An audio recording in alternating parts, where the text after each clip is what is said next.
Welcome, dear viewers, to the Kaleidoscope of Facts, number 14, Impact of Advertising and the Power of Attention on Allat TV. We are live and broadcasting to more than 20 languages simultaneously on all major social media platforms, reaching everyone with the crucial information we are about to discuss with you today. The Kaleidoscope of Facts is put together by volunteers of the Allat International Public Movement from over 180 countries in order to bring the truth to the people. This broadcast is based on the program with participation of Igor Mikhailovich Danilov, Beware Advertising of the Future, books by Anastasia Novik, and our combined efforts of international research. And now, let's watch the trailer for this conference.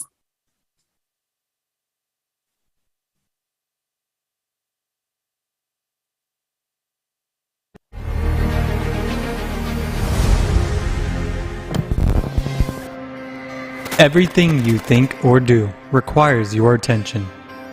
Your attention is a treasure. Ever wondered why? Billions are invested to catch your attention.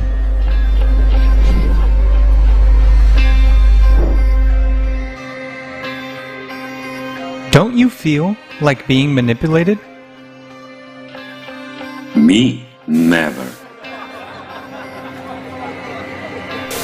But what if we are all being manipulated? Do you want to know what is behind all of this? September 13th, Kaleidoscope of Facts, Impact of Advertising and the Power of Attention.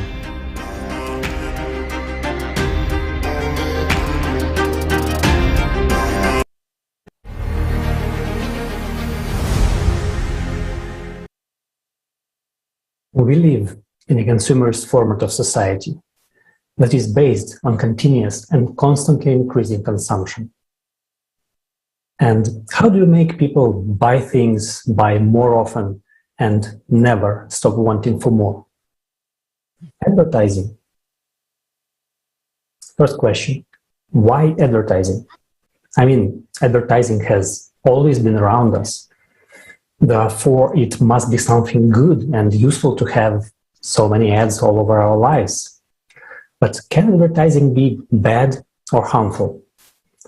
Well, advertising itself doesn't necessarily have to be bad.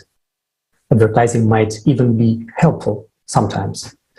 But when you understand how advertising is done and who is advertising, you will see that advertising can be very harmful. Advertising has become a common part of our society to the point where advertising has gone viral. Advertising is not just something that we see on the TV screens, in magazines, or on social media, but advertising is now something that is all around us in every corner of our lives. And we are constantly being exposed to advertising, even if we do not consciously notice it, and most importantly, against our will. Well, you may think right now, it is impossible to make me buy something. Well, or is it? Unfortunately, it is happening all the time, as the companies thriving in what is called the attention economy are doing this with the help of behavioral scientists who are constantly finding new ways to grab people's attention and make them buy things they don't even need. If advertising controls society and advertising is all around us, we are forced to ask the question, how does advertising influence our minds? In his book, The Culture of Narcissism, Christopher Lasch points out that advertising undermines people's self-confidence and encourages people to live beyond their means and constantly showing them images of a materialistically successful life. Now, in reality, advertising doesn't even encourage people to buy things they really need, but only products which are advertised. And this is exactly what leads to overconsumption. Wait, but Isn't this the model and the ultimate goal of the consumer society? Well, it is already a disaster that we allow these things to happen. But there's more. The same deceptive tactics are being used to manipulate people's opinions, advertising for certain political candidates, spreading propaganda, and creating opposition among the people to instigate hatred and even start wars.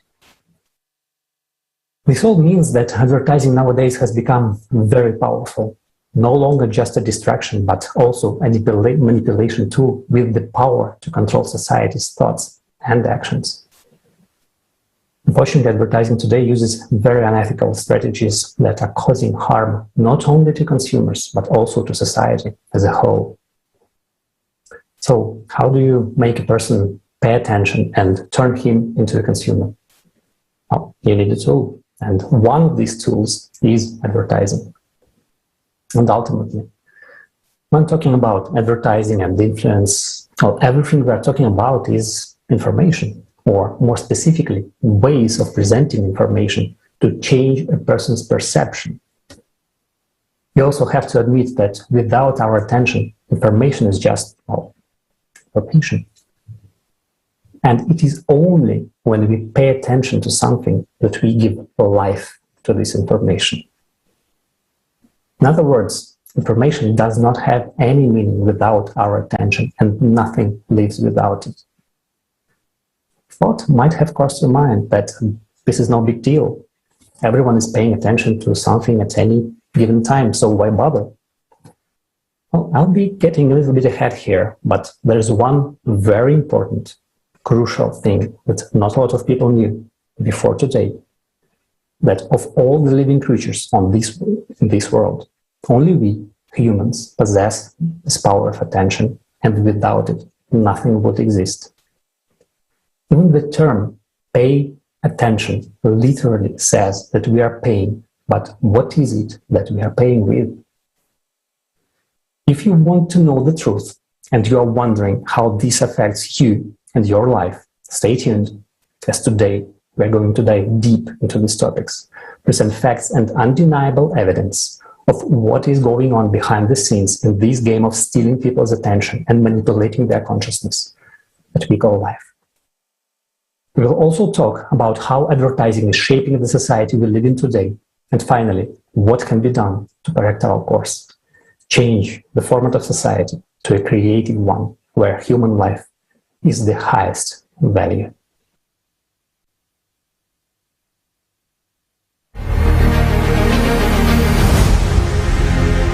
We often run after things until we get to the point where we forget what we are running after. Time passes, we stop, look back, and by thinking we've invented something new, we are heading down a similar illusory path. Welcome to the world of profit, the world of consumer society, fierce competition, economic growth, and profitability. Welcome to a world where a person's worth is measured by their purchasing power. We ignore everything that cannot be measured by economic or material measures. Our problem is credit and interest. Money has become the meaning of human existence. We have become specialists and consumers without a heart. The result is today's reality, where power and pride have become the main criteria, the culmination of profit and loss. How much longer? The paradox is that we want money, but we don't want to pay the mortgage. We want to work less, but we need more and more money. We work more, but our pay doesn't increase. We are passing the buck to people in government, even though we know that nothing is going to improve. We want to live in a full benefit society where human life is the main priority. But we do not want to get off the couch. We beat our chest, but paradoxically, we can't even stand up for ourselves. Only by working together can we build a creative society where we don't worry about our possessions where you won't be afraid to let your children out in the playground in the evening, and where you won't have to count your savings in your wallet every day.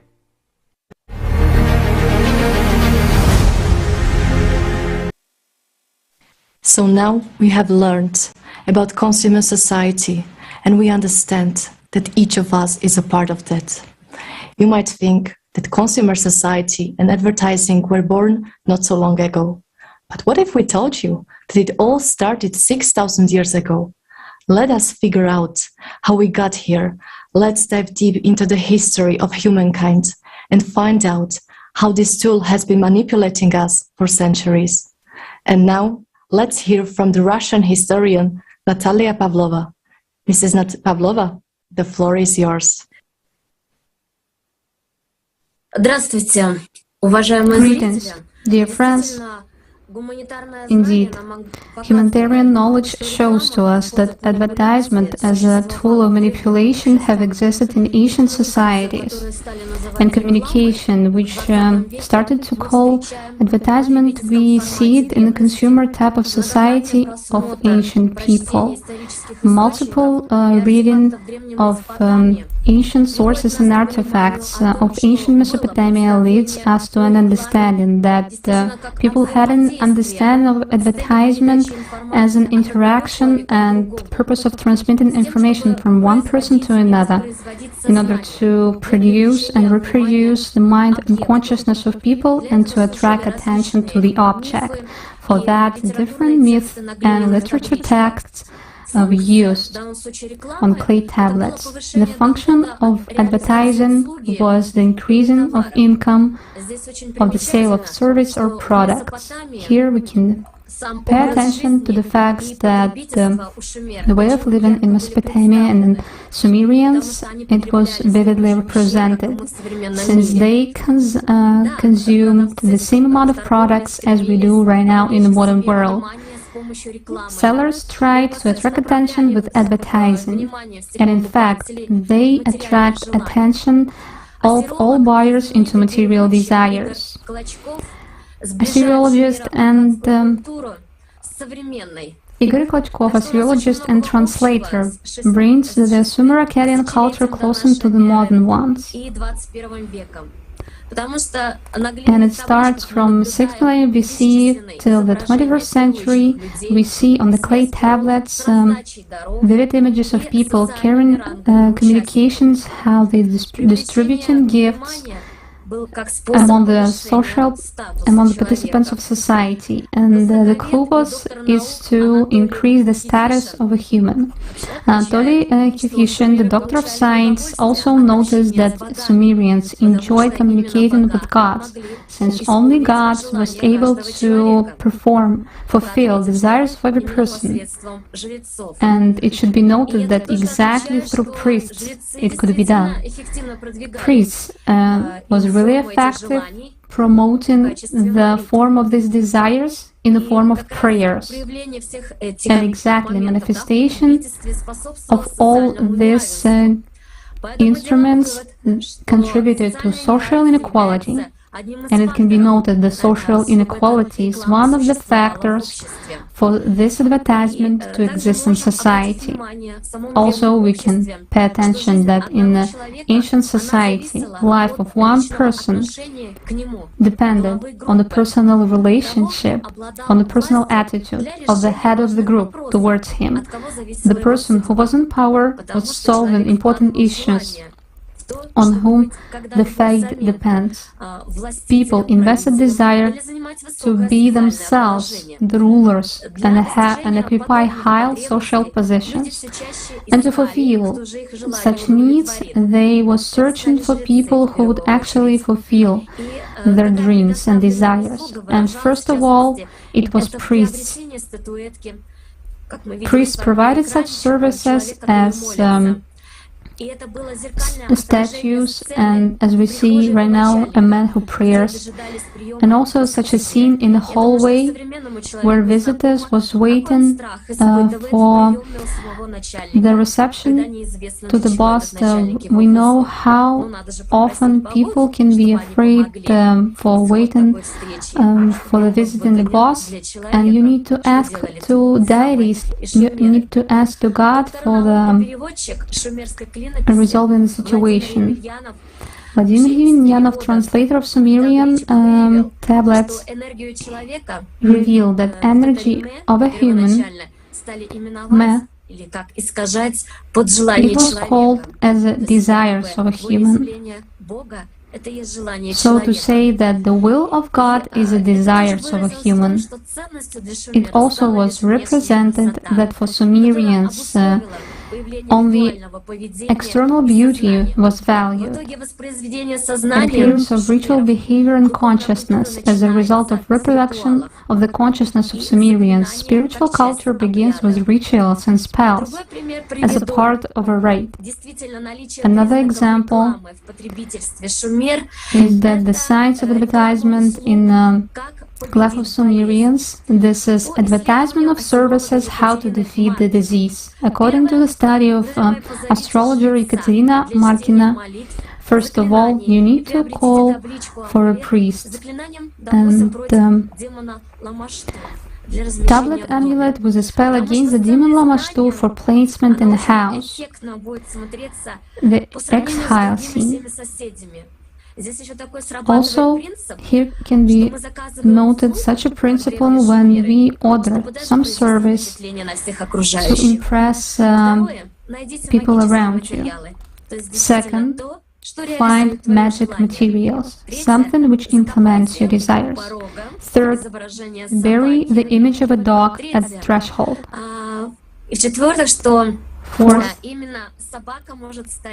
exactly the dog, it's also third, that exactly the dog can become a demon. It could send diseases, usually at the behest of the deities, but sometimes of their own free will. Fourth, make a wax figure of a sorcerer and burn it at the stake. Fifth, expel the worm, yes, the worm, with the spell of the god Ea. The toothache was caused by a worm for Sumerians. To form and maintain the residents' interest to the object in which they invest attention, the priests, at the request of the rulers, kings, used religion in the social construction of reality for these residents. A study by such sociologist Peter Berger and Thomas Laxman, the religious idea, the idea of the creation of the world within the framework of religion, is a service provided by the priests. The priests used advertising to increase income from the implementation of religion.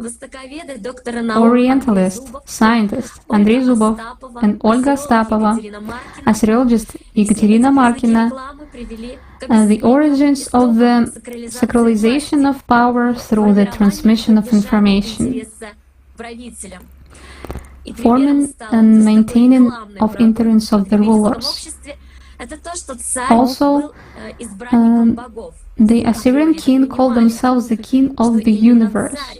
In Mesopotamia, the king was the chosen one of the gods, big man, low guy.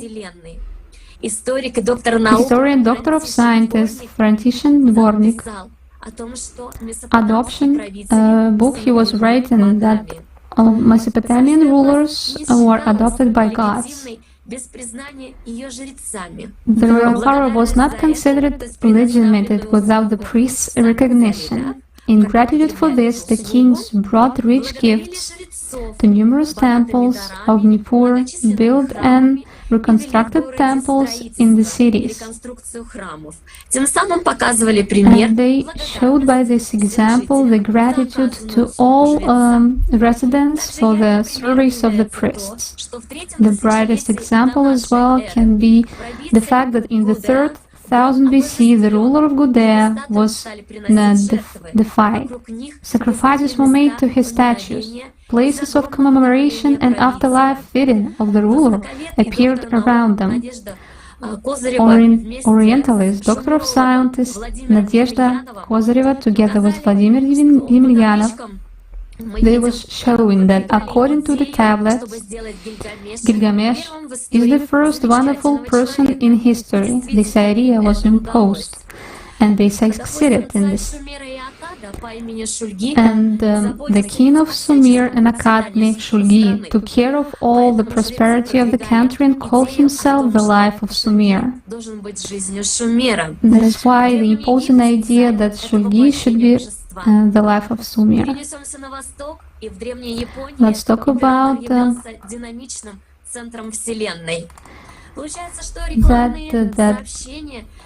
advertisement. These texts, speeches of priests and politicians and observance of prohibition were applied to influence a person and induce him to purchase their services. This is information about magical abilities of priest or king.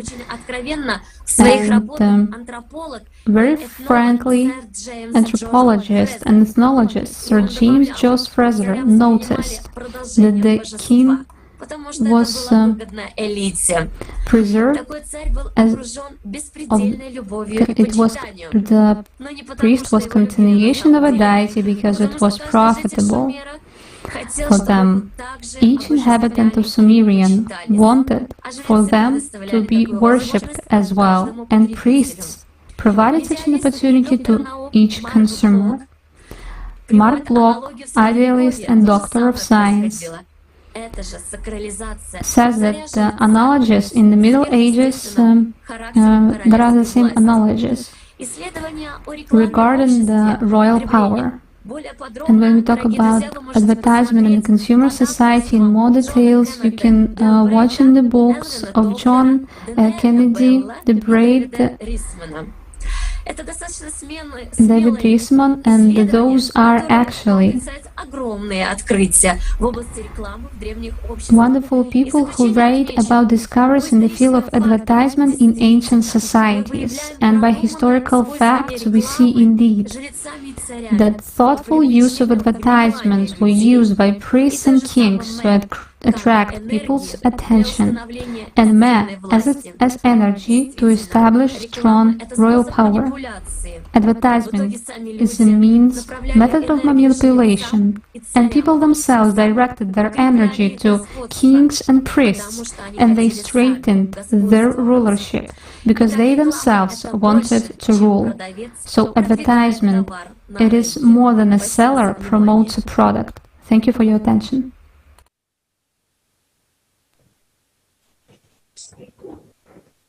Thank you so much, Natalia Pavlova. This information is very important to understand, and it will help us discuss the topic of advertisement impact further today. It really does make sense that power and manipulation can be seen right now through the same tactics used before. And just a quick reminder for everyone watching us now. We are live. Please put your comments and questions on YouTube and Facebook. Our team of volunteers is monitoring everything now, and we will answer all your questions live. And now let's take a look at the topic through the eyes of sociologists around the world from the past. Let's figure out what they say about consumerist society and consciousness connection. Dear Daria, please, the floor is yours.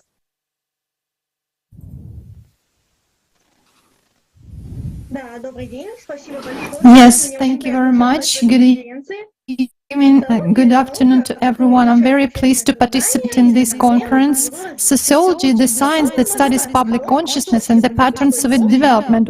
Let's try to figure out what exists in society on the global scale. Let's first of all refer to Erich Fromm, sociologist, philosopher, and representative of the Frankfurt School. What are the ideas that lead a person in this consumer society? In one of his interviews, Fromm said, if I am what I have, and they would, I think that if you would ask people what their concept of heaven is, and if they were honest, they would say that it's kind of a big department store with new things every week and enough money to buy everything new. Happiness today, I think, is for most people the satisfaction of the eternal suckling. To drink in more this, that, and the other. Another representative of the Frankfurt School was Herbert Marcuse, German and American philosopher, sociologist, and culturologist. He also shared very interesting thoughts about our society in one of his books. Pardon me, I have certain technical issue right now, unfortunately. Let me tell you a little bit, just in brief, what I found. The thing is that Marcuse actually described a one-dimensional, and for him there is nothing but the fact that such a person, such a human, observes what is around. So basically, the basis of his life, of the information flow of such a modern person is mass media, and a person gets all the perception of the world from mass media. Therefore,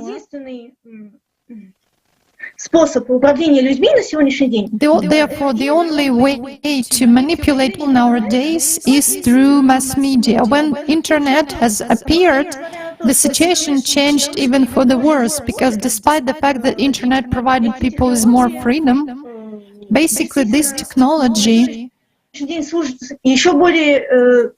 currently serve even as a greater tool for enslavement, as a greater tool for external control. And Marcuse actually spoke of the fact that if a person will live his or her life in harmony with nature and with the laws of nature, then humanity will indeed be able to live better. So what actually the contemporary society has come to days? Herbert Marcuse is a philosopher. And now let's proceed to another sociologist who actually suggested such topics in sociology as Disneyization and Disneyfication. What does this mean? It's the world which reminds like amusement parks of Walt Disney, and by this principle actually the whole society is built, the whole society of consumption. Look, when we go to any shopping mall, we can see, or supermarket, we can see not just a great amount of various goods, but also many entertainments like cafes, restaurants, amusement theaters, cinemas, etc. And this is called, according to Alan Myron, is a hybrid society. And what we face, the more items we see around, which are concentrated in one place, in this case, it's not consumption of just services and goods, but also entertainments. More attention consumers invest in it, and the longer they stay in such a shopping mall. What else controls us through the modern advertisement is such a tool as merchandising. By means of a certain regular image, which can seem not very significant one, but thanks to these images and pictures we buy more and more, because these pictures become brands and masses invest attention in it. And this is a very interesting situation, that we actually are not chasing any goods or services, but we pay attention to ordinary pictures. That is why there are such, strange things in our society as love for some new models of iPhones or cars. It's nothing but a brand, and it has nothing to do with the quality of the product. Basically, let's figure out, let's think, what actually, what have we come to today, as if we are living in the world which is enslaving us by means of controlling our consciousness through managing our desires. And this is actually happening already today. I think that every one of us should think about this, really ponder what he or she chooses in every day of his or her life, because these ideals of consumption are created by people, and society is actually composed of us, ordinary people, and whatever we choose will wait for us in the future. But we can change the situation if we want to, because as for me, I don't want to live in the world where my interests are controlled by some economical interests of countries or corporations. Do you understand how important this is? I think we have to ponder over this. And unfortunately, I couldn't fit all the information into my report, but thanks a lot for your attention, and I give the floor to the next speaker. I'm very pleased to be here with you today. Thank you so much, Daria. Thank you. This is an excellent question. Do we really want the economic interests of countries and individuals to rule our lives through our desires? Let each of us answer this question. And to help us further understand the influence of advertising and propaganda on us, let's study Edward Bernays' research. Ivica, please share with us your understandings.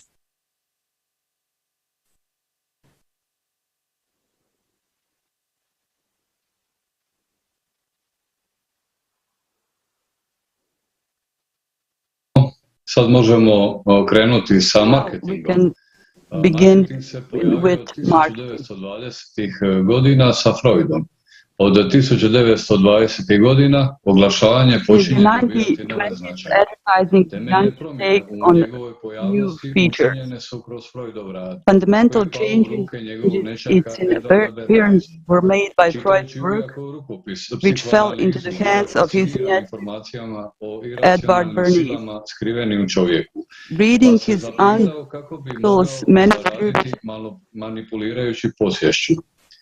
U svojoj knjizi Propaganda Bernays je napisao, wrote, we are governed, our minds are molded, our tastes formed, our ideas suggested largely by men who have never heard of. Well, that succinctly demonstrates the fictitiousness of consumers' freedom of choice. Bernays' influence on his uncle's work literally reserved the usual format of supply and demand.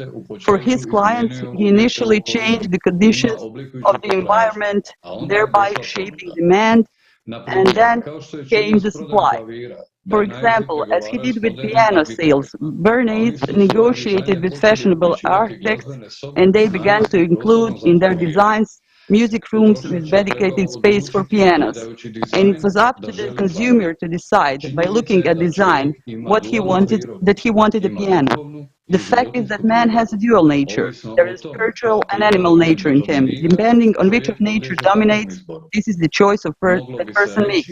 One could say that Bernays taught marketers to aggressively influence precisely the animal nature, to identify or shape latent needs, and in this way to increase corporate play. Since then, advertising has ceased to be informational and has become manipulative.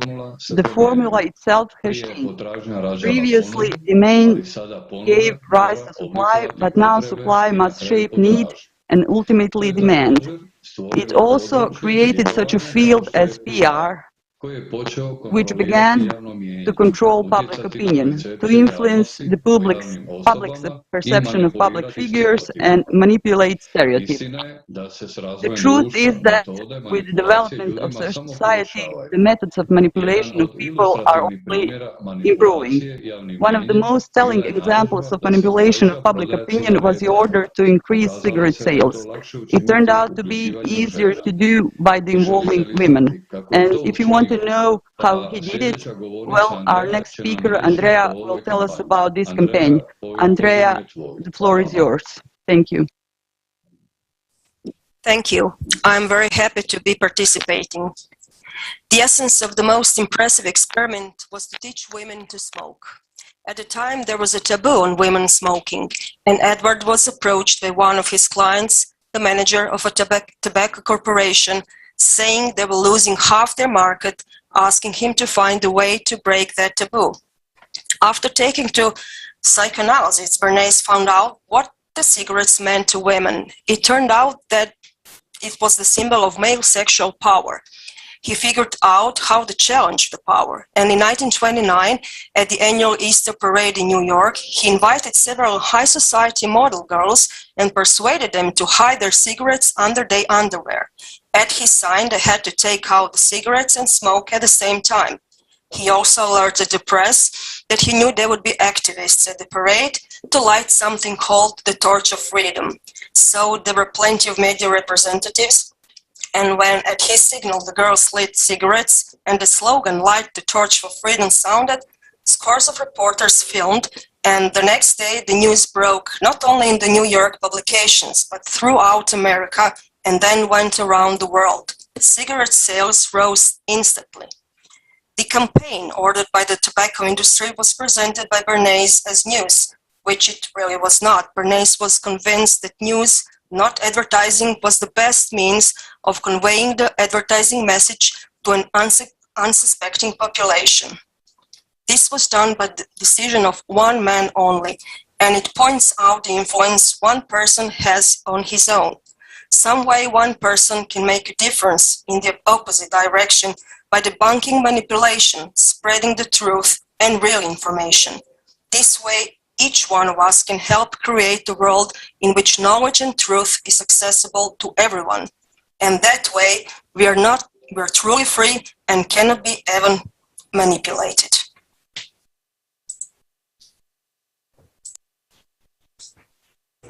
Thank you so much, Andrea, for bringing this up and giving us an understanding of what power each of us has and the importance of the decisions we make every day.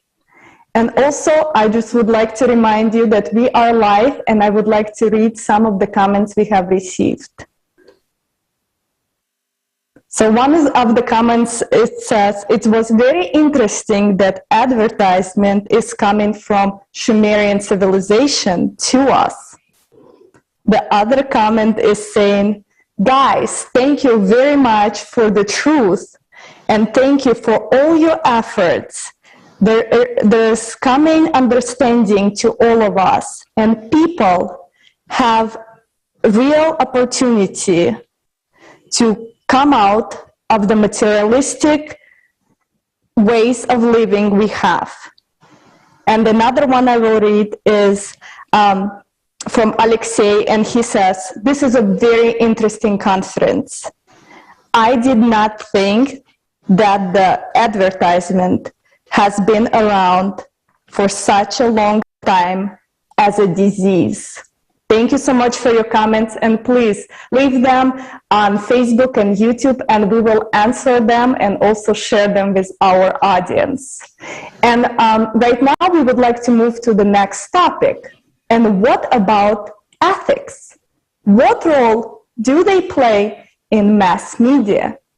And what responsibilities lie in each journalist and reporter? Andrea, we are eager to hear more from you. Thank you very much, Olga. It's an honor to be with you all on this conference. So friends, hello, and let us look what should be the function of the mass media and what are they really doing. So journalists have their ethical codes, which they should follow to make sure the information people are getting is truthful, accurate, objective, impartial, fair, and accountable toward the public. It looks perfect on paper, as it is customary in the consumer format of society, but often it is not so in practice. Since in this format of society, those who are preparing the news have to follow the policy of those who own the media. That means that the big media companies are actually setting the rules about what is important to the public. According to Statista, people around the world spend on average 7.5 hours per day with different media. This is quite a large amount of time. So the question arises, what is the nature of information we get each day through the media in that time, and how it affects us? It is clearly known that the influence of mass media on individuals and society can be either positive or negative. As is with each tool, it depends on who is using it and for what purpose. But let us look at some additional statistics. Approximately 90% of all media news is negative. Sensational stories form 95% of media headlines. Studies show that headlines with bad news catch 30% more attention. Around 26.7% of people that are exposed to negative news go on to develop anxiety issues. 63% of kids aged from 12 to 18 say that watching the news makes them feel bad. In a recent nationwide survey, almost 2/3 of US kids said that watching the news makes them feel depressed, angry, or even afraid. There is an infodemia of negative news going on in the mass media. And what is the purpose of this ad nausea overflowing people with negative topics day after day? Maybe fear. Fear is a very strong emotion, and frightened people are easily manipulated. It is no coincidence that people from all around the world in the Allat International Public Movement Survey expressed their desire that the mass media should belong exclusively to the society and reflect information honestly, truthfully, and openly. That is why transparency and openness of information for all became one of the 8 foundations of creative society, where human life comes before ratings and revenues. Now let us watch the video about the life in the consumer format of society in which we live today, and life in the creative society in which we could all be living tomorrow. Thank you very much.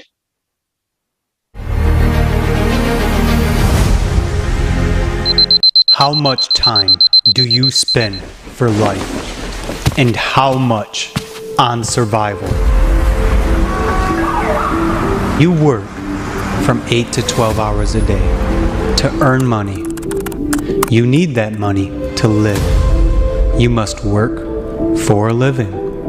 But really, for a living or just to survive? How much time do you invest only to get by? You work to keep afloat. You earn money and pay taxes. You buy food and pay taxes. But what do you want? Do you really like to live this way? They tell you this is a normal and only possible way of life. But is it really so? How would you live if you didn't have to spend any time on survival? Imagine you have a free place to live in. Food, water, clothes, energy, education, healthcare, social security, no taxes. Just because you're a human. You have a right to live free, safe, and creative. What would you do if you had all your time for life? It's a relevant question for everyone, because in the creative society, life of every human counts. Is that utopia for you? Or maybe you live in utopia right now.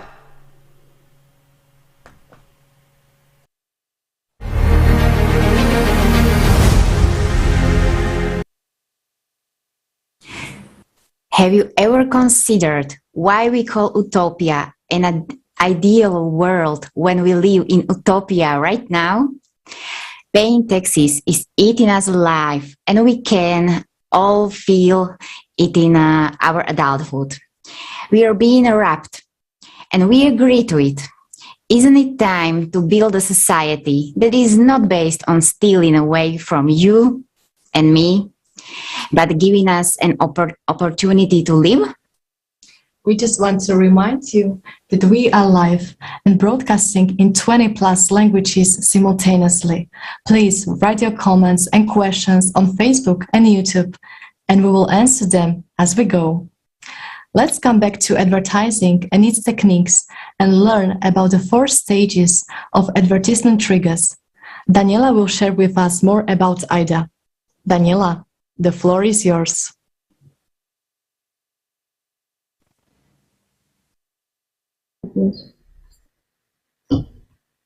Thank you, Monica.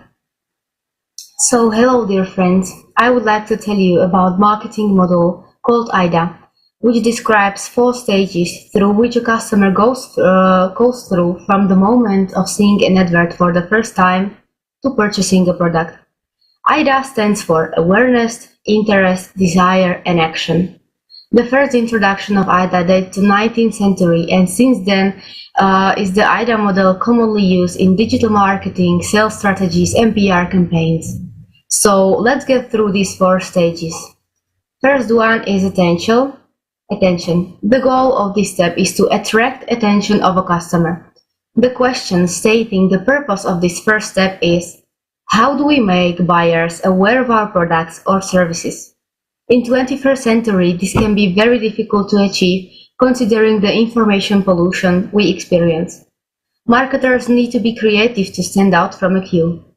The second step is to maintain the interest of a customer, to make the customer interested in the advertised brand. This can be achieved in different ways, including building an emotional relationship with the customer, which I will talk about later. Interest should lead to creation of desire, therefore the third step. The goal is to make the consumers desire the product or service, moving their mindset from I like it to I want it. And the final 4th step of the whole purpose of the AIDA model is to make a customer purchase a product or a service. Let's demonstrate these 4 steps on a simple example, Coca-Cola brand. When you watch a TV commercial, for instance, you can easily distinguish these 4 steps. Firstly, they show you a situation that has nothing to do with Coca-Cola. That's how they attract your attention. The second step is to maintain interest. They develop a story, generally beautiful and familiar story, that makes you not to skip the advertisement. To create the desire, in this story they associate desired values like friendship, happiness, and adventure with Coca-Cola. Those are values and situations everybody desires, no matter their culture or country. Finally, they show people what they can do to satisfy these desires. Drink Coca-Cola. That was a brief information about the AIDA model. Now I would like to move on to emotional branding or advertising focused on emotions instead of the ratio. We can distinguish 4 major strategies of emotional branding according to a research paper from Young-Hyun Kim and Pauline Sullivan.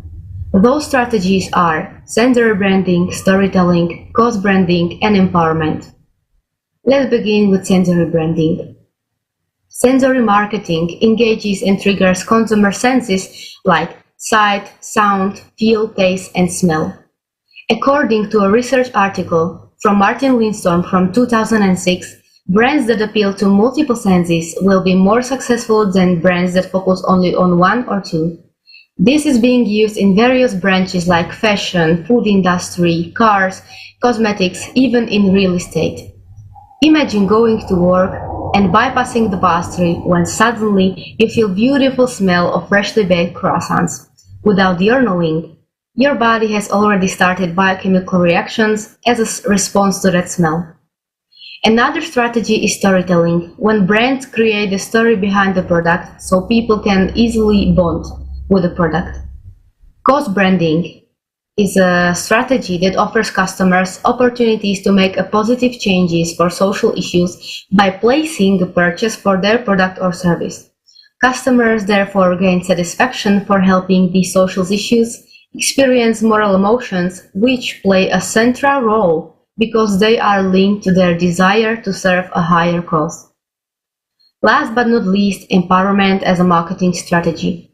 Marketers have benefited from consumers' insecurities and anxieties by convincing them to buy their products or services that can supposedly resolve their worries. When a brand uses empowerment as a marketing strategy, it helps consumers to boost their self-esteem. Many brands successfully used empowerment as a marketing strategy, for example Dove. Dove, as we know, is a personal care brand that sells beauty products for both men and women. According to Dove Global Beauty and Confidence report from 2016, 69% of women are not satisfied with the way they look. There was a target for the Dove Empowerment campaign, which started showing ordinary people in its commercials to get closer to customers and empower its customers. Even though I have mentioned only few models that are used in marketing strategies, it is surely useful to be familiar with them, to be able to distinguish what we really need or want and what was imprinted on us. Next, I pass the words to Sean, who will talk about marketing from psychological point of view. Thank you. Thank you, Daniela. If you watch television or browse the internet, then you are more than likely being exposed to advertisements. Companies spend a large amount of time and money to grab your attention and influence you to buy their products. According to a study conducted by the University of Southern California, we are being exposed to a large amount of ads, 500 per day in the 1970s to as many as 4,000 per day now. 5.3 trillion display ads are shown online each year. And advertising companies have narrowed down our behavior patterns and have studied what types of ads generate a certain response. The types of advertising campaigns that performed well were 31% emotional content versus only 16% rational content. Emotional response to an ad has a far greater influence on a consumer's intent to buy a product than the ad's actual content. The most recurring themes for ads are pride, love, unique achievement, man's empathy, loneliness, friendships, and memories. This highlights that in a consumerist format of society, such notions as pride, love, or lust are purposely marketed and transmitted. And it's these themes that are constantly consumed and distributed that further reinforce this format of society. And we now see the grave consequences that this has had on social norms. There are a couple of psychological principles that are used in advertising and marketing. One being the reciprocity principle, such as offering a free service, commitment, getting individuals to sign up for a free class or webinar. Therefore, they're more likely to pay for a cheap class down the line. Consensus. People are more likely to buy from a business when they have demonstrated proof that other individuals have made purchase and put trust in that company. Authority. Through many years of experience or producing authoritative content. Liking. Liking is easier to get someone to buy from a product if they like it first. That's why they advertise so much on social media. Scarcity. When things are in short supply, people rush to them. To use this tool, advertisers may pitch deadlines for promotions and limited qualities for really good deals, when in fact, it's not limited at all. And then verbatim effect. When advertisers break ideas down into simple concepts from the start, customers are more likely to remember the company or product. So you can see how easily people are being manipulated in order to sell products just by using these 7 principles. As it stands, the brain processes visuals 60,000 times faster than text. This is called the dual coding theory, and explains that for a message to be easily communicated in a design, it's important to combine both visual and textual information. like Daniela pointed out. And what about colors? Have you ever thought about what role colors play in advertising? Changing the color of a call to action button from light green to yellow, for instance, increases conversion rates by 14.5%. Adding a colored border around a Facebook ad image can double its click-through rate. Contrasting the color of two links within a single image can increase conversion rates by 60%. The colors red, orange, and yellow make you hungry, known as the ketchup and mustard theory. And two types of emotive response. One is based on empathy and the other creativity. These create joy or surprise right away to build an emotional roller coaster for the consumer. Another theory is called the mimetic desire theory, that states that when you want something, the more that we see someone else enjoying it, the more that we want it. People imitate emotions, and there's a connection through imagery. Based on a study by Barr and Cartrand in 1999, they stated that one's behavior passively and unintentionally changes to match that of the others in your current social environment. As social environments move increasingly online, this can impact website engagement, trolling behaviors, and how people treat each other in the comment section, for example. Given that people only spare about 8 seconds of attention span before concentration is lost, our desensitization to information is rapidly growing. Marketing strategies are adopting and becoming more pervasive and relentless. They are eager to grab your attention in order to win you over, even if it's just for a few seconds. Nevertheless, most consumers believe that advertising influences others, but not themselves. Ironically, consumers who believe that they are immune to the effects of advertising are actually more heavily influenced than those who do not believe that they are immune. This is a surprising result because the illusion of invulnerability encourages complacency and leads consumers to lower their guard against the lure of advertising. Moreover, advertising often has really subtle effects on the memory that go unnoticed by consumers. In a creative society, perhaps we should be spreading knowledge and love through advertising instead of driving people to buy more products. Dear friends, let's really think about this concept. How would it shape our society? How much would it influence our development beyond being a mindless consumer? Let's think about what we can achieve in a creative society and make it so. Thank you.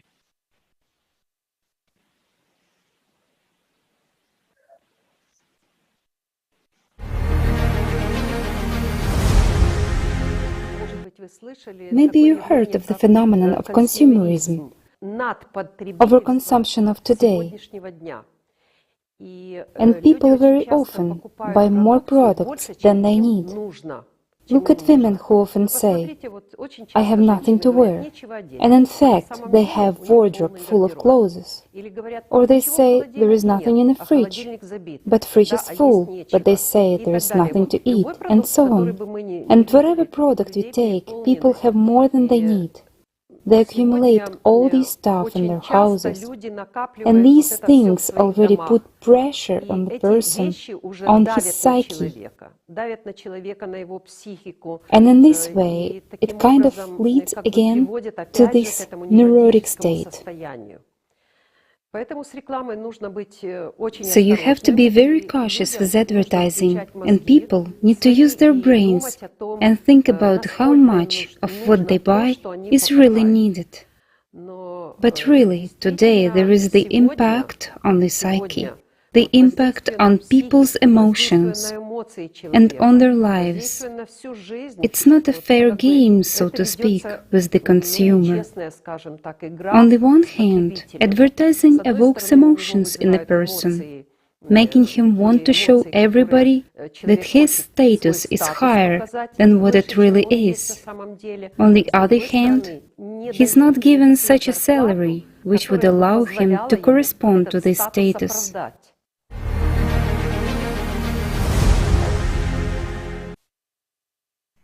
Thank you so much. And I know that every woman could relate. I have so much clothes, but nothing to wear. Yes, we chase illusions every single day. And then we complain that something is not working out for us and our lives. We have just seen a perfect example in this video of how it works and why this is a never-ending cycle. But it doesn't really just work on a personal level. It also works on a larger scale. Now let's take a look at companies that produce mass products that we see and use every day and that influence our lifestyle. Jonathan, please present this information to us. Yes, of course, thank you. Hello, dear friends. I would like to touch upon indeed on significant marketing campaigns created all over the world in order to capture our attention, influencing our behavior, and driving revenue. But once again, let's go back to the definition of a consumer society first. It's a society in which people often buy new goods, especially goods that they do not need, and in which a high value is placed on owning many things. This type of society is driven by the willingness consumption of people striving for those values. The people's choices in such a society is an engine for its sustainability and growth. But there is a paradox in this definition. The fact that people often buy what they don't need, nonetheless, doing it willingly. How come a model relies and is actually working on such a concept? It's because the main goal of advertising aims to stimulate the purchase by manipulating the attention of people, associating the product with the values that every person aspires to. Nobody is forcing anybody to buy goods at the end, but we, the people, the consumers, are sustaining this society by paying with the two most important things in the world, our time and attention. So here's some example to illustrate this situation. First, with Coca-Cola. In 2017, Coca-Cola earned $41 billion in revenue, while 10% of it was spent in advertising. It means that they really understood the importance of investing a lot of money in order to be seen and heard everywhere. Coca-Cola was, for example, the first Olympic sponsor in 1928. It was the first soft drink to be consumed in space, to the point now that after OK, Coca-Cola is the second most known phrase in the world. Coca-Cola is not selling you a beverage, as we saw, but an idea of happiness, friendship, and being special that the brand has been building over 130 years. With more than 1.9 billion bottles sold every day, it's as 1 out of 4 people on Earth are buying from Coca-Cola every single day. Now with the example of Nike, we can see that they are selling a story together with every single new shoes they are creating. Nike brand strategy takes the emotional marketing stories of the hero and turn it inward. You are the hero and your laziness side is the villain. Thus, they are using the emotional branding techniques of heroism to inspire incredible customer loyalty all over the world. the hero starts from humble beginnings, challenges a foe greater than he, and against all odds prevail. To embed this fantasy, heavy sponsoring budgets are allocated to match the brand with sports heroes. Early on, their goal was to sign rookies athletes who would later become world famous.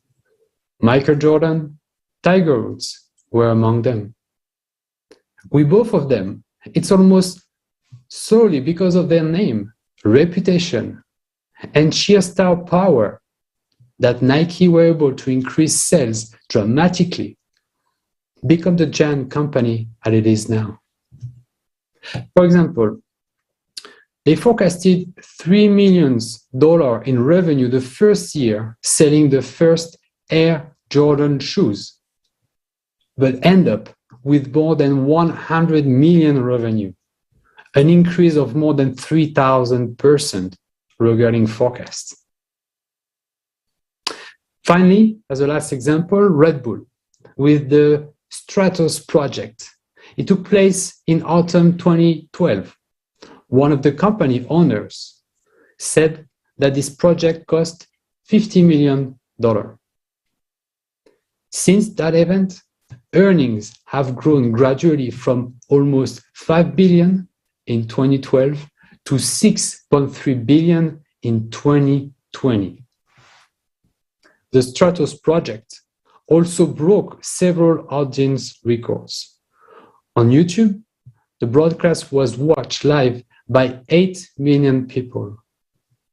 YouTube has now 46 million views on that videos today.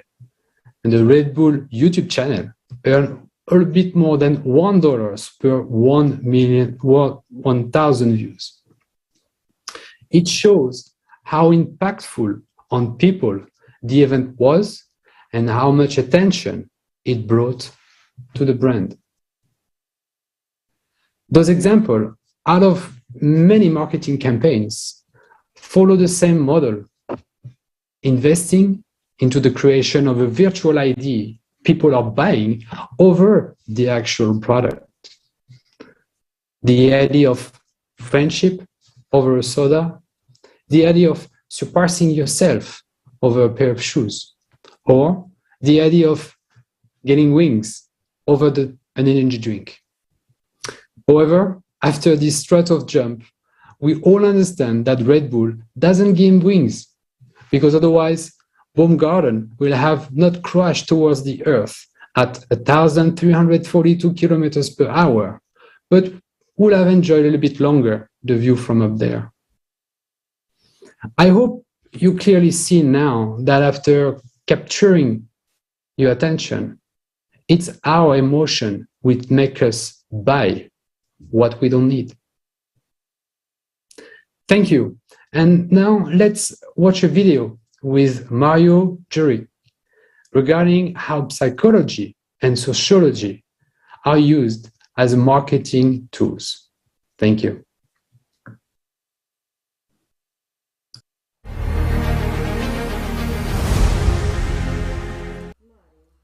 Mario, do you know how psychology and sociology are used as marketing tools?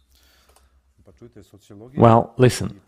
Sociology and psychology were initial marketing steps. Today, they only serve as a base because in the mid-70s NLP was added, and through these subliminal messages that we do not register consciously, they are simply put everywhere, in chewing gums, Coca-Cola, almost in all the commercials we see on television. This made the decoding of the subconscious even more intense because it entered the subconscious directly, and this way they placed the desired message. These messages can be various. Get up, buy Coca-Cola, go now buy something in the store, go eat something, you are hungry although you are not, and all this is done through NLP. The best example of it today is ad for the iPhone. It contains ultra flash, which means that in that commercial that lasts 30-40 seconds, there are those flashes that we cannot register. That flash is invisible to us, but when the subconscious experiences it as shock and hypnosis, and that hypnosis reads instant addiction. Through that artificially created wow effect in us, people waited for days in front of the stores when the new iPhone was released. If anyone wonders how this is possible, why people do it, here is why people do it. They had no option or choice at all. So they went to wait in front of the store. 15 years ago, a new business era of selling data began through Google search and Citrix. Every search is stored without pressing enter.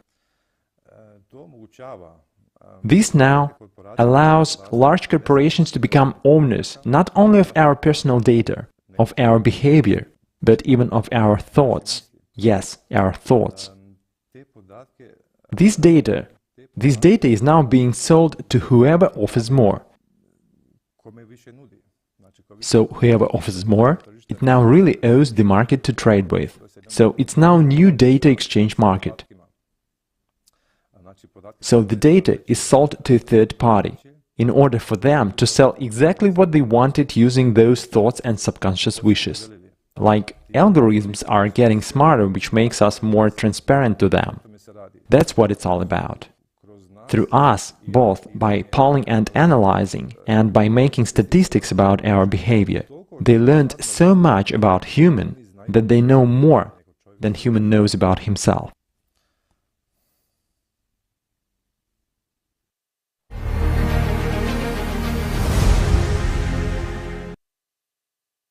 As you can see, we are getting high every day on the purchases that we make.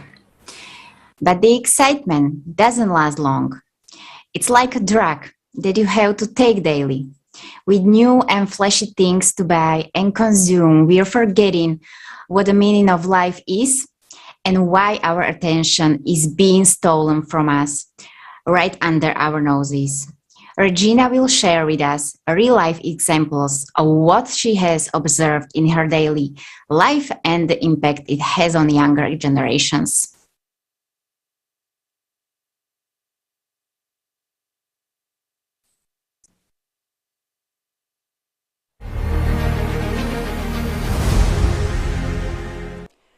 Greetings to the participants and viewers of Kaleidoscope of Facts. Let me tell you about an experience I had a few years ago. I was walking down the street, passing by McDonald's, and a picture of coffee popped into my head. And literally, in a fraction of a second, the taste of this coffee appeared in my mouth. And a second later, a picture that I was already standing in line for this coffee, and the body literally turned towards the entrance.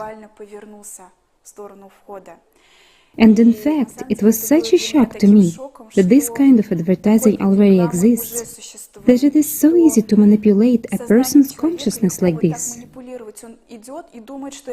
A person walks and thinks that he wants it, but this was imposed on him, and any product, any goods can be imposed in such a way. And thank God that at that time I already had the experience of tracking my thoughts and working on myself. And I saw that this thought wasn't mine, that it was imposed on me from the outside. I will also tell you the experience of my client. She told how once she went to McDonald's with her 1.5-year-old daughter. The second time passing by McDonald's, in the car, the child leaned against the window and began to point at McDonald's and scream, showing with all her appearance that she wanted to go there. The child cannot speak. And this moment also shocked me, because this type of advertising affects not only a mature person, but also a child who does not even know how to speak. That is, cannot verbally express his desires.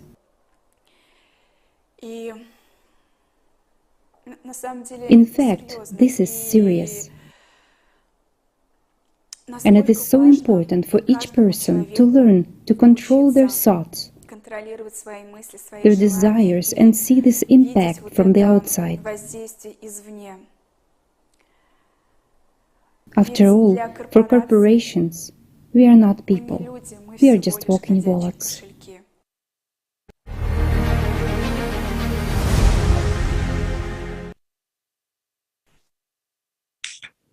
Yes, we are surrounded by advertising everywhere we go, in home, outside, even on the airplane. And I am sure when Elon Musk will land on Mars, he will put a huge billboard with his face on it. So it seems everywhere where humans go, there is advertising to follow. We no longer think for ourselves, we rely on informational field that surrounds us. Can you imagine waking up one day and there is no advertisement of any kind anywhere? What would you do? Would you feel any different? But before we wake up in this perfect world, let's learn again from Maria Juresk's interview that we took especially for today's live broadcast.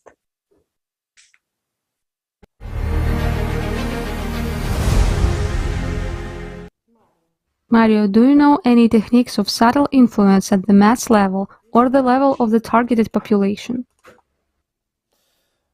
You know, it's one point now, i.e. one question, where we can all talk about it, because it's now become something that is no longer hidden but visible only to professionals and experts. When you look at one screen or Facebook profiles, pictures on WhatsApp everywhere, people put under their picture "stay at home." Stay at home, that's one of those techniques. Then those numbers in the media about infected. It all goes into the subtle, since it does not solve the issue, in fact. I mean, he's called unknown friend, and so on, but this one, it's actually about sending really subtle messages, like through those numbers. Another way is through those influencers. So, now, this girl is advertising through her own Instagram, shoes or fashion. Suddenly, you notice something that has nothing to do with fashion or shoes or her. People simply nod their heads when a good offer comes along, even if they don't like the product. Based on that, we can now expect there will be more and more of these soft-skill sales in the future. This so-called subtle marketing, because the whole story is getting more and more subtle. Also YouTubers. So you are following someone. To go back to that story that 99% of what I tell is truth, 1% is a lie. You can follow one, you agree with his views, with everything he does, but suddenly he makes a video that you don't agree with at the beginning. And in the end, you agree. Why? Because you follow him, you already have a relationship with him, because you look at him, you call him by name. These are all of those ways of subtle marketing, which is simple, which is all around us. It is subtle. I would also call it subtle when we drive around those cities. When you drive around the city, you don't have to look at those posters, because you flew through that poster before. Consciously or unconsciously, it made its own work on you. So we can count on more and more of that subtle way of advertising.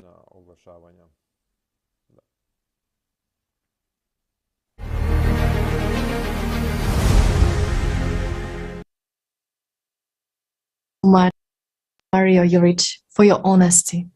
The only way we can get to the truth is through transparency and openness of information for everyone.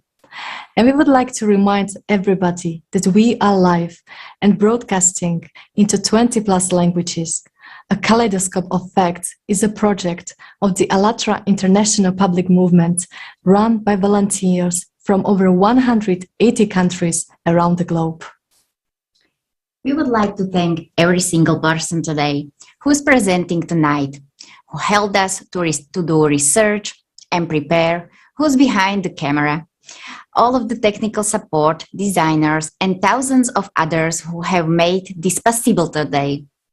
Allat is one big human family, and anyone can join us. Please email us at info@allatra.tv. Today we are millions. Tomorrow we are billions.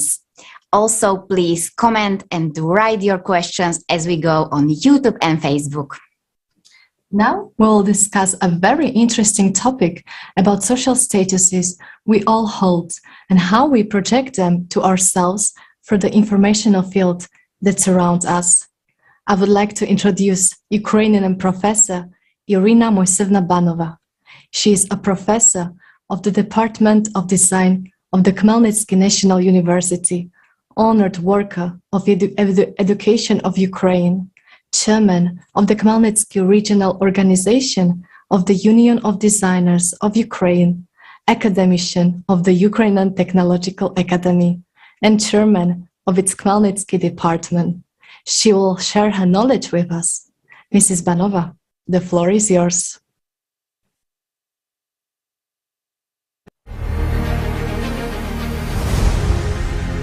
You've seen that there is a lot of medication advertising, and of course, there are so many of these medications now, and there are so many companies producing them, that one really can't do without advertising.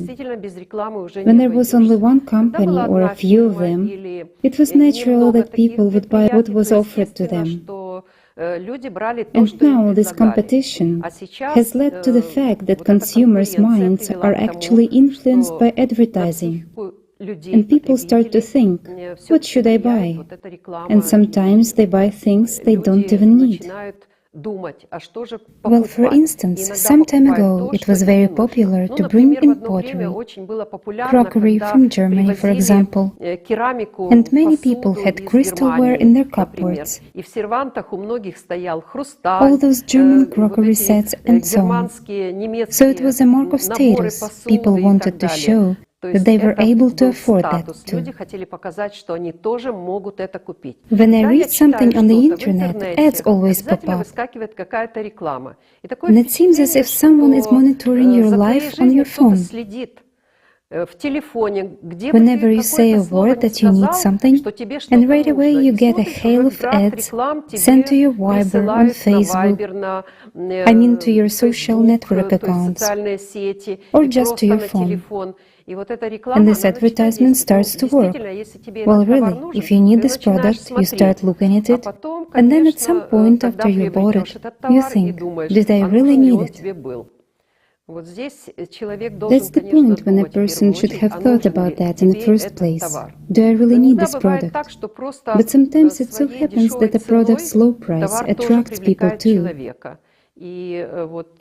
And they sort of take the bait and rush to buy it. At times they say, like that if you don't buy the product now, and we don't have much in stock, right? So you'll miss it. Sort of you could miss your opportunities. Well, naturally, a person thinks either to give up opportunities or maybe buy it right away. And when they say, like, we've got, for example, 4 items of this product left, then of course a person would agree more quickly. Or, for example, it's like they say, this product will be sold out soon. If you don't buy it, or you'll miss this, or you won't have the chance anymore.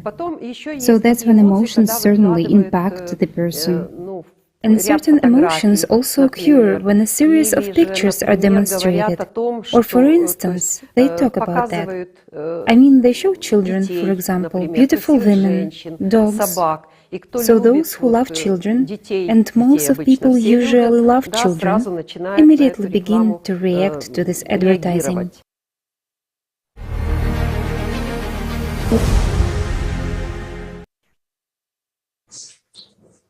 We have been using things we buy as status indicators.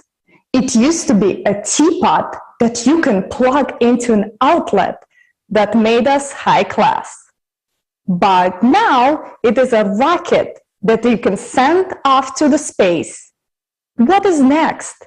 Will this chase ever end? Also, what is interesting, we see manipulation through an advertisement that has been projected on us. But then we knowingly or unknowingly use the same manipulation techniques on our children, loved ones, and friends. Are we responsible for this type of relationships we are building with each other? Now let's switch gears here. What about consumption of products that are poisoning our bodies? Have you ever thought about why people use products by default that kill us slowly without questioning our choice? Or why do people consume something knowingly it is bad for them? Or why do we as a society glorify products that are leading us to death? Let's examine this topic a little bit closer.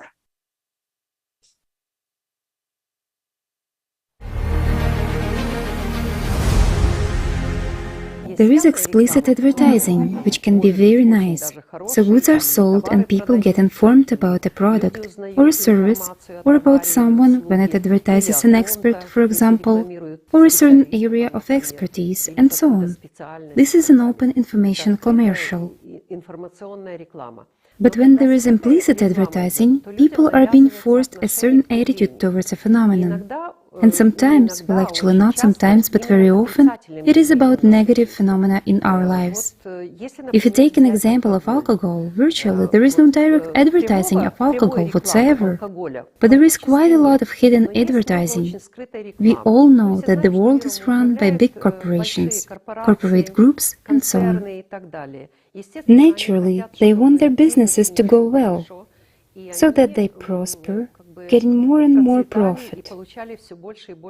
But if you directly advertise some products, especially alcohol, cigarettes, for example, beer, and so on, meaning harmful products, then a person who is not accustomed to this from the childhood will not react to this advertising and will not buy this product anyway. So the above-mentioned corporate groups invest money into movies, into even bigger advertising, where they show kind of a good life of other people, for example. But this is especially in movies, a very demonstrative example. They show high-status people who have a good income, who are sitting around the tables, eating, socializing, while drinking beer and alcohol. And they show teenagers who, not a big deal, they drank some beer. But in fact, both beer and alcohol and cigarettes are bad for health. And at that point, people think, if this has been shown to them since childhood, because they watch these movies, if that has become part of their lives, then they think, it is alright if I drink some beer, or some alcohol, or take some sort of narcotic pill, maybe, and so on. So behind all these comes implicit advertising. It has a very strong effect on the person.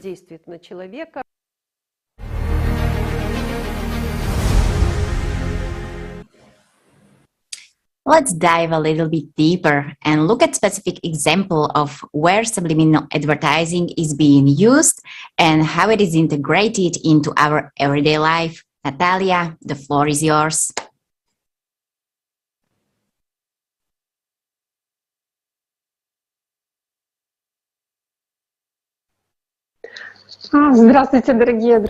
Greetings, dear friends. Today I would like to talk about following topics. This is introduction of advertisement, this implicit advertising history, examples of hidden captions and images and their impact of choice using subconsciousness desires to promote products and product placement. The modern history of subtle manipulation in advertisement begins on September 12, 1957, when market researcher James Vicary gave a press conference. He said that he recently successfully tested an advertising technique that used a device called Kaleidoscope. He installed it in a movie theater in Fort Lee, New Jersey, and programmed it to project two messages: eat popcorn and drink Coca-Cola at 1,000th second interval, 5 seconds apart. Vicary's test lasted for 6 weeks, and by the end of that period, Coca-Cola sales in the movie theater were up at 18.1%. Of popcorn sales were up at 57%, and this situation gained widespread publicity and was soon refuted, with Vicary himself admitting to lying. Although companies found it inconvenient to use Vicary's Kaleidoscope in their advertising materials, they tried in various ways to insert subtle manipulative meaning by influencing the subconscious. The Vicary himself, within a time, he also admitted himself that he was lying. And actually, many companies tried to implement such subtle manipulation in their advertising messages. And right now, I would like to show a few examples how it usually looks like. Such messages, unless you actually point it out, it can be even unnoticed for consciousness. We see first image, KFC advertisement attracted negative attention. In 2008, when it aired the dollar snacker commercial showing a green dollar bill in a salad. People didn't really like it because they felt that they want to be influenced. So furthermore, it is Burger King launched campaign to promote its new 7-inch burger. It depicted a surprised woman with her mouth open looking at the product. The caption says, "It will amaze you."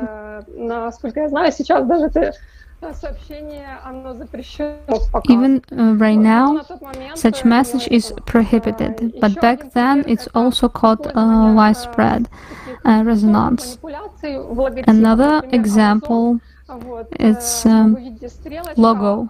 You see an arrow from A to Z to Z, and this is subtle manipulation here is simple, that Amazon sells everything from A to Z. Another example, Pirates of the Caribbean. Disney has long been accused of hidden subliminal messages in its movies. But this one may be the subtlest and cleanest of them all. While not entirely obvious, a longer looks like convinced many that Disney has adapted the well-known skull and the crossbones emblem to look like more the iconic Mickey Mouse logo. These days, as consumers, we are often the target of subliminal messages, and subliminal messages tactics tend to work best, but we don't notice them. When our subconscious mind is constantly on autopilot, they penetrate our conscious, rational mind and reach the core of our belief system. Another method of subconscious influence has to do with physicist and consumer motivation research. Here, marketing specialists have made extensive use of Freudian theories that there is a conscious and unconscious mind in human being.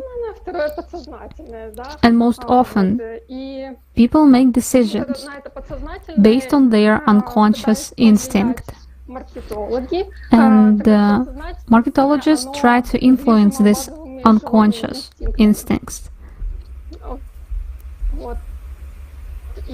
On this basis, to this day, marketing specialists are conducting a lot of research to find out how to influence the consumer to cause his desire to buy a product which he may not need and sometimes even harmful to health.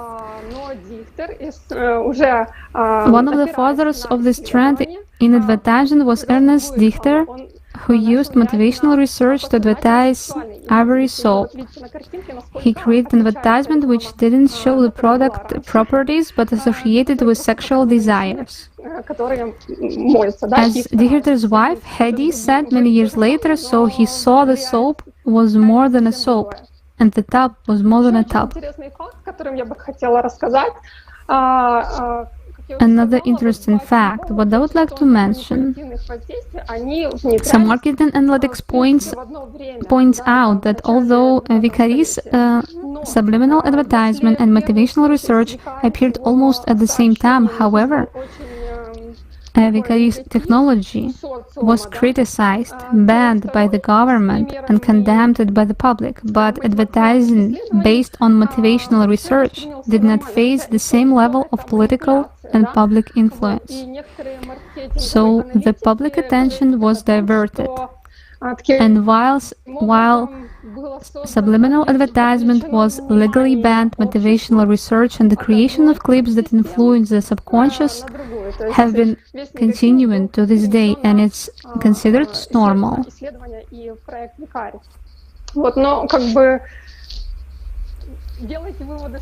So you can make conclusions yourself.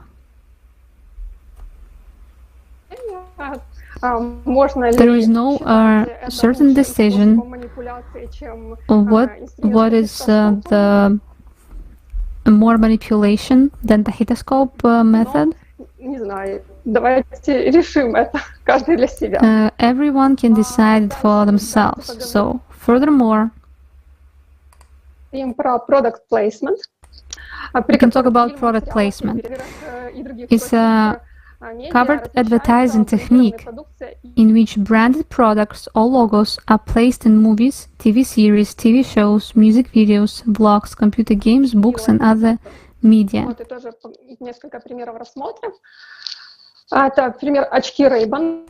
Here are several examples. Ray-Ban sunglasses in the movie Top Gun, where Tom Cruise character serves in the US Air Force.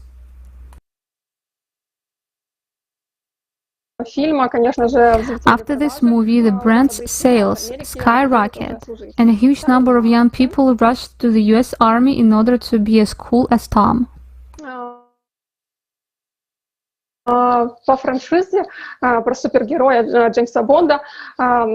James Bond. Aston Martin's cars in the James Bond Super Spy sequel, the main attribute is a tech-packed Aston Martin car in each new movie. About Agent 007, the creators show a new model. In addition, many other brands are seen in the movies of the series, such as Camel, Playboy, KFC, 7-Up, and Toblerone.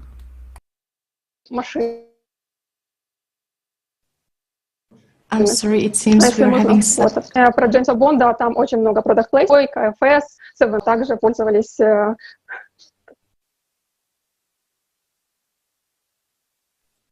I'm sorry, it seems that we are having some technical problems. Natalia, can you hear us?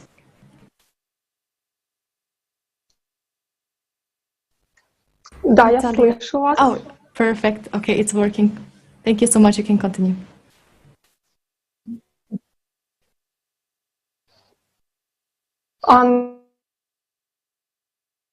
На каком этапе, подскажите, я прервалась? At what moment you stopped hearing me? Friends, could you please tell me from which moment I can continue? Continue with the James Bond. Джеймсом Бондом. Хорошо. Вот. И еще один пример. So one more example of product placement is Apple Company. In almost all the movies, the characters use Apple technology. And despite the fact that it is more expensive than its analogs, everyone wants to buy it. Ее рейтинги среди других аналогичных гаджетов. Вот, и все бы ничего, если бы таким образом, да, вот... And it would be alright if only certain products were promoted in this way. But through films, people are inculcated with unhealthy habits, drinking, smoking, and inappropriate behavior, excessive sexuality, scandalous behavior, aggressiveness, and violence. Здоровые, которые демонстрируются тоже на фильмах, в видеоклипах, в рекламах, то есть вот... We are being shown these habits, and unfortunately, it influences us on subconscious level.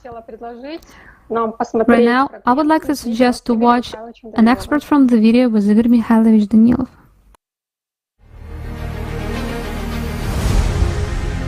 And let's say, in every 10th cartoon, I say it approximately, there are implantations.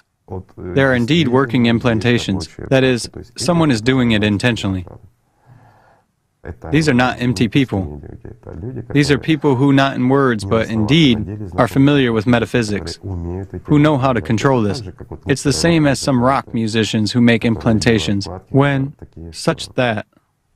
Well, yes. What is it? It is a transnational phenomenon. Absolutely. We've touched upon Japanese anime, that is, animation.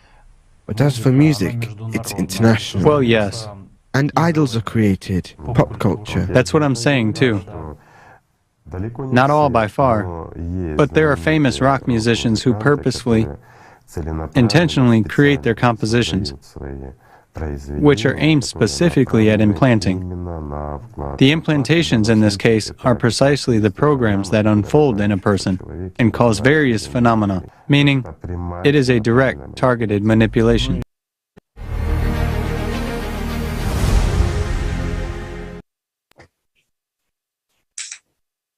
Guys, do you see now how we are being manipulated like puppets? And by someone who doesn't have our best interest. How is this possible? And why are we allowing this to happen? Are we our own enemies? Or are we human beings that have free will and choice? We are so blind that even have such concepts as black PR in our society. And if you have never heard of black PR, let's continue to learn from Irina Moiseyevna Banova as she shares her understandings of the topic of black PR.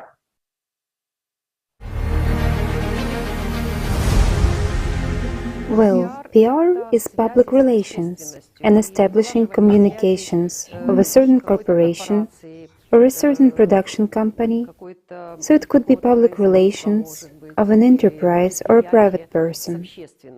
And these PR events, which are held, are very often held in a way, like they say, of a black PR. Black PR is when we need maybe to tarnish a certain person. Now, when there is a competition in society, competition in elections, competition in choosing goods, competition in receiving some services. I mean, when there isn't sufficient competition, we have a conference about that, it will always be a black PR. So I work in a university and face the fact that in the reviews of students or graduates on the website of our university, there are various reviews. And there are some of both, positive and negative. So if you read these reviews, then as our applicant who enters into our university, what will they react to? good ones or negative ones. And so I was faced with the fact that negative feedbacks among these reviews actually come from our competitors, as it turns out. After all, now any person can write a review, regardless whether they work at the university or they don't, study there, or maybe he or she just got to know about the university, and so on. So such reviews start to appear. That's what a black PR is. Relations. But PR agents should study the market, analyze public attitudes towards this issue, and then do certain PR campaigns. Many young people do not buy home TVs, or if they had a TV, they throw it away. That's because it is impossible to watch everything that's on television. Anyway, PR actions that are held against each other, this is actually very unpleasant reacting to them. So it's better not to watch them.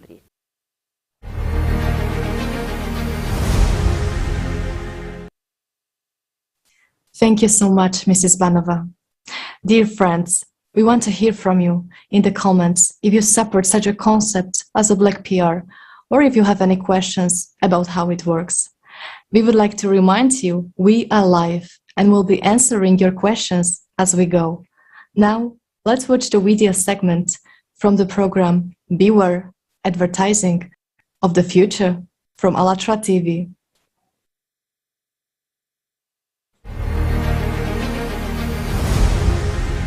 Let's take even show business, right?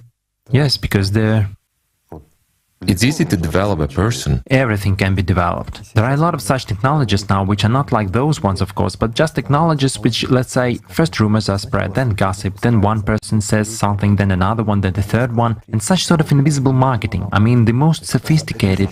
Black PR is especially effective, yes? Of course, scandals. Right. When scandals arise, they sling mud at a person. My friends, do you know that black PR is one of the most effective means of popularization? Why? Because when we emotionally perceive someone in a negative way, we remember this. And then it's enough to show this singer once or twice. For example, or a politician, it doesn't matter. And he becomes popular. First, when we see something negative about him, what does it provoke in us? Disrespect. Well, yes. But it gives us a sense of superiority over him. He's such a scoundrel, while we are good after all. Then it causes a laugh. And then... Several times we want to check what he is like, how much he has changed, and the serial sale begins. Of course, and we begin to watch him. Yes. Whether we want it or not. And ultimately, we listen to his music or we listen to his performances, and we literally become attached to him.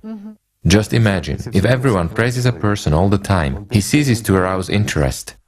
While if there are scandals, squabbles, why do some singers arrange unequal marriages, some quarrels, scandals? People need soap operas. They need emotion. Or when the name of a politician is covered in such mud which is ridiculous. Well, I'm not going to mention the surnames, but there are politicians whose names are covered in so much mud, and nevertheless they are quite popular, and will be popular. Why? Because they cause interest in society. This black PR makes us participate in these soap operas, and the main character is either an actor or a politician. Isn't that so? The main character is consciousness in all our heads. Of course, of course.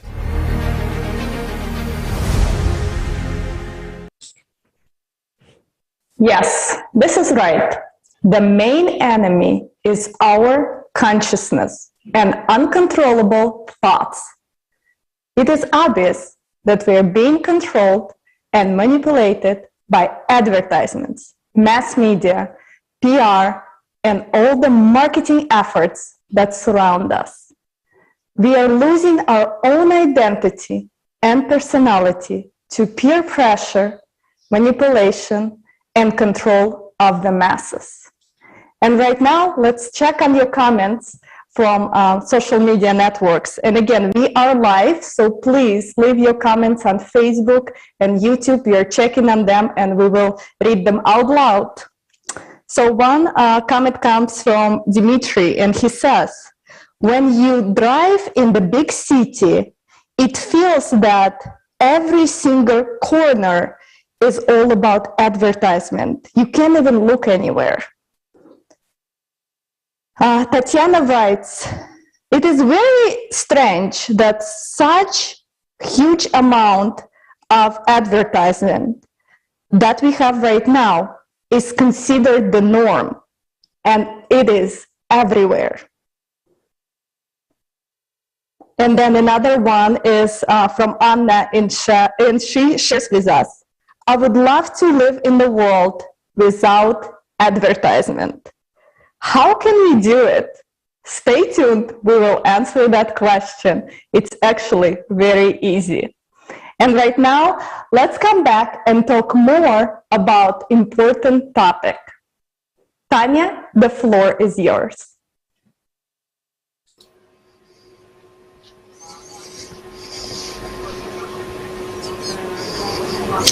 Thank you. Hello everyone. The next topic is psychology of the masses. Techniques used to put an individual in the group and the way in which he behaves in groups are studied by the psychology of the masses. Gustave Le Bon, a French physician in the turn of 19th to 20th century, is today considered to be the founder of the mass psychology. People have a natural tendency to be part of the group, but what if someone deliberately tries to turn them into group because it is easier to manipulate? Le Bon's masterwork, The Psychology of Mass, which strongly influenced his contemporaries Freud and Max Weber, is still relevant today. They agree with Le Bon's theory that man in the masses loses his individuality and is exclusively driven by shared emotions which spread in the masses like an attachment. Le Bon says that those who want to influence masses should not logically explain their arguments, but simplify their ideas and convey them into seductive, colorful images because masses love plays, movies and myths. For example, Americans have created an image of the perfect soldier in the movies. He is brave, strong, intelligent, and above all, charming. People around the world who have watched these movies have followed the ideas of an indestructible, omnipotent American soldier whose actions are always right. Images can be invoked by proper use of words. When the masses starts to hate an image due to political upheavals and changed beliefs, a skilled speaker or advertisement change the words, but essence remain the same. These some simple ideas from which both logic and scientific proof have been removed should be repeated as many times as possible with the same words if possible, because the masses offer a while accept them as a proven truth. For example, since we have heard that the chocolate X is the best chocolate, we start to believe or think that we have heard it for many sides and we see it as we see it ourselves. Speakers and consequent advertisement addressing to masses are not focused on their common sense but on their emotions, so provoking emotions in the masses is one of the most important techniques of propaganda.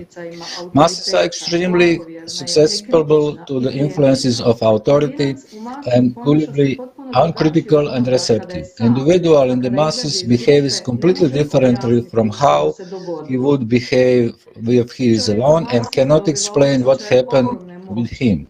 Man in the masses get a sense of immense power, a sense of responsibility disappears, he cannot distinguish truth from lies, he becomes unconscious of the result of his actions.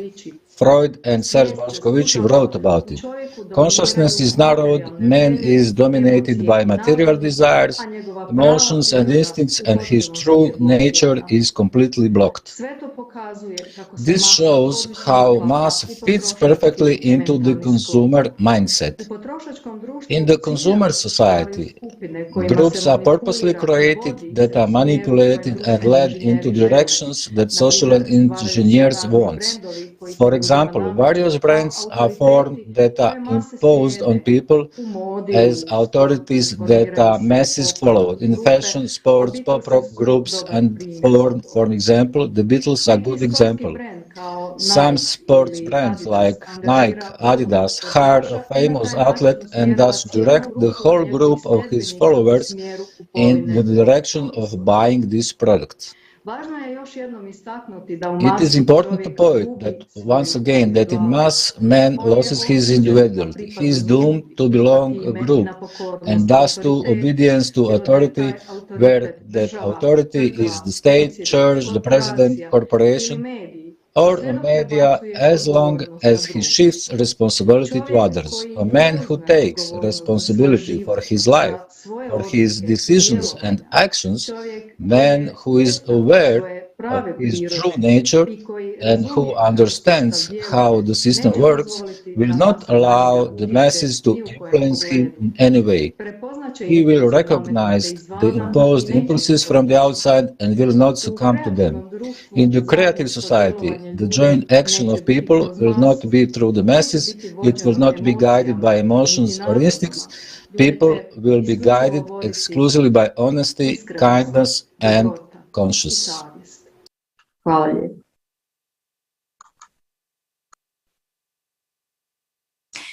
Wow, thank you, Tanya. Can you imagine living in a world where honesty, openness, and the best human values are celebrated? Wouldn't you want to be a part of creative society so you can become a human with a capital H, where the main value is human life and freedom? Where's the individuality of each person valuable? While you think about that, let's discuss the topic of media influence on our children and why no one is protected against the advertisement. Jason, please, share your findings with us. Hello, everyone. It's good to see you all here. Thank you for the wonderful and serious topics and pointing out why we absolutely need the creative society. So in the early 40s, advertising was coupled with a chocolate bar on Saturdays, puppet shows for children. Ever since that point, it led to expected results for those with knowledge, but those without it, it may seem that it was nothing. The people that started doing this already had the knowledge of signs, symbols, and their effect on the human subconscious, particularly upon a child's subconscious. This influence of advertising allows a child to leverage its ability at home and influence its parents based upon those ads or advertisements. And again, that mechanism is via behavior, persuasion, and the subconscious. There are hotly debated effects and questions regarding advertising at this time. For example, questions that need answered. At what age is it appropriate to advertise to a child? Meaning, will a child know it's being advertised to, or will it know it's being persuaded? And this determines whether or not we know children perceive the information around them appropriately. But why does this, even not knowing the answer to this question, stop us from regulating advertisement, given what we've been told today by everyone here? I'm going to point out and reveal a few points of data of a study done by Stoneman and Brody. They studied the advertising effects on children, particularly the purchase request of children. And they also sought to find out the things we're trying to find out today. But the conclusion of their study was that marketing and advertising leaves children vulnerable and gives them the ability to influence their parents. It's a bit strange, isn't it? But that's what things are like in the consumer society. That is exactly how things are. The information we receive, we then use it against each other, or we use it for our desires. It is no different for a child. Let's dive a little bit more. Okay? Currently today, these are the negative effects of advertising on children. Some of them have been highlighted by our speakers today and our host. It influences their buying decisions, provokes tobacco and alcohol consumption, causes eating disorders, America, the country I reside in, has a leading amount of obese children. Think about that as we talked about McDonald's today. Develops materialistic feelings. I'm going to elaborate on that. Materialistic feelings is where we treat each other as a transaction. We don't have any stake in being kind to each other. It is just simply a transaction. Beguiles children to do dangerous stunts and perform that which they had seen on television. This one, everyone knows this one, influences them to resort to impulsive buying without any critical thinking of whether or not they actually need the object that they're seeking. Influences them to like high-end and expensive things. Today, one of our speakers spoke about Jordans. In the United States, every child wants a pair of Jordans. Provokes violence and aggressive thoughts. This one is quite important because this is how children interact with each other if they don't know any different. If they've never been shown kindness, whether it's from advertising or their home environment, this is their reaction because of that perceived information, is to treat each other in a threatening manner in order to ascertain something they felt they needed. But there's hope. The American Pediatric Association does recommend a few following guidelines for parents and anyone who is responsible or in a responsible position for children. But I will tell you, that responsible person is every single one of us in society. All children are our children, and all of us are responsible for upbringing a human being. But this is what they recommend. Build digital privacy and design. Know what your children, or those you're taking care of, are downloading. Makes sense, right? That way you can assist them in being informed in the information they are obtaining. Notice they didn't say influence their choice. Enhance and monitor privacy settings on their personal devices. If your child is really going to have a tablet and they're underneath the age of 8 years old, at the very least, create some settings for those personal devices, to include the TVs. Teach the children to analyze. Now, that doesn't work necessarily for children underneath the age of 8, but you can surely ask your child questions, as they recommend. How do they perceive that information? Not how do you perceive it, but ask your child questions, how do they perceive it? And if your child cannot speak to you about what they're feeling or about what they think, they probably shouldn't be watching that device. Another important one, because of public education, it is very important for us to speak and be transparent with the administrators and the public school teachers and those that oversee our children.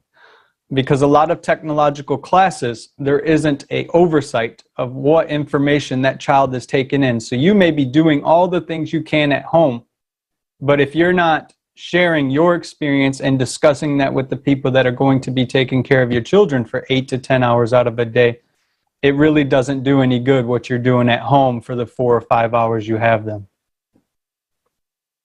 In conclusion, this is just a short list of effects that we know of that's being studied today. It is not meant to be exhaustive. And it needs to be studied more within the scope of psychology and developmental psychology in particular. Since a majority of people do not know who they are, let me ask you a question. How can they know the consequence of the information they're receiving? How can they make a decision? Advertising implants images, desires, and patterns, not only in adults, but to our most vulnerable population, our children, the future generations. These children begin to attribute or assign those images as it's discussed in psychology, meaning they think what information they have coming in and they start assigning it to themselves as a characteristic, as the I, or it's me, it's my like, it's my want. not knowing it's not their want, need, or desire. Today, how many children are being raised by devices? This is actually a topical, very hotly discussed topic within our society today. A lot of our children are being raised by electronic devices. Why should you care? Well, I hope today the information you've ascertained up to this point shows you should care and should get involved and should discuss these things, especially if you're a parent. At this time, there's a positive correlation between ADHD and advertisement. For those that don't know, ADHD is attention deficit hyperactive disorder. There's a funny joke about it. I don't have ADHD, I'm just thinking. But we all should think about that. Why is it a person's being compounded with thoughts after thoughts after thoughts after thoughts? Where does it come from? Just maybe it's a positive correlation to advertisement and the overload of information and lack of regulation of that information. Thank you all so much.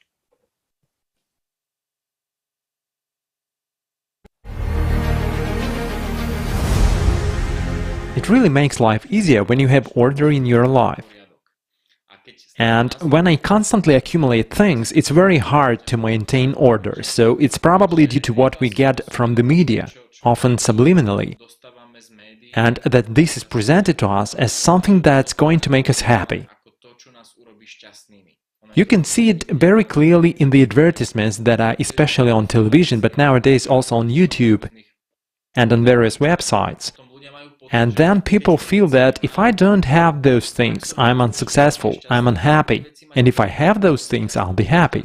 And then when they get those things, they find out that it's not that what made them permanently happy. It was instantaneous. And the real happiness, the real joy of life is somewhere else entirely.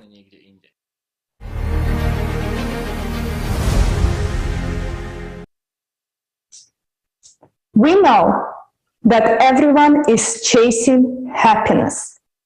But in consumer-driven society, happiness looks like an accumulation of things that we cannot take with us when we die. So what is the point in it? And why do we agree to this game? Why do we not question things that surround us, but instead continue being slaves to the consumerist format for the past 6,000 years?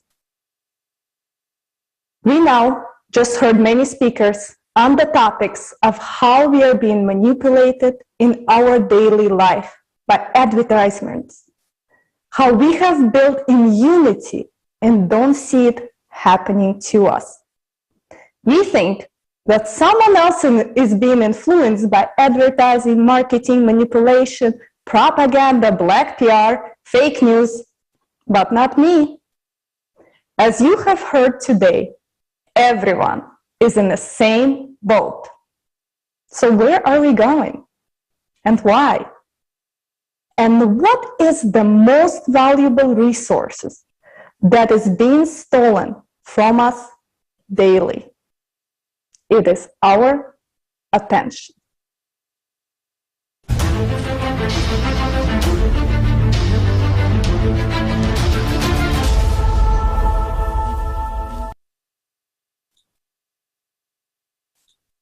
Dear friends, you're watching the Kaleidoscope of Facts number 14, Impact of Advertising and the Power of Attention.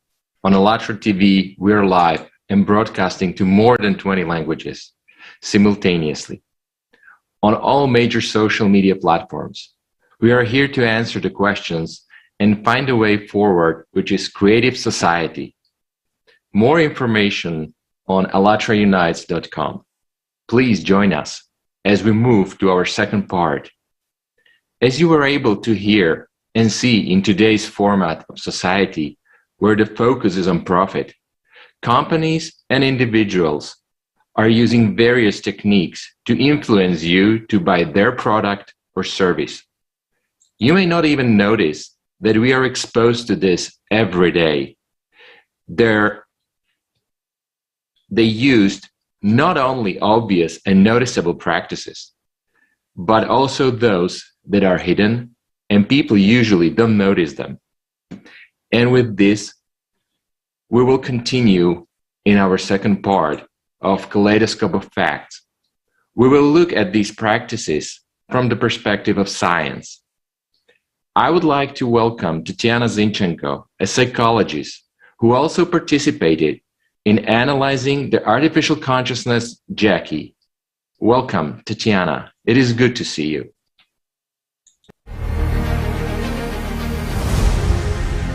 Greetings, dear friends. Today I'm glad to investigate together with you such an important and relevant topic as advertising and attention. I will tell in detail what neurobiological mechanisms advertising technologies use to influence people's choices and behavior. Unfortunately, we live in a consumer society where the basis of the economy is stimulation of people to constantly buy more and more goods or services. The main tool for this purpose is advertising. A person who lives in such a society in the language of marketing is called a consumer or a user. Advertising is aimed at attracting and keeping persons' attention on certain information. It's a stimulus which is to lead to a purchase. Every year, advertising is becoming more and more aggressive and manipulative. Modern advertising strategies affect subconscious mechanisms, bypassing rational thinking and critical analysis. They're receiving a new scientific trend called neuromarketing. Neuromarketing is the practical application of neuropsychology in marketing by studying the physiological and neurobiological reactions of a human to various advertising incentives. For this purpose, special equipment and methods are used: MRI, computer EEG, MET,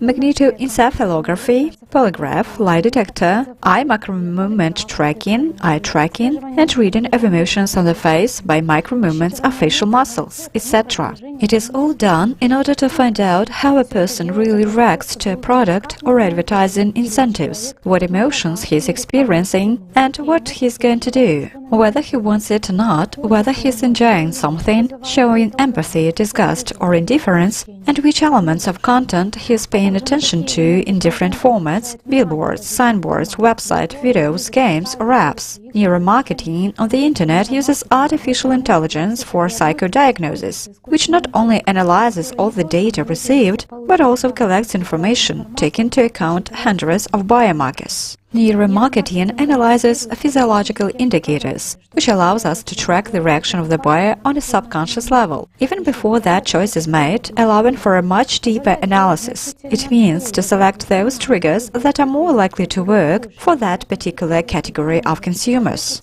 In conventional surveys, people may give socially desirable answers, maintaining the image of a good person. Neuromarketing eliminates all of these distortions. It is essentially a set of knowledge and methods for manipulating people's minds and behavior in its purest form. Neuromarketing appeared only in 2002. The term was first used by Bright House, Atlanta, USA, which published the first article in this field and sponsored the first neuromarketing research. But it is already being taught at universities, and Nobel Peace Prizes are being won for research in this field. Many large companies and IT giants have entire departments for neuromarketing research, such as Microsoft, Google, Apple, and Facebook, Hyundai, PayPal, Cheetos, PepsiCo, Coca-Cola, Nestle, etc. If the content is catchy, a cleaning song that sticks in your head, or certain images or phrases from commercials keep popping up in your mind, you know that is probably a neuromarketing commercial that's been released after a neuromarketing test. In what normal society would aggressive and manipulative technologies be actively and absolutely openly introduced into all spheres, taught and supported in the scientific community? How does it work? Advertising always targets the instinctive programs of the human primary consciousness. What is meant by the term subconscious? This is the need for safety, survival, reproduction, and the desire for alpha importance, or the desire to be the dominant individual in the circle of his own kind. Advertising activates these programs using the mechanisms of unconscious imitation based on a system of mirror neurons. In 1992 in Parma, under the leadership of Giacomo Allat, some studies were conducted on the brain of macaques in order to analyze how the motor function of the body is carried out. When monkeys performed any movement, activity was observed F5 zone, the premotor zone of the cerebral cortex. The neurons in this part of the brain became active not only while performing any action, but also when the macaques observed how other monkeys were about to perform or performed any action. It was as if observation and action were the same thing. During further study of mirror neurons in humans, they were found not only in the motor cortex, but also in the sensory, associated with processing information from 5 sense organs, associative and subcortical structures, such as the amygdala nuclei, the putamen, and insular cortex. These neurons are associated with a number of functions, learning by imitation, empathy, and imagination. We put ourselves in another person's shoes, try to see things through their eyes, and experience the same pleasure or suffering as if we were doing it ourselves. For example, you watch in a commercial a slim, attractive middle-aged woman in cozy, homely clothing, drinking coffee from a delicious cup. Her face is calm and demonstrates exquisite pleasure. And at the end of the clip, a pleasant-looking, fit and clearly respectable, confident man, judging by his clothes, demeanor and accessories, embraces her. She turns her head and they smile at each other. When we watch the commercial, we put ourselves in this woman's shoes, and despite the fact that we already, for example, are not as young, well-groomed, have gained extra pounds, do not live in such an exquisite house, but at this moment we feel the same pleasure as the woman in the commercial, and will go buy that kind of cup of coffee machine, depending on what was advertised.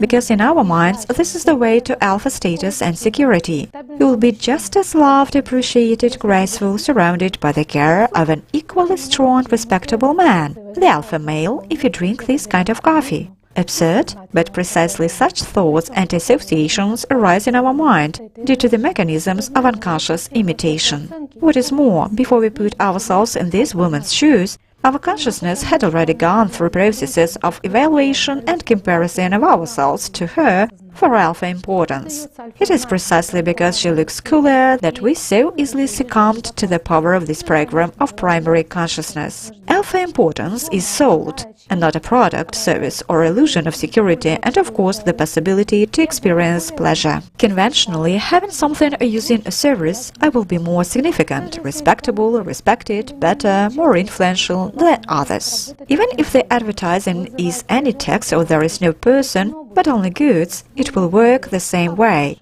causing the same associations, only the movie will be watched not on screen, but in your imagination. And the same unconscious imitation program will be activated based on the work of mirror neurons. The results of various neurobiological studies show us that in the brain we will observe the same processes regardless of whether we observe something in reality or it is only representations, imaginary images in our mind. Thus, neuromarketing exploits a necessary and useful brain mechanism which we need for our development, learning, and understanding each other for its own benefit. When these programs are successfully implemented, for example by purchasing a certain product or service, positive emotions of joy, pleasure, euphoria arise in the consciousness, and in the brain we observe activation of neurons in the rewarding mesocortical limbic system of the brain, and the so-called pleasure area, and correspondingly a burst of certain pleasure neurotransmitters,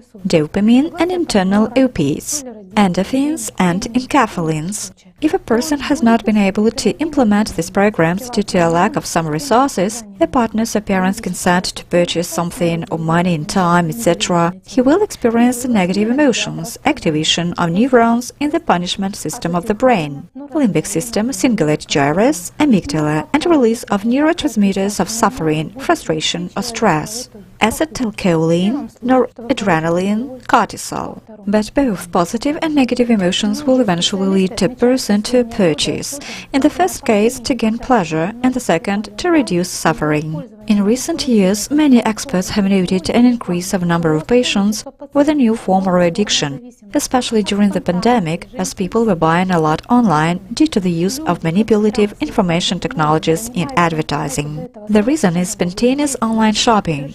People, as if in a trance or under hypnosis, engaged in a completely different activity on the internet shortly before, make purchases when they come across an advertisement in a state of strong emotional excitement. To do this, they take out loans and borrow money, often microcredits at huge interest rates. And when they cool down and realize what they have done, they are completely bewildered and do not remember how much money they had borrowed.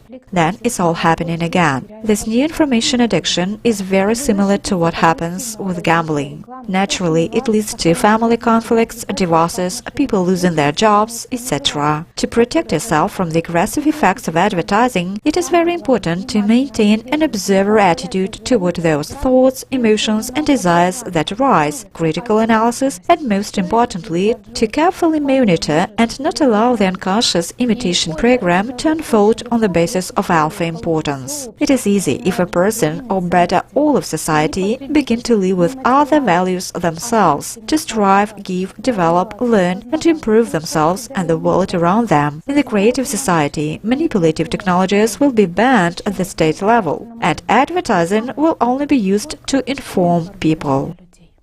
Спасибо большое за внимание. Передаю слово следующему спикеру.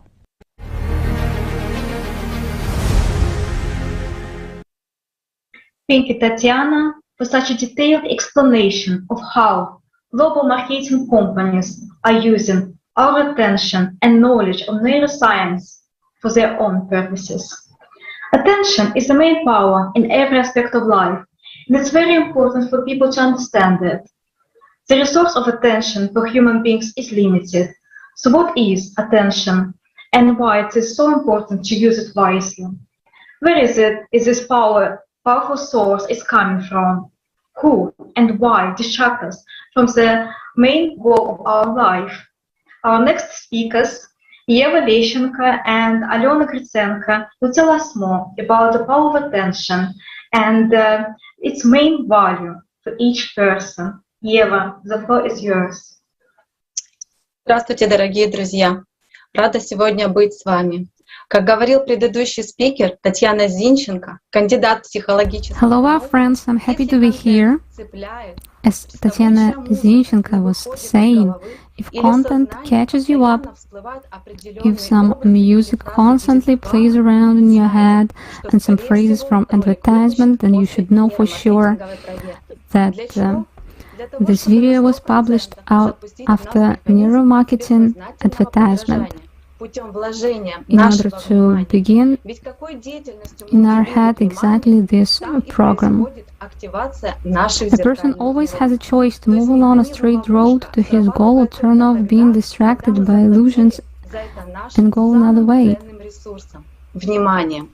And always, when we pay with the most valuable resource by our attention.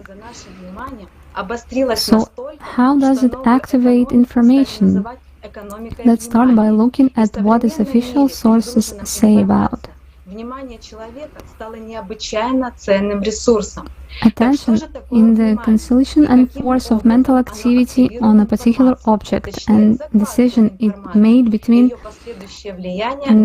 voluntarily and voluntarily attention when the choice of object of attention is made consciously, deliberately. The characteristics of attention stability, volume, the number of objects can be perceived and recorded by a person in a relatively short moment of time. Distribution, the ability to hold in the field of consciousness the objects of different activities.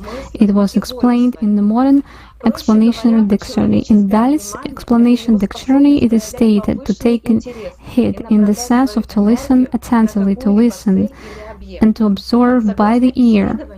Simply put, human attention in the ability to show heightened interest and to direct his energy towards some goals or objects. The main properties of attention are stability, volume distribution, switching and concentration. Depending on whether we choose to pay attention, consciously or unconsciously, we can distinguish three types of attention.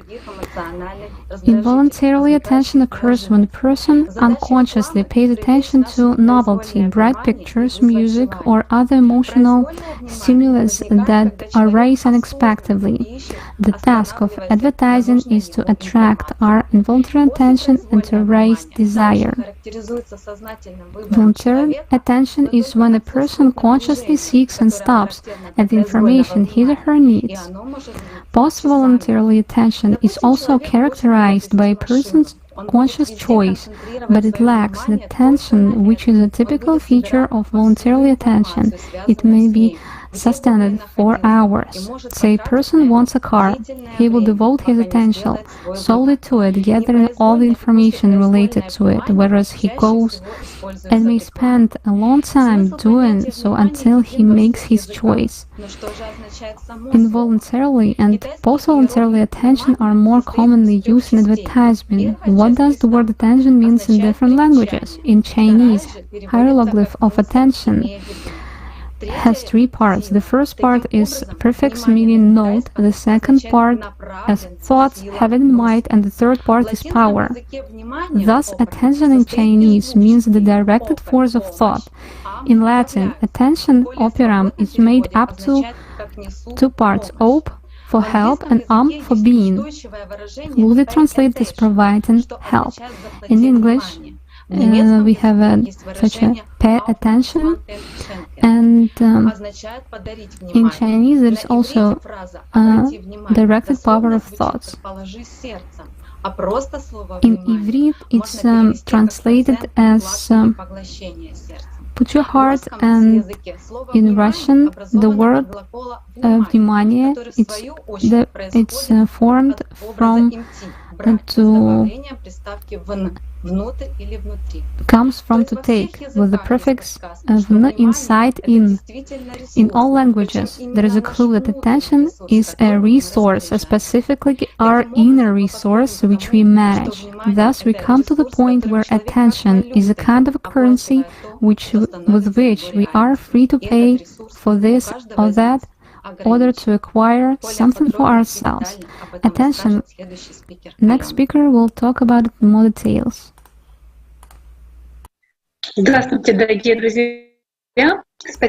Hello, dear friends. Thank you, Anna. Yeah, and we continue. To understand what it means that the resource of attention is limited, let's consider an associative example where the person's life is a direct road leading to a true goal. The beginning of life is the beginning of the journey on which a person is given a body as a car and one tank of gasoline as the energy for movement.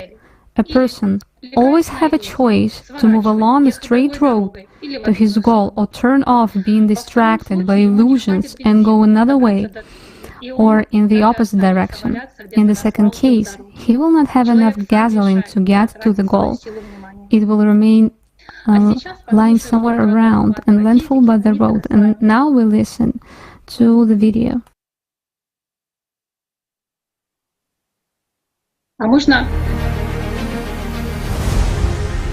In quantum physics, we have these waves of possibility. So the question is, how do the waves of possibility become actual events in our experience? And observers seem to be included because we, human beings, are the only ones we know that actually have experiences.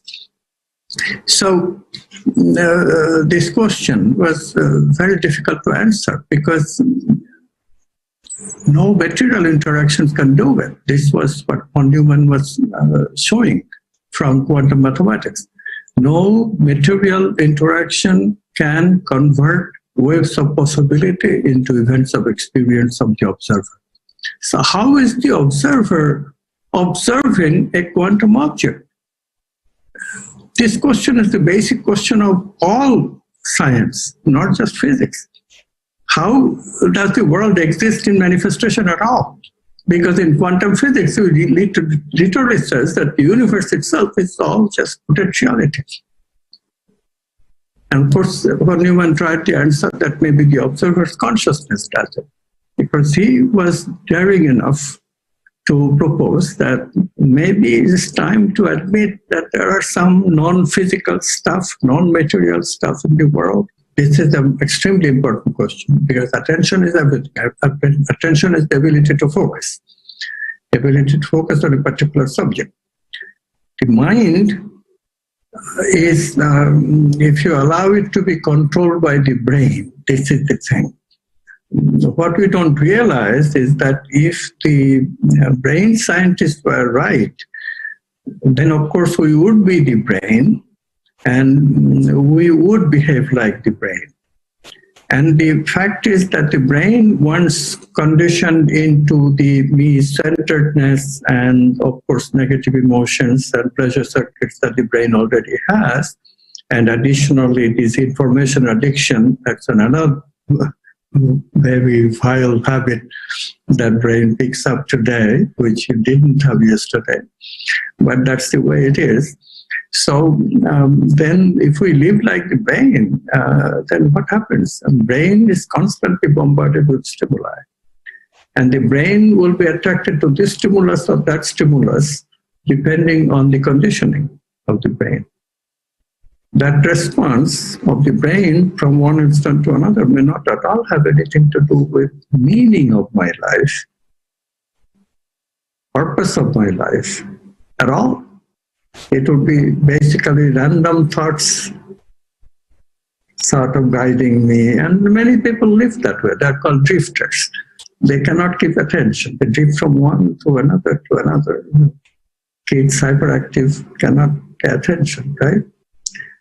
People who pay attention, why are they paying attention? They are paying attention because they attach meaning to it. They break into the brain's habit. Hey, that's not meaningful. I don't want to do that. I want to do this. This is meaningful to me. So that's how we do it. Without the meaningful mind and without consciousness, the ability of being the real boss, that I can overrule the brain's habit of randomness. You know, quantum ultimately is also random because probability calculation works there. So we have a bunch of responses. We are able to choose usually, but if we allow the brain to take over, then it's random. It becomes random. That's a normal way of operation for the brain. It is with our consciousness, with our mind, with our meaningfulness that we want to give, with the purpose that we want to bring, that we change, to overrule the brain and change our direction to focusing to a particular problem of meaning that I want to focus on. Okay? And we are nearly forgetting that in the present culture, especially, you know, social media. It really dumbs down people. They don't have the ability of paying attention anymore. If we leave meaning and purpose, what happens? This is the question that you have to ask. And the answer is really beautiful. How we create heaven? We create heaven by creating a soul for ourselves. Soul is what is going to take us to heaven. So soul creation is what? Soul creation is the creation of meaning and purposeful thing, memory of meaning and purpose that we serve. Purpose is to embody these archetypes: love, beauty, justice, truth, abundance, power in a good way, power to empower others, wholeness. These are the things that we cultivate and embody as much software as we can make. This is soul software. But the problem really is that, okay, do we stay forever at the survival level? Do we ever go into soul making en masse? Because, you know, you were asking before about this collective memory. Unless we return to that connectedness, and this time in spite of the mind,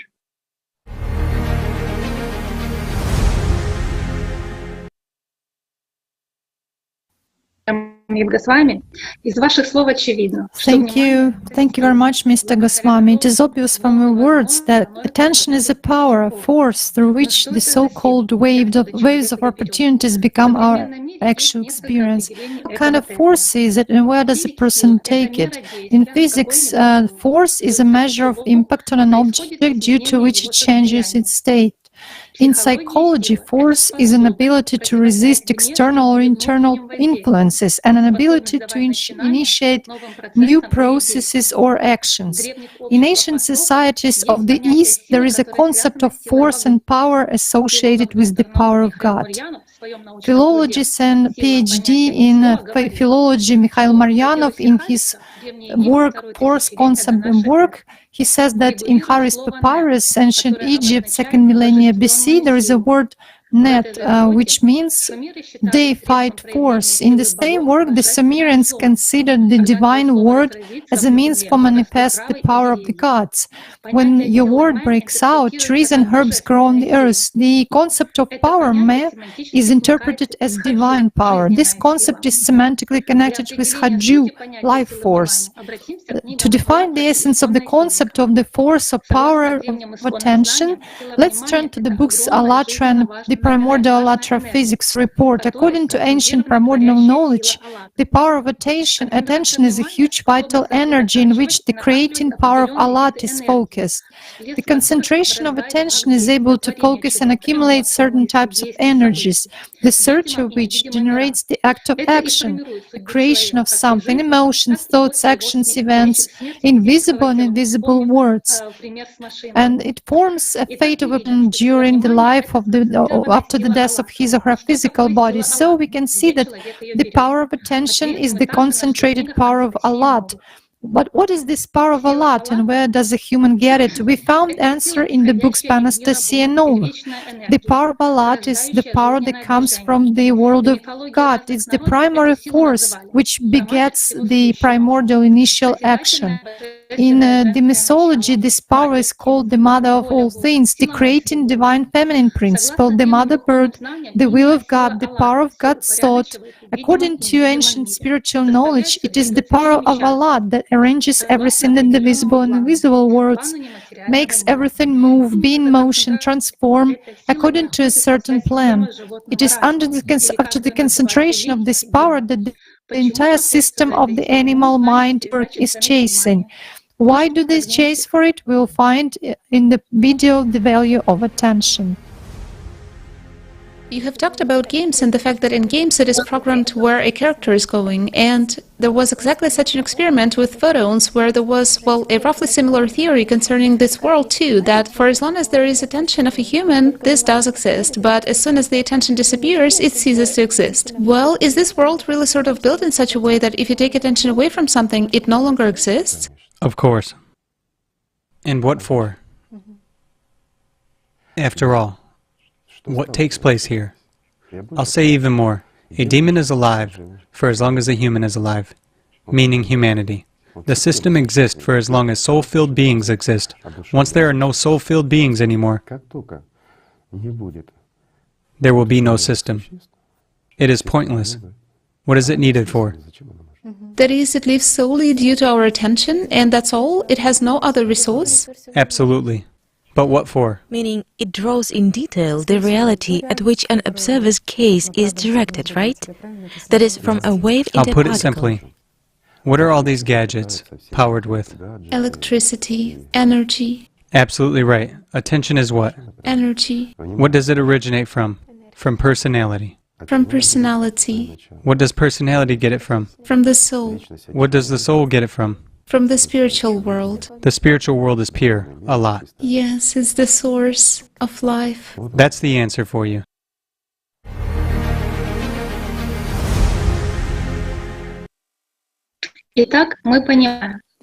So we understand that the power of attention is the most valuable resource for a human. Directed power of attention can make changes in the surrounding world. Thanks to this force, this power, the entire material world exists, including advertising. With no attention, there will not be advertising. Thanks a lot. I give the floor to the next speaker.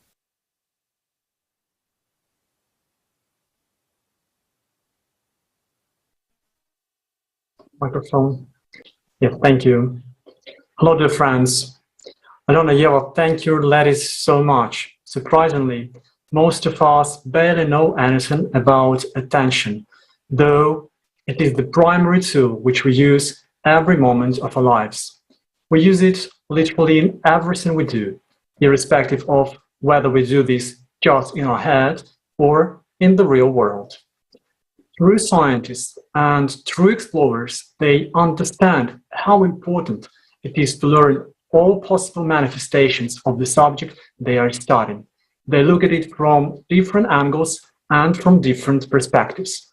Thus, today, together with learning various definitions of attention, etymology of attention in different languages, and types of attention, it was truly interesting to look at the role of attention from the perspective of quantum physics, to find out how the Egyptians and the Sumerians defined the concept of power, and of course, to get a deeper understanding of the power of attention through the concept of Allat in primordial electrophysics.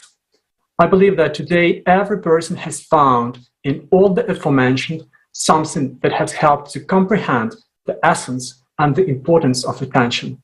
Thank you, ladies, so much once more. And the study of any question would not be complete without experimental evidence. There have been many experiments around the world at various times by scientists and by enthusiasts that in one way or another have involved the power of attention. And our next speaker will tell about the links of such unexpected things as water, its photograph, and Facebook, as meditators and crime rate in Washington, as random number generators, and the funeral of Princess Diana. Quite intriguing, I would say. We are all ears, Ksenia. Thank you. Dear all, my name is Ksenia. As previous speakers highlighted, attention is the key in our life, as it's a power, a vital force, a creative force. Scientists all around the world stating that by uniting together towards a common goal, we have a significant effect. With improvement of telecommunication technologies and the emergence of the social distancing phenomenon, the remote experiment was conducted by Sergei Kernbach in 2020 and was published in the Journal of Emerging Trends in Science, Association of Unconventional Science. About 300 active and 10,000 passive participants participated in a remote experiment of 30 minutes duration. Those sessions were synchronized via Facebook, and during which participants were asked to concentrate attention on the photo with the water, as well as send love to all participants and wish them a stronger health and immune system. The results confirm that concentration of collective attention is capable of changing the electrochemical and thermochemical dynamics of aqueous solutions for instrumental detection. Mass media and social media play a leading role as an instrument for unification of people. Another experiment was conducted in 1993 by quantum physicist John Hagelin in Washington, D.C. Due to 2,500 meditators, the crime rate dropped by 25%, which means that a relatively small group of few thousands were able to influence much larger group of 1.5 million citizens. Conclusion. By uniting and putting attention into positive emotion, people create a specific information field, which is in line with the idea of creative society. If we all unite, we use the power of synchronization. We can achieve a great outcome for all of us. I would also like to draw your attention to the project called Global Consciousness, which was conducted by Roger Nelson, PhD, Director of Global Consciousness Project, which looked at whether there was interaction between people over long distances. A random number generator continuously generated random numbers which were recorded on a hard drive over a period of 12 years and from the locations of around 70 locations all around the world. As a result, experiment provided evidence that effects of synchronized collective attention, defined as mass consciousness, were recorded on the world-spanning network of physical devices. In other words, researchers were able to capture the change in the behavior of the random number generator, as many people turned their attention to a single event. Indicators of anomalous data structure are correlated specifically with the moments of importance to humans. For example, as you all were aware of funeral of Princess Diana, the memorial ceremony for Mother Teresa, etc. This study evidenced that human consciousness and emotions are actually part of the physical world. The data shows that we come together in an effective interaction in response to great events on the world stage. However, we are not conscious of this. As well, it was concluded that compassion is an international connecting emotion, while fear drives us towards personal survival. It separates us. Similar idea was brought by scientist, futurist, and award-winning author Dr. Schwartz, who was invited to share his knowledge during the International Online Conference about Creative Society, United We Can, which took place in December 2020. He explained the concept of quotidian choice. It means that throughout the day, people committedly make the most compassionate, life-affirming, and fostering of well-being choices. When shared with many, it's more powerful than any other force. He stated that violent change succeeds only 25% of the time, whereas non-violent change succeeds 75%.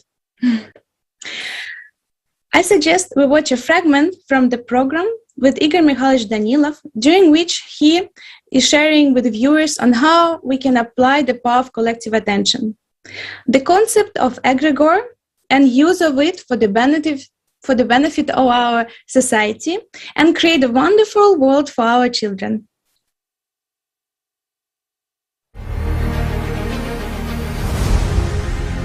Because what will any violence mean? A consumerist format. We cannot build the creative society through violence. While in order for us to do something, we should consolidate all of our human resources. You see, there is such a notion as an egregore. In this case, an egregore is understood as our overall potential, the overall human potential, which we can invest together in order to resuscitate our planet, repair our house, and for all of us to survive. That's the way it is.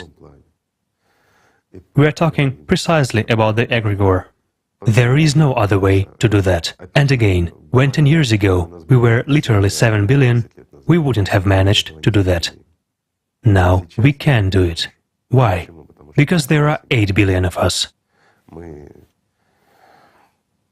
We are much stronger, smarter, and more technologically advanced than we were 10 years ago. We can withstand these challenges, but we can only withstand them together.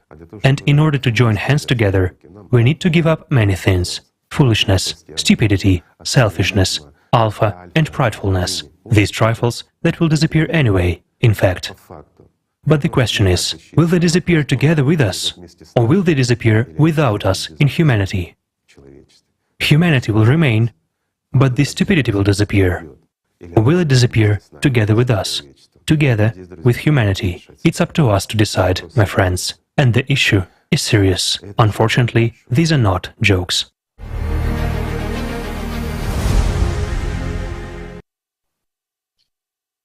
I would like to share one more experiment, Global Coherence Initiative, led by Roland McRae, PhD, Director of Research at the Institute of Hard Math, and Annette Dulé, PhD, Geologist, Marine Geochemist, and Researcher. They stated that if all living systems are indeed intercorrelated and communicate with each other via biological, electromagnetic, and non-local fields, it stands to no reason that humans can work together in a co-creative relationship to consciously increase the coherence in the global field environment. which in turn distributes this information to all living systems within this field. Every individual contributes to the global field environment, and each person's attitudes, intentions, and emotional experiences count. A person can have an impact on a lot of things when correctly investing its own power. If the person knows that he or she has it, and it knows how to use it. Let's watch a fragment of the program about synchronization and the power of of collective attention.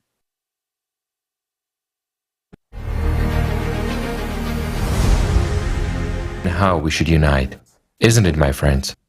I'm saying again, we don't unite either wallets or refrigerators or nothing. Neither families, nor houses, nor gardens, no one should lose anything. We just get synchronized. By investing our attention in one goal, in order for us to do this. Can we do this? Easily, my friends. So we must do it. You have noted quite correctly regarding synchronization. There are a lot of experiments indicating that in nature, in numerous systems, there exists a synchronization effect. Of course. Which scientist Huygens discovered as long ago as in the 17th century. And he said he noticed this when observing wall clocks that began to work in unison over time. Several clocks. Right, several clocks. And they simply began to work in unison. He just ascertained that while standing on the same basis, they come into resonance. Pendulum. Meaning onto one wave. Yes, electromagnetic resonance arises between two pendulums. Yes, and here's another interesting point. A lot of experiments were conducted on this basis, and attention was paid to it. So, my friends, I'll ask you a simple question. Just imagine there is a platform, and there are two pendulums standing on it. They work asynchronously. And after a while, they begin to synchronize. It's clear that it's owing to the platform. And now the question. Imagine one platform with two pendulums, and another platform with 10 pendulums. And all 10 pendulums are working on their frequencies, meaning they're completely asynchronous. Which of these systems will stabilize more quickly and a resonance will begin? A simple question. What do you think? The one with 10 pendulums. Yes, the one with 10 pendulums, but consciousness says the one with 2. Why? It will be faster for 2 pendulums than for 10. No, my friends. 10 pendulums come into resonance much faster than 2. Again, regarding unification, if we take, for instance, that very Tsiolkovsky, right? Right. When two people unite, their mental strength or aura is amplified 7 times, yes? Isn't it interesting? And with each subsequent one, it is amplified even more. So if there are 3, it is raised to a power. In other words, Correct. If 3 people unite, it's already 7 to the 2nd power. Meaning it is amplified 49 times. Of course. Isn't it interesting? But what's important is that it happens, let's say, on the same wave. And there should be one goal. It is very important. Certainly. And it's very important here. He also noted that there should be one idea, one goal, and our attention should come into it, meaning we should come into resonance for achieving one goal. This is what we are talking about when establishing a creative society. Our unification is only needed so that we all together put our attention into one goal and implement it. So we must resonate, not dissonate with each other, right? Then we will build it very easily and quickly. Everything depends, my friends, again, on our aspirations and on the power we invest. And human power, the true power, is in our attention. If we invest it there, but again, we invest it due to our desire to make the world a better place for ourselves. We do not contradict even those very patterns of consumerism. We want to create a beautiful, safe world for our children. This is a true legacy that we can leave for them. Isn't it so? We give them not only tomorrow, but also day after tomorrow. Isn't it worth it for us to spend a little time and attention on this? It is worth it, my friends. Life is worth it.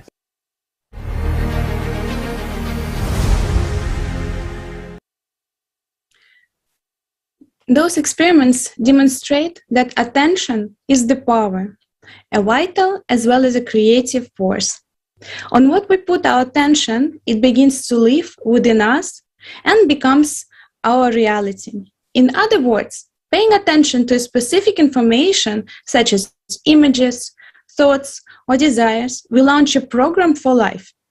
Because we give our energy for implementation, it transforms the chosen information into the reality. Attention plays a key role in our life. Thank you for your attention.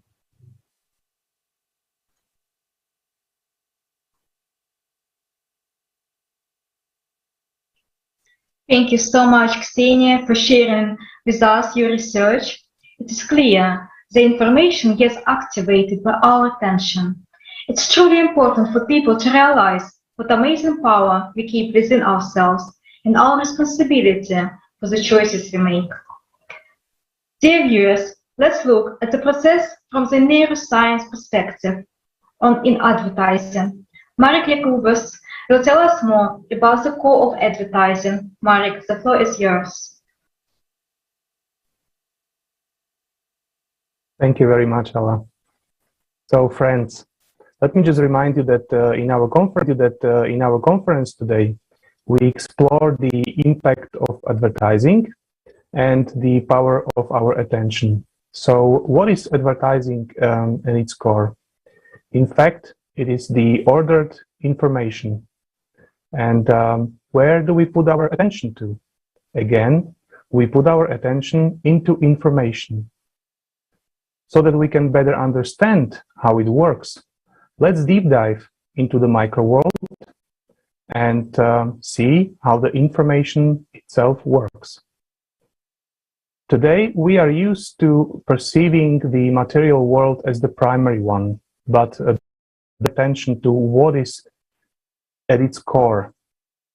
So to begin with, let me give you a simple example from our life showing that creation of matter begins with information. How are houses built? First, we're building a house. Then we form the idea of what kind of house we want. We make plans, and finally we build a house. So this case proves that the information precedes realization in matter. If we look at it from a different perspective, from perspective of physics, so first we set basically our needs. That is the information defining acceptable possibilities, such as how many rooms a house should have, or how big it should have, its color, etc. And when we invest money, in other words, our attention, the company starts to build a house according to the plan, or in other words, the master plan. And in such way, the house will turn into reality. That means that first we order information, attention, and obtain a material result. For how it happens, let's watch a short video.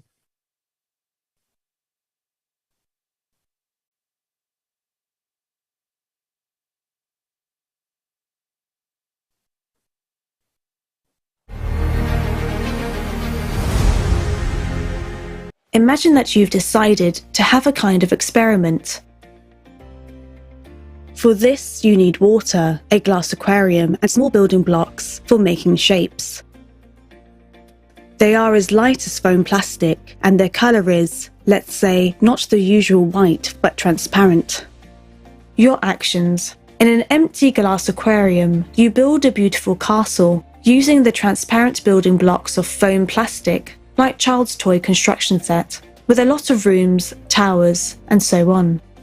When you connect one transparent building block with another, there appears a certain colour that is visible to your eye. In other words, you have a plan in your head how to build a castle. You have the will to create it, and force by applying which you are building with this unusual material. Next, you have built the castle, which became visible thanks to such connections, and now you can admire its beauty, volume, and the complexity of its architecture. Then, continuing the experiment, you fill the aquarium with water. What will happen? Suppose the water will be filling the aquarium with such a force, pressure, that it will destroy the castle you have constructed. At that, the foam plastic building blocks, which once were the walls, roofs, and elements of your castle, will now start to float to the water surface, some separately, becoming invisible again, and others will float in groups, clusters, which still remain visible to the eye, since they are connected with each other. Eventually, your entire structure will break up under the pressure of the water into separate building blocks, become transparent. So as they say, not a single trace of your castle will remain. If you remove all the water from the aquarium, the foam plastic building blocks will sink to the bottom. The blocks themselves, without your plan, will, and application of force, will never take shape of an ordinarily built castle. This will simply be a chaotic handful of transparent foam plastic building blocks, invisible to the eye. You may shake your aquarium for as long as you wish, even for eternity, shuffling them, yet they will never become a castle until you build it again.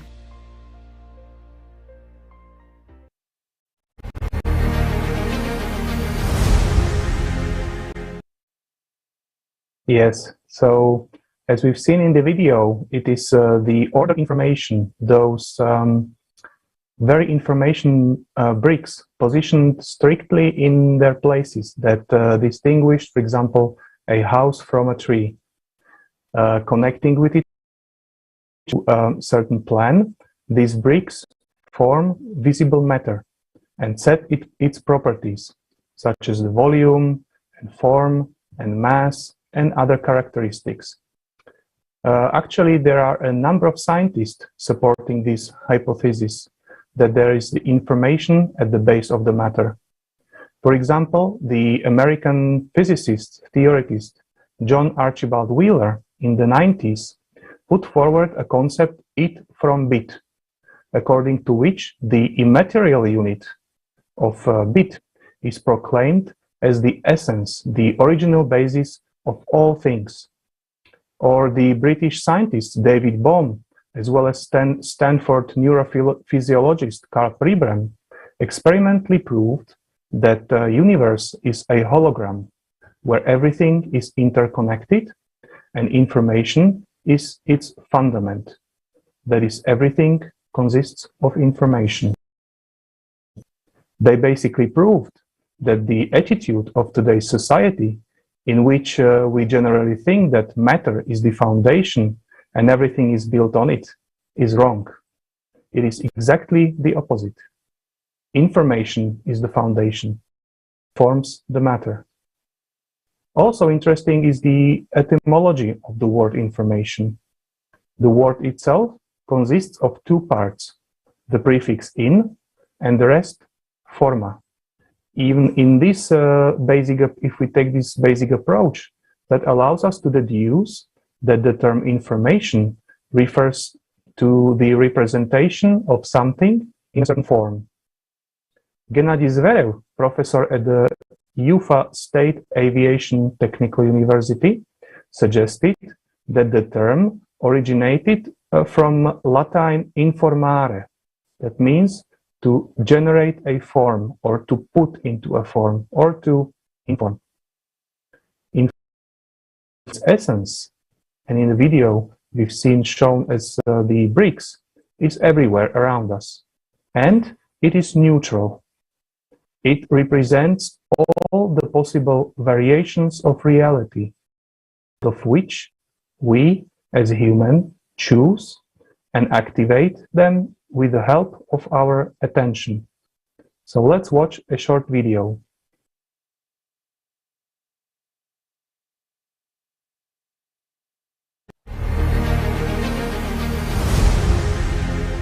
In order to understand this, let's consider another example with a mirror. Suppose that several basic information building blocks form a structure that represents a local point, some object. We put it in the middle of a room, in which a multitude of mirrors is placed under a certain angle in such a way that it is reflected in each of them. So the object is in the middle of the room, and it is reflected in every mirror. Also, we see it, and therefore about it exists in our minds. In short, the information about the object exists simultaneously in several places. If we remove one of the mirrors, we will not observe this object in that place. But when we return the mirror, it will reappear. So, in fact, information about it has not disappeared. It is just that we see the object under certain conditions of manifestations of information, and once conditions have changed, we no longer see it. Objectively, however, this object continues to exist in that place in terms of information. The reflection may have a continuous flow, so it means that this object exists in each point of this room and, incidentally, not only of the room, but also of the space outside the limits of the room, regardless of whether we see it or not.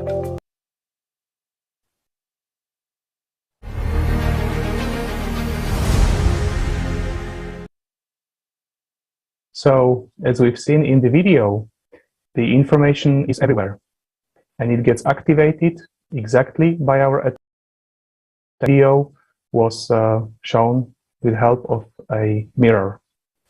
Now you may ask, how does it or what does it have to do in common with the advertising?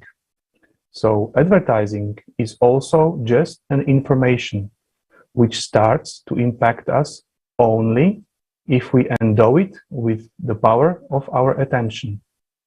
By endowing information with power of attention, in essence, we give life to the information program contained therein, which transforms our into this or that reality. It may either be a horror with endless issues or a life filled with love and happiness. It only depends on our choice. Thank you very much, and I pass the word back to Robert. Thank you, Marek. Indeed, these facts that all of us are facing every day them and don't realize what is actually happening. People don't realize that the most valuable resource is our attention fed with our energy. Just a quick reminder for everybody watching us. We are live on Allatra International Public Movement platform. Please use the chat option and place your comments and questions.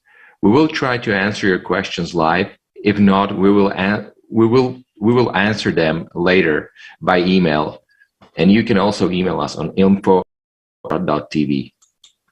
Now, let's watch a short video, The RISE experiment. This experiment proves how powerful our attention is.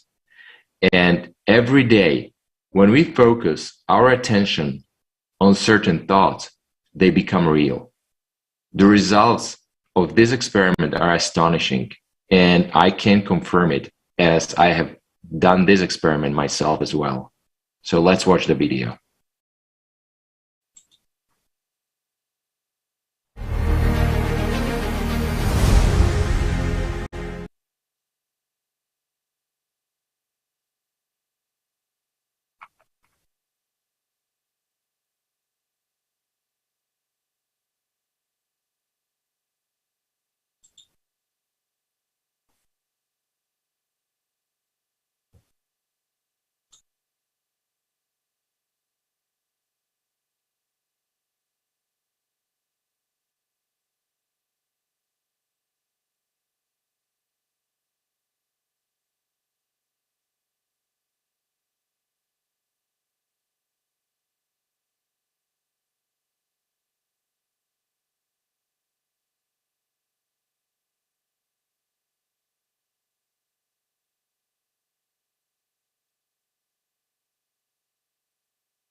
aside and take the next jar.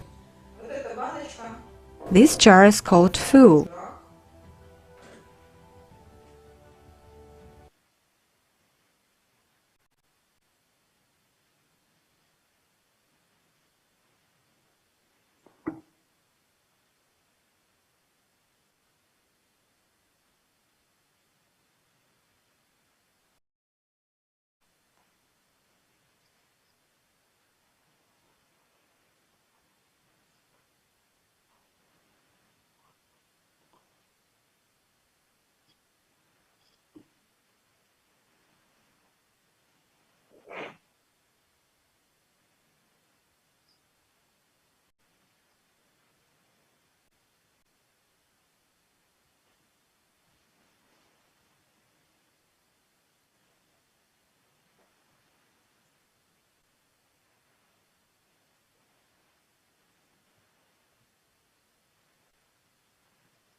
Since all three groups started the experiment at the same time, we still got synchronized, so we had such a similar result. Thanks a lot, dear friends, to those who provided support, who took part in the experiment. I think all of us were very interested to take part in it.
Many thanks to everyone who took part in the experiment.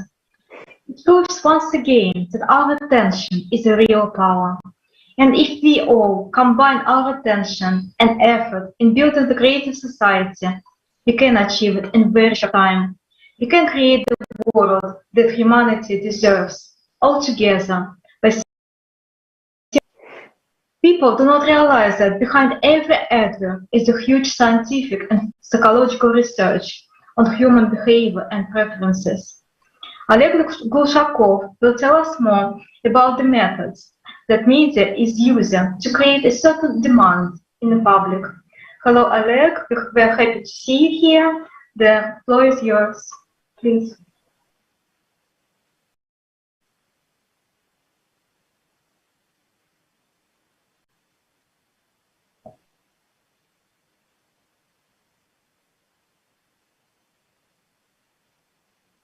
If you're talking, Oleg, we can't hear you, unfortunately. Здравствуйте, друзья.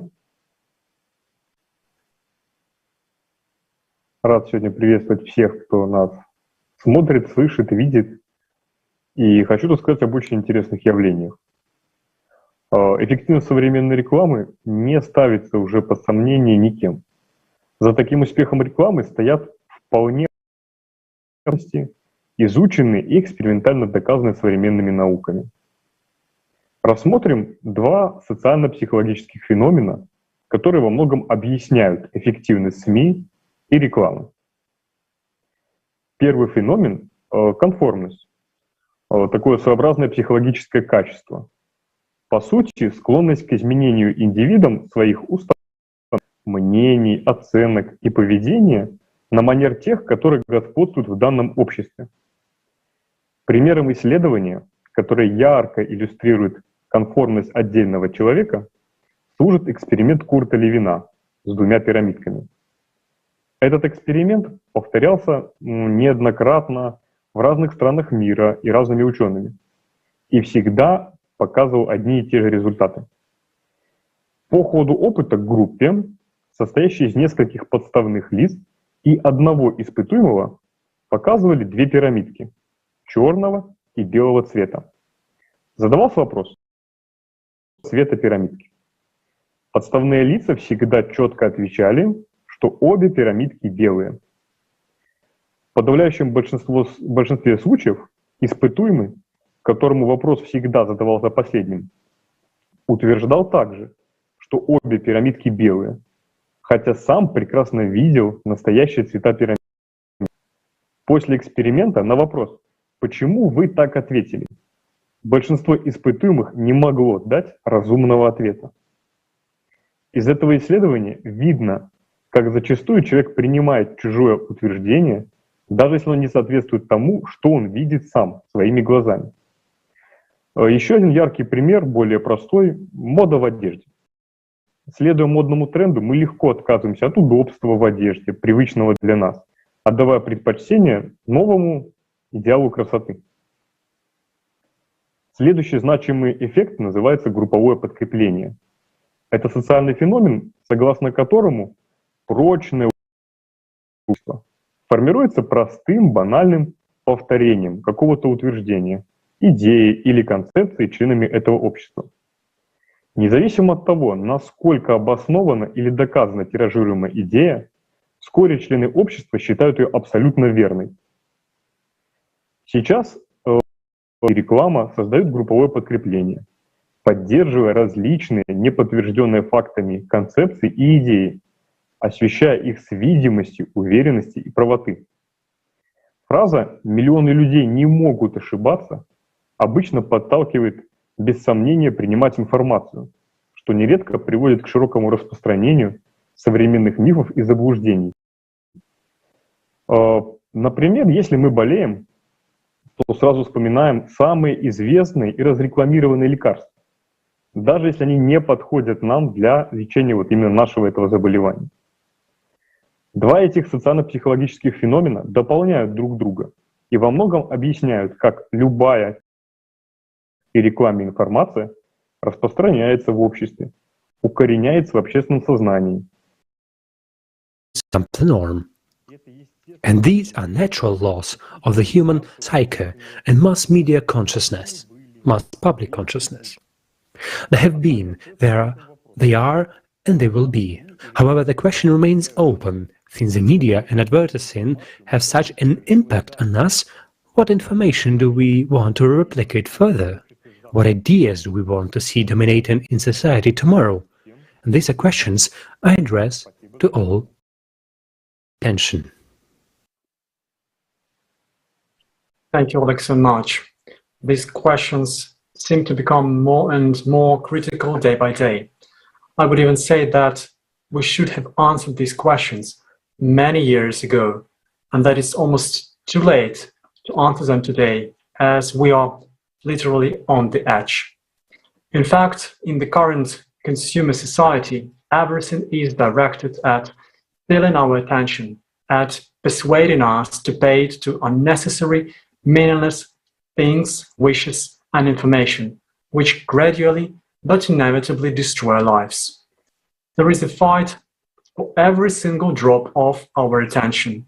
They not just encourage us to choose pointless life goals and to consciously lay down our lives for achieving them, but in this way, they also fight for our involuntary passive attention. Let's deep a bit into neurophysiology of attention and find out about another exploit but still a precious limited resource. Elena, please, the floor is yours. Спасибо. Здравствуйте. Thank you. Greetings. Today we're talking about the effects of advertising on humans. So what really happens on the physical level in our brains and how does this relate to attention? Let us look at the neurophysiology of attention.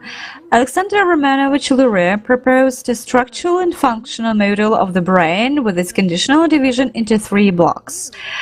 First, the energetic one, which we'll consider in more detail, just in the center of the brain. The second one is information reception, processing, and storage. And the third one, programming, regulation, and control of conscious mental activity.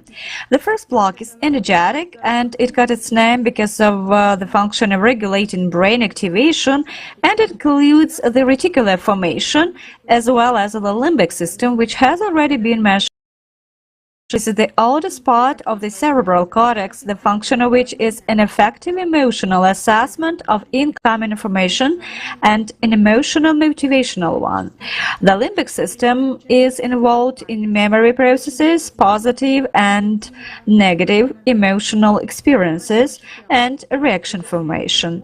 Thanks to its work, a person may experience pleasure and enjoyment, so the processes that occur in it are the basis for the formation of all addictions, from emotional to the drug addiction. The reticular formation is a particularly interesting area of the brain because of its role in human conscious experience. It is a functional system of clusters of neurons in the form of a network that is directed of consciousness in the literal meaning, since people lose or regain consciousness when it is activated.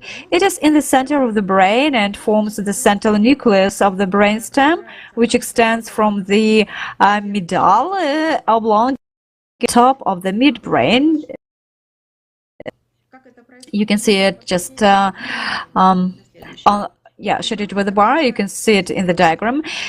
Information comes from all important brain structures, including the analyzers, taste, vision, hearing, etc., via various ascending conduction pathways, and then projecting fibers transmitted both downward to the spinal cord and upward to the thalamus and eventually to the cerebral cortex.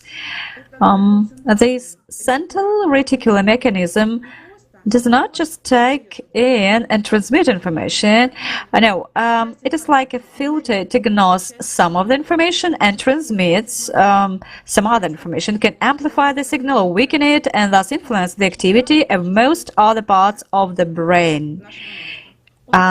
So it is like a control center that, together with the limbic system, directly affects our state and emotions. So kind of brain in the brain. But how are the signals selected? Signals that appear at the same time will the reticular formation transmit? Research by Thatcher and John in 1977 shows that signals from new, unrecognized stimuli take priority and are distributed throughout the brain. That is, even incoming signal prevails over other incoming signals, for example, in intensity or importance to the subject.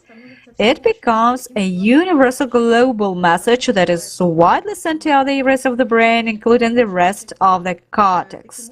Thus, one selected signal is amplified, becomes dominant, and triggers the corresponding emotional background and reactions, which in turn increase attention to that signal.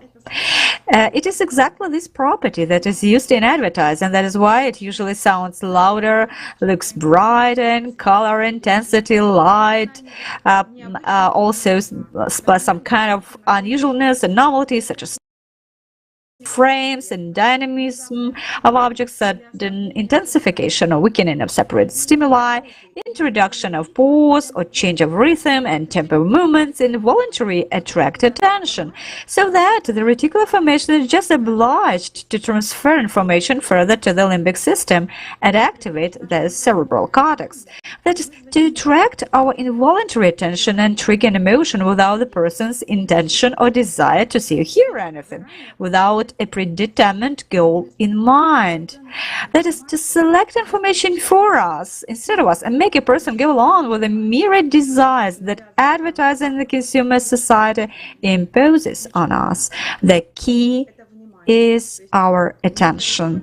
If it is involuntary, then the choice was made for us. If it is intentional, the choice is made by us. That is, if we transfer this mechanism to the conscious sphere, then we can use it consciously for your own purposes. For example, you can ignore advertising and direct our voluntary attention to those things that are really necessary now. This applies not only to shopping, but also to any information and activities. Thus, there is a transition from unconscious to the conscious choice. And this is really important information to help us understand how our attention is captured and manipulated, so that a person can resist this and make conscious choices, as a person is able to control and manage these processes and consciously choose what he really needs, rather than being imposed by advertising. To be able to choose what kind of information to perceive, what to think about, what mood or state to be in, consciously use voluntary attention to achieve the goals a person needs in accordance with his inner values and goals. Thank you for your attention. Hi, dear friends, and many thanks to you, Yelena. It is important to know what you just said. Thanks for looking at the human's attention process from your point of view. As you said, human attention is the key to everything indeed. And focus of our attention does trigger the decoding sort of complex system of multi-directional communications throughout the brain, and not only. Wow, just think about it, guys. And before we learn what is unique with mirror neurons and who control them, how do they work and remotely influence our, I would like to remind you that you are watching great multidisciplinary research on the impact of advert and the power of attention. Welcome and enjoy, dear friends. Right, focus now, as we need to know what we pay for with our attention. Stas Nigrusha will tell us about it. Hi, Stas. Hello, dear friends. Speaking of advertising, first of all, I would like to point out that that is a tool. It can be used in different ways. Advertising can be used in a positive way, such as informing society about a new product or service on the market. But unfortunately, in the current consumerist format of society, advertising is used not to inform, but to impose, while often concealing something important. Wherever we look, advertising is everywhere, and there is no hiding from it. So the only way to fall victim to another advertising campaign is to understand how it works. And for this, I suggest going back a little bit to the past, namely to 1952. It was in that year that the Journal of Comparative Neurology published an article titled "The Representation of Tactile Sensibility in the Thalamus of the Monkey." In this article, Vernon Mountcastle, a neuroscientist at Johns Hopkins University, writes that he found cells in the frontal lobes activated when the animal made various movements. At the time, the scientist was unaware of the mirroring ability of the cells he had found. Only almost 40 years later, the Italian neurologist Giacomo Rizzolatti announced the unique ability of the cells to the whole world. What are the uniqueness of the mirror neurons about? Their uniqueness is precisely about the fact that they activate in two cases: when we inform someone an action and when we watch others do the same action. Now let's try to apply this knowledge in practice. In any commercial, we encounter a moment in which the person who possesses the product they are trying to sell us experiences some sublime feeling. Thanks to mirror neurons, we feel the same emotions, and in our consciousness a certain correlation is formed that if I possess this product, I will experience the same emotions. It is this effect that pushes us to buy the advertised product. It would seem that there is no way out, but it isn't so. Mirror neurons, just like advertising, are just a tool. Have you ever noticed that after watching an action movie, you feel like you're a tough guy, and you watch a good man, you want to be like him, a kind and open person. Even today, scientists have come to the conclusions, they quote, mirror neurons are such powerful neural elements that they are allowed to reenact what other people do. Then the evolutionary process that creates such a neural mechanisms might also have created some form of control over it. From this quote we can draw a very important conclusion. Modern scientists understand that someone controls the work of mirror neurons, but who controls them, science does not know yet. However, if we turn to the book Allat, we find there is a concept of personality that does not coincide with the concept of personality used in modern psychology. Personality is who every person perceives lifetime, the one who makes the choice between the spiritual and the animal natures, who analyzes, draws conclusions, and accumulates personal baggage of sensory and emotional dominance. Thus, it becomes clear that it is a personality who controls the work of mirror neurons. It chooses whom to imitate, good man or a character of an action movie. In addition, we should understand that other people copy us and our behavior, and therefore each of us have great responsibility. It depends on each of us whether we will be able to build a creative society and whether we will be that very example that would lead the whole world to become a better place through following our example. Thank you, Stas, very much for your remarkable research and speech as well. And yes, dear friends, our life and our future is in our hands. The knowledge about mirror neurons opens huge possibilities for humanity. The question only is knowledge. The choice is ours. And now, dear friends, I would like to just quick remind you, for everybody who are watching right now, the live broadcast that's simultaneously translated in 20 languages.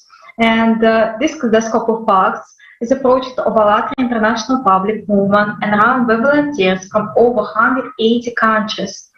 And also, let's continue our beautiful Kaleidoscope of Facts and find out more about our attention and power of this.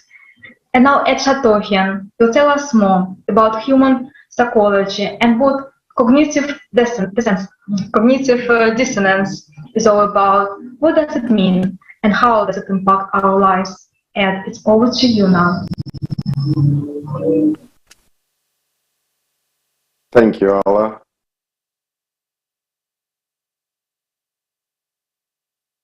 Hello, friends. I would like to talk about cognitive dissonance with you today. It is an interesting subject. You may have heard it mentioned in the past, in conversation about psychology. It sounds kind of cool, doesn't it? I suppose many psychological concepts sound cool, just like psychology itself. How many of you can actually understand what it means and where it came from? I studied psychology and I struggle to understand the term cognitive dissonance myself. Let's look into the history and find out the origins of this cool concept, which we all know as cognitive dissonance. It all started with an approach called learning theory. In 1933, Gestalt psychologist Kurt Lewin leaves the Berlin School of Experimental Psychology and immigrates to the USA. Now, let's look at our main man, Leon Festinger. By the end of World War II, social psychology has become an important field of research, spearheaded in the USA by Kurt Lewin, the founder of the research group dynamics at the Massachusetts Institute of Technology in 1945. At the center, on the staff, Lewin had one of his former students, Leon Festinger. Originally attracted by Lewin's work in Gestalt psychology, he later took an interest in social psychology. Festinger observed that people continually seek to bring order to their world, and the key part to that order is consistency. To achieve this, they develop routines and habits, such as establishing regular meal times and choosing favorite seats in their daily commute to work. When these routines are disputed, people feel very uneasy. The same is true, he found, of habitual thought patterns or beliefs. If a very strong opinion is met with contradictory evidence, it creates an uncomfortable internal inconsistency. Pessinger called this cognitive. He reasoned that the only way to overcome this discomfort is to somehow make the belief and the evidence consistent. Another psychologist, Elliot Aronson, said, people who do crazy things are not necessarily crazy. In his book, Social Animal, he puts forward Aronson's first law, mentioned above.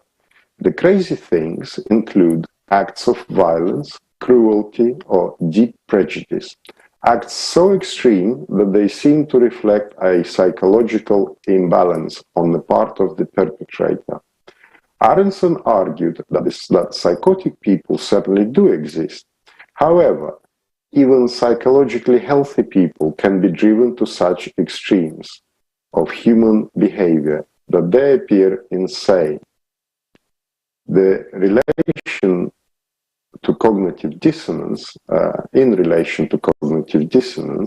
illustrate his point, Aronson an incident in Kent University, Ohio, which took place in 1970, in which members of a higher National Guard shot and killed 4 unarmed students and wounded 9 others. Some of these students were protesting against the American invasion into Cambodia, but others were simply crossing the campus. The reason for the shooting is ambiguous. The fact that it was tragically unnecessary is clear. However, in the aftermath, one Ohio school teacher, as well as Ohio National Guard members, asserted that the students deserved to die, and the rumors spread quickly that the slain girls were pregnant, had syphilis, or were filthy. Aronson argues that these rumors, though false, did not reflect the beliefs of psychotic minds, but rather the attempt of pressured and conflicted minds to find relief. The conflict felt by these people is known as cognitive dissonance, an unpleasant feeling supported with physical manifestations, such as the release of certain hormones experienced when 2 or more of one's beliefs are inconsistent. In order to reduce this dissonance, people change their attitude, beliefs, and actions, even if this involves justifying or denying cruelty against others. This, Aronson claims, is what happened after the Kent massacre. And now coming back to the topic of our kaleidoscope, think of advertising. If we made to think that something like products, services, wars, radical beliefs, or even specific politicians are really needed for our happiness, safety, health, and so on, how strong will we defend? One day we find out it is not true. Thank you for your attention. And now I'd like to pass the floor to our next speaker, Nevin Mayac.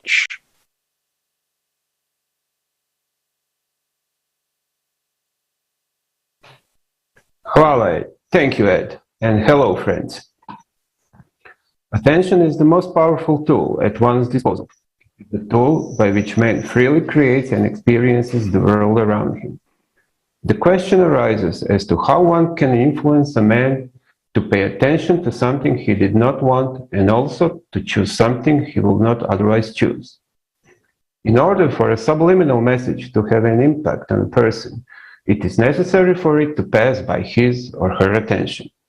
So the state in which man no longer uses attention on the basis of his free choice and becomes a passive consumer of the products of consumer society is called, as Jason will explain, the state of learned helplessness.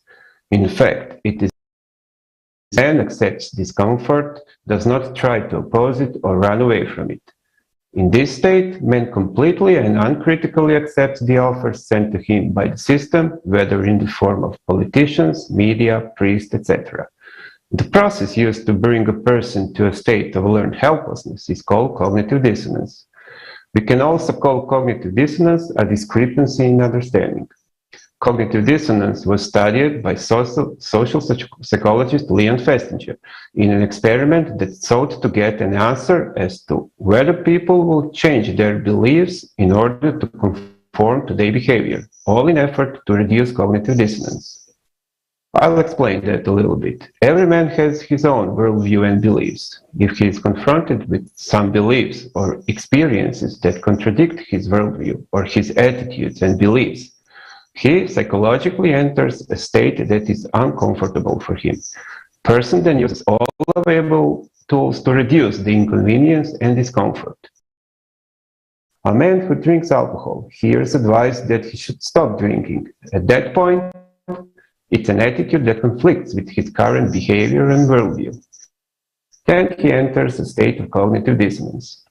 On the physical level, when a person is in a state of cognitive dissonance, there is increased secretion of stress hormones, adrenaline, noradrenaline, cortisol. In order to justify his behavior, man devises arguments and excuses by which he tries to refute these contradictory views. Some man who drinks justifies himself by saying, for example, that one lives only once, it is important to have a good time, or I only drink on weekends, you never see me drunk, etc. He hides his actions from other people, avoids talking about it, avoids all information about it, ignores other people's advice, ignores research that would disrupt his worldview and attitude. As a result of this ignorance, avoidance, and disobedience, hormones of pleasure are secreted, which are dopamine and endorphins. At that moment, the man feels a short-term relief, so he continues to behave as before. In our example, the man continues to drink alcohol. If the intensity and frequency of changes in advice, contradictory views, and scientific facts increase, cognitive dissonance, i.e. inconsistency in understanding, changes from an acute condition to a chronic one. The man then permanently begins to feel discomfort. At the physical level, sensitivity to the hormones of happiness is lost. In this state, man perceives every effort he makes to get out of discomfort as a failure.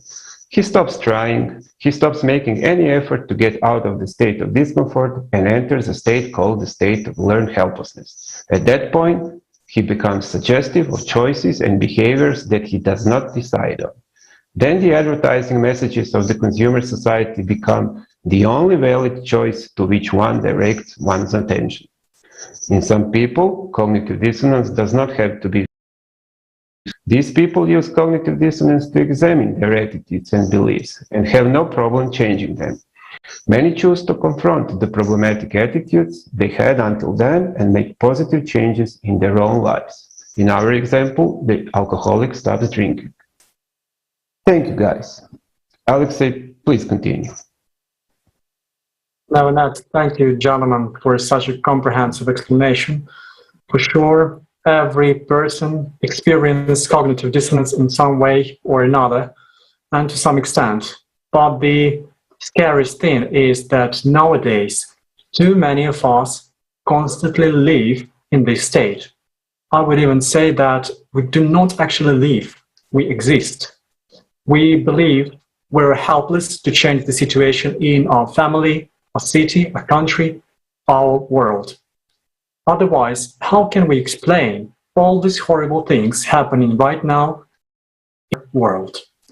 Before I turn the floor over to Jason about learned helplessness and learned hopefulness, I'd like to wish all of us to be at peace with ourselves, to believe in our strengths, to have a clear common goal, and to work ultimately toward it.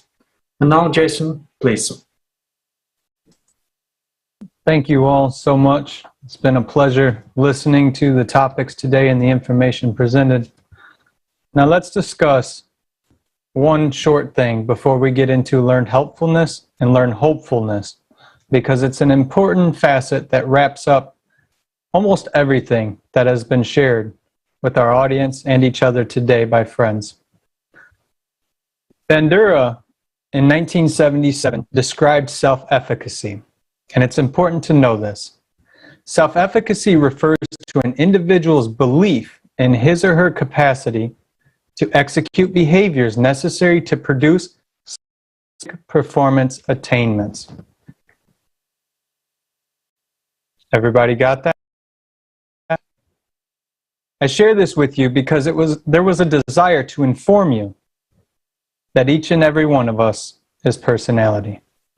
The personality chooses what it attributes and what it wants via its tool, attention, which is the topic of today. This, of course, ability to execute comes from the personality, who we really are. Yet because of the materialistic and mechanistic point of view since the 1920s, possibly longer, 6,000 years, we are unable to see the truth in this. Personality has always had a choice of where to place or execute its agency and the use of attention. So what happens when there's competing desires? As our friends Nevin and Ed have shared with us and discussed briefly about cognitive dissonance, two or more opposing factors attribute stress and the following coping mechanisms that are acquainted with it.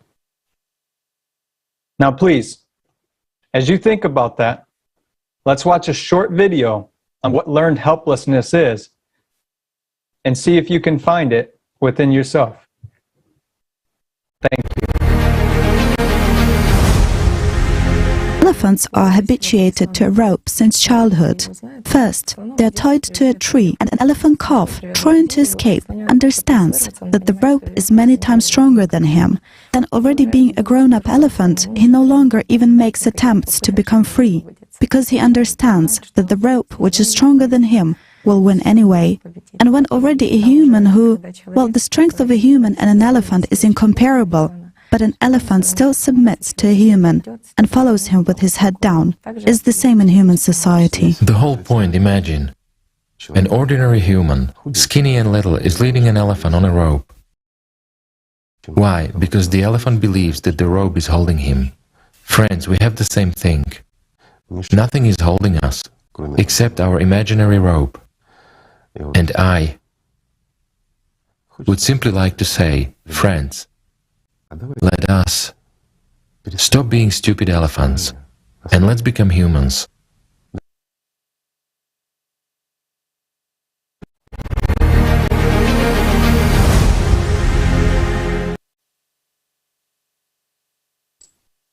The video was interesting, wasn't it? Environmental conditioning, but we always have a choice.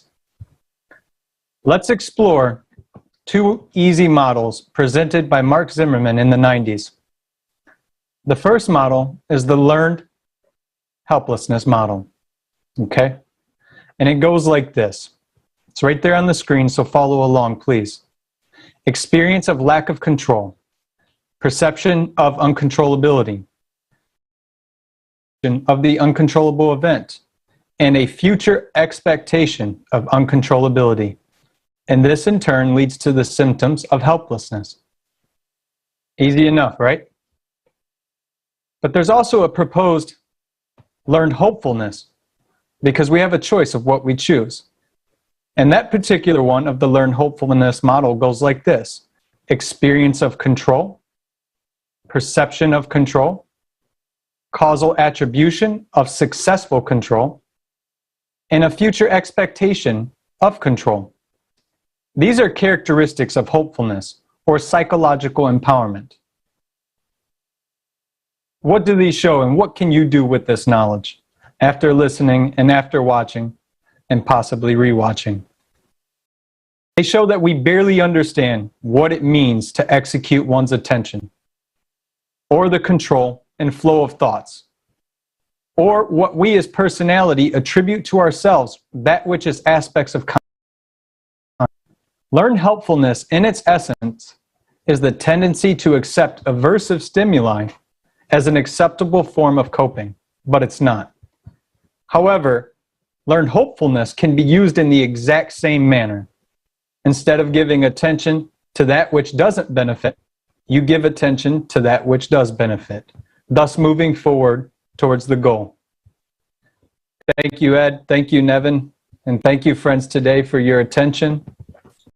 And may you all make do with what you need to do with this information from our friends today. Thank you again. Thank you, Jason. You're right. People don't even realize what are they capable of by simply focusing their and their thoughts onto something. And many of those who do realize this use this for their material benefits. So let's watch a fragment from the video with the Igor Mikhailovich Danilov, The Truth and Chop.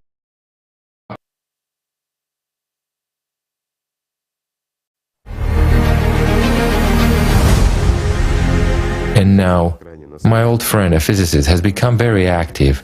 He's a physicist, a researcher, and a very interesting person. He's got an idea of experiments in time.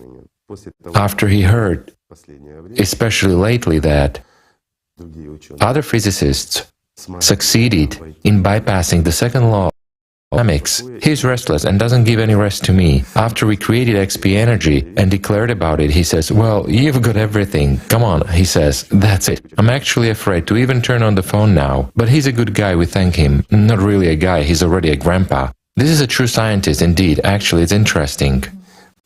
I will digress just a little. I don't know whether it will be interesting or not. I met him like 30 years ago, even a little more. I was lucky to be at his lecture. He was a very progressive person. Review on physics. He's a real researcher and experimentalist, you know, like they show in the movies. A man of a vast soul and very thoughtful. And we talked to him just...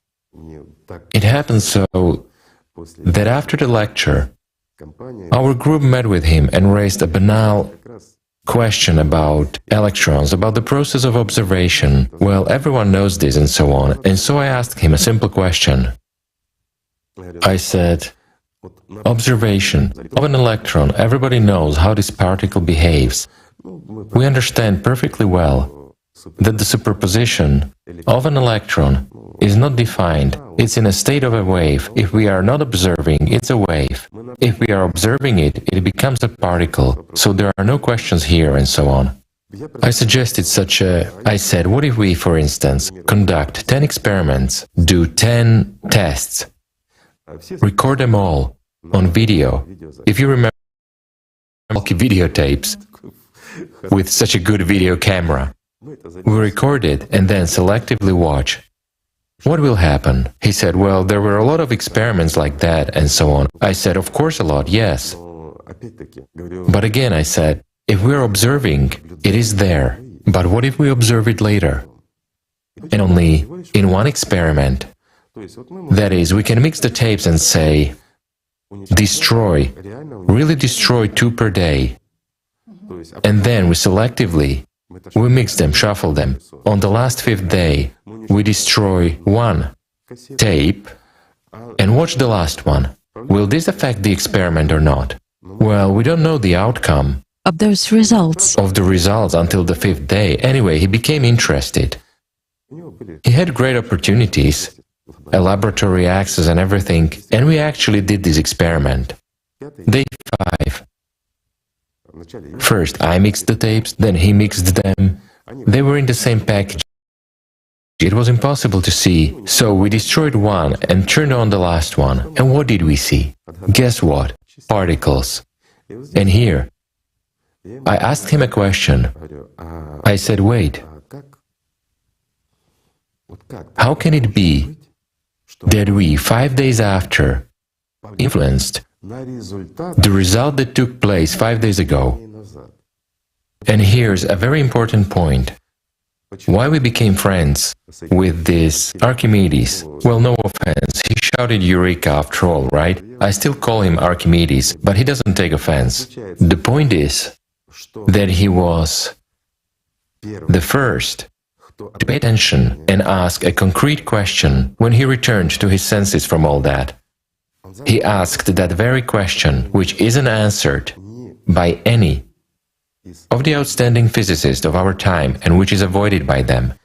If our attention affects the state of matter, or more precisely the state of energy that is transformed into matter, then what power do we possess?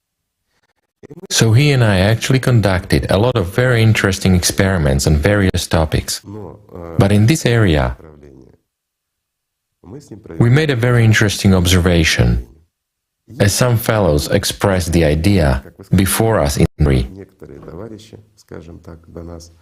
If, for example, a cat or anything else is observing, will it behave this way? Well, it won't. Only when a human being observes, only then do such changes happen. Only then nothing, or simply put, energy turns into matter and shapes our world. So, being one of the first to grasp that we can exert influence and we have a certain power, he raised a very fundamental question that exists only because someone is observing it. If there's no observer, there will be no matter. If we remove electrons, all matter will disappear. If we remove at least one charge, everything will disappear. This is really so. So, what is our attention in fact? Thus, when he asked this question, I simply told him about the electrophysics, I told him about the Bailey and Jiao. So now he hounds me with all these questions until the present day.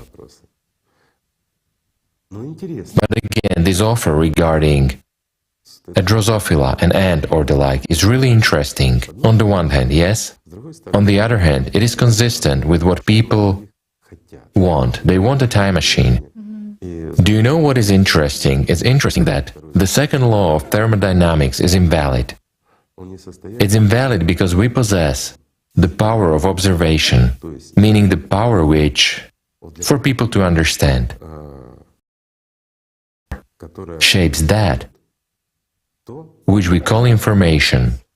Information shapes that which we call energy. Energy shapes that which we call matter.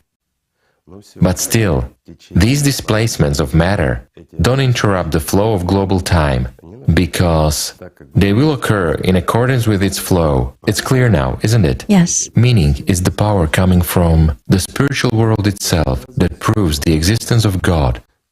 Each of us, my friends, is a vivid representative and a vivid proof of the existence of the spiritual world. This needs to be remembered, and this must be studied.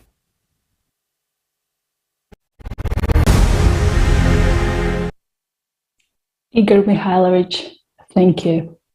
Interesting, isn't it, guys? Do you understand why people fight for someone's attention? We repeat, we are talking about humans' attention here. And I hope you can hear me at least. And this is a real power. As Igor Mikhailovich said, this power shapes that which we call information. Information shapes energy, and energy shapes matter. I pause here intentionally. Today, we already learned a few processes that transform waveform information into reality. Now, once we sort our technical problem, we would like to tell you more about personality, so-called observer, and consciousness, and how it is connected with our attention. Natalia Koncharova is our next speaker. Hi, dear Natalia. Hopefully we can see you. Добрый вечер. Good evening. So everyone is familiar with the words personality, consciousness, attention. But what do these words really mean? How does consciousness work? Who is a personality and where do thoughts come from and who controls them? A lot of information on this topic was presented at the International Online Conference Life After Death, Fiction and Facts. Let us see a fragment of the conference about human consciousness.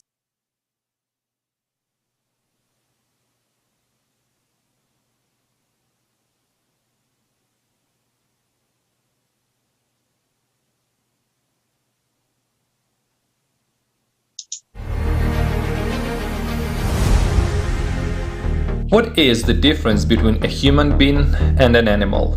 Consider the example of a human being and a primate.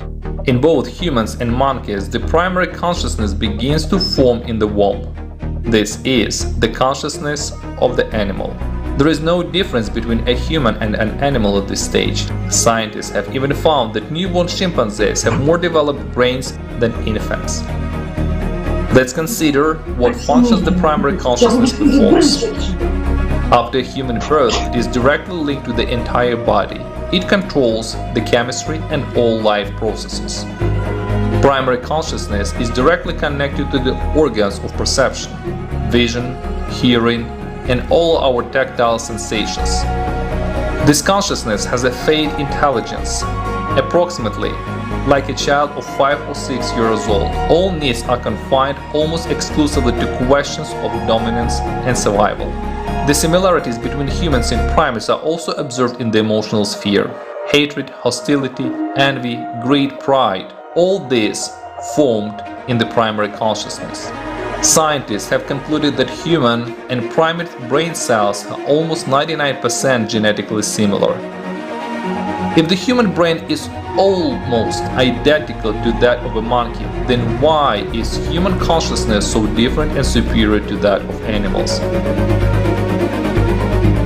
The answer is hidden in the event that takes place on the 8th day after a human being's birth. The Bible, the Christian Holy Script, says this: "And the Lord God formed man of the dust of the ground, and breathed into his nostrils the breath of life, and man became a living soul." Islam also speaks of this event. "Your Lord says to the angels, I am creating a human being from clay, from molded mud. On the 8th day, the soul enters the body, and as a reflection of its personality appears. This is who a human actually is." It is worth noting that there are many references to the 8th day in different traditions. In Christianity, given names was supposed to be on the 8th day after birth. In Judaism, circumcision is performed precisely on the 8th day. As for the time frame of the naming ceremony in Islam, it is customary to carry it out after the 7 days from the birth of the baby, which is also on the 8th day. And also on the 8th day, as an antipode of personality, a secondary consciousness appears in human being. It is what we call intelligence. We actively develop it from an early age throughout our lives. Thanks to secondary consciousness, we have overtaken primates in our intellectual development. It makes it possible to think logically, analyze, make calculations, imagine, create, and actively interact in a team and communicate with each other. It is the presence of the soul, personality, and secondary consciousness that distinguishes a human from all other living beings. Animals have no freedom of choice. They act according to the instincts of the primary consciousness. But only humans, thanks to the soul and personality, have the freedom to choose. This embodies the main intention of the Creator, the creation of conditions for the choice of personality between the human world and the spiritual world. And our after-death fate depends on what choice we may make during our life.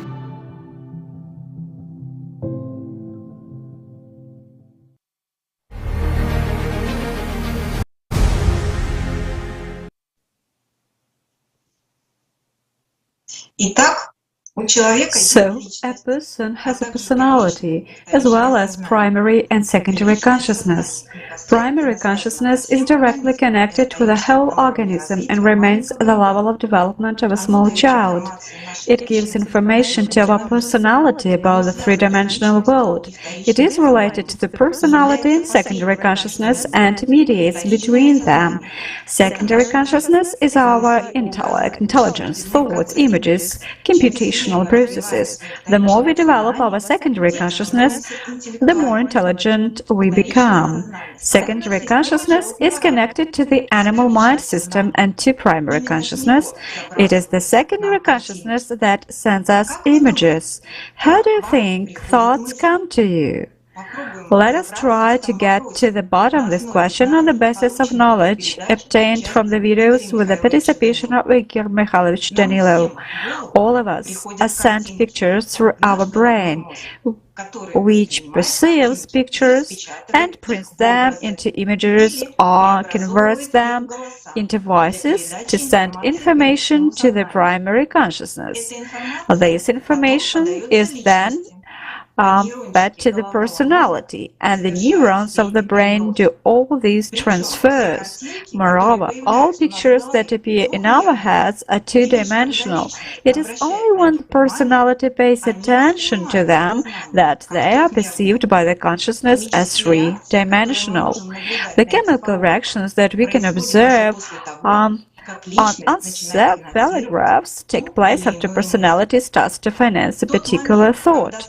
The moment an image is conceived, a small bunch of neurons light up, and then when a personality has funded that image, that idea, then a certain area of the brain flashes and reaction immediately follows.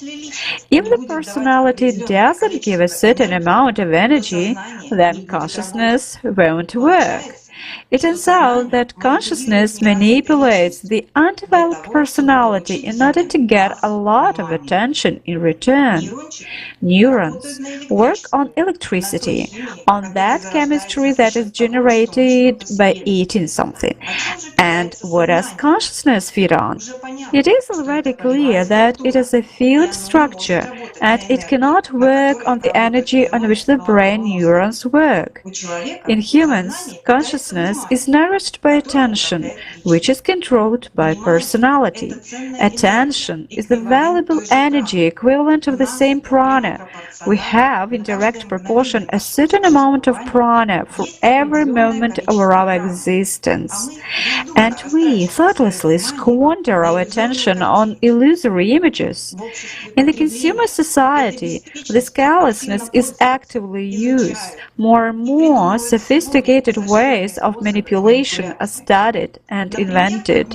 For example, as we have already heard, they use methods of influencing the human subconscious mind when composing advertising texts. As noted by academician Viktor Mikhailovich Kendiva, during television signals, especially during commercials, three basic principles of passive trance hypnosis technology are used: relaxation, concentration, and suggestion.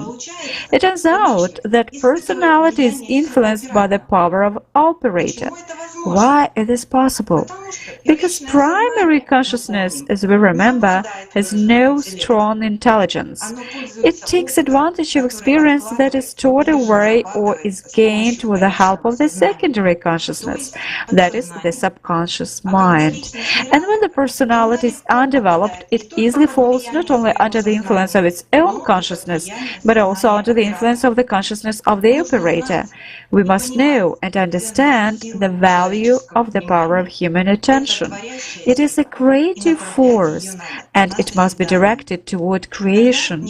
Then no manipulation will have any effect on you. What could a further search for deception technologies lead to? The following speakers will tell you about this. Thank you so much, Natalia, for sharing such precious information and knowledge. And now I just wonder, why aren't we taught these at an early age by parents, at school, and so on? If we had known more about our consciousness, about attention, about the way it can be manipulated, we as humanity and as individuals would have avoided so many fatal mistakes. Although most people would disagree with that, I really feel that we all are manipulated today. We still believe that all the rubbish in our heads is our will, our thoughts, our desires, our conclusions, decisions, and our reactions. But are they? Let's listen to our next speaker to get more clarity. Jason, please. Hello again. Thank you guys again for allowing me to speak. It's been an honor thus far. So let's cover some very interesting information. In previous conferences, we have mentioned scientists who, through their research, have come to the conclusion of the exogenous and material nature of our consciousness. The work of psychiatrist Gennady Pavlovich Kokolev, who, among other things, showed that a patient's hallucinatory states can be interrupted when the patient is placed in a room isolated from electromagnetic waves and various forms of other radiation. Also, in the early 60s, Jose Manuel Rodriguez Delgado, a professor of physiology and psychiatry at Yale University, conducted successful experiments to control animal behavior using low-power, pulsating electromagnetic fields. His experiments not only included controlling the motor actions of those animals, but also influenced their instincts and successfully stimulated the desired parts of the central nervous system. In his experiments, Delgado included experiments on people, which not only affects a person's motor functions, but also changes his mood and affects the feeling of pleasure, stimulates instincts such as fear and anger. Microwaves have been used as carriers of remote stimuli for some time on the central nervous system. Many papers have been published that deal exactly with this topic. And it is completely clear that deaf and normal subjects, even with earplugs, can hear appropriate microwave stimuli over such long distances. On this principle is designed the equipment for deterring birds from aircraft. We're all familiar, which through microwaves induce birds. Employees of the Advanced Research Project Agency, also known as DARPA, at the Walter Reed Army Institute of Research have discovered remote voice transmissions without a receiver. Using their microwave device, words were understood at a distance. In those very papers published as early as 1978, it was stated that the application of this discovery are obviously not limited to therapeutic medicine. Even numerous intelligence reports on the remote impact on people with microwaves clearly point to great potential for the development into a system for disorienting or disrupting the behavior of military or diplomatic personnel. Significance in camouflage, cheating, or even deception operations. The benefits of remote voice transmissions and noise. Those are the examples. Today, there are a large number of patents concerning the remote transmission of speech and into human consciousness, with the possibility of those very direct microwave effects on the neural activity of the human brain, or the cerebral cortex. Let us also mention that the ability of remote voice transmission is evident as well in ultrasound technology used today. Often this communication is perceived as an inner voice, with a loss of directed quality of sound perception. Is it difficult to see the possibilities of the above-mentioned techniques in our consumerist society? I think not. Can these techniques be a weapon for imposing needs, patterns, or manipulations of those very behaviors, instincts, and other mental states of a person? Of course they can. Can a man of modern society who is under the control or influence of the consumer way of life, unaware of current technical possibilities, interpret their influence as a command of God, an angel, a demon, or at the very least, his own desire. Of course, that's plausible. Knowing the technological environment in which we live, it is obvious that there are already the necessary conditions for the abuse of these technologies by the dominant structures within our consumerist society.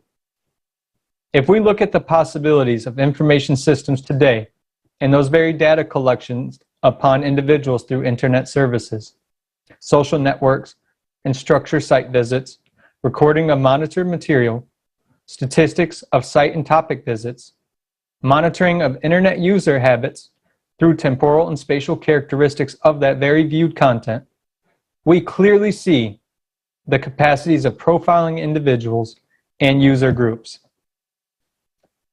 Recognizing the external influence on the consciousness with which we identify is an important step in protecting externally imposed patterns and conflicts that we mistakenly perceive as our own decisions.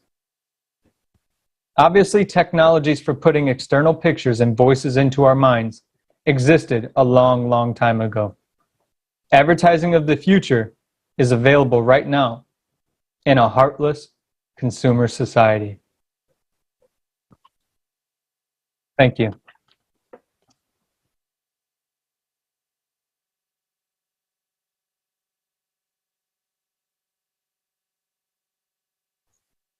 Thank you very much, Jason, for highlighting such an important subject, because it is important today. Just think, dear friends, today, nowadays, scientists from around the world are developing different methods and ways to influence human consciousness, creating many techniques and electronic devices that invade human minds and controls our preferences.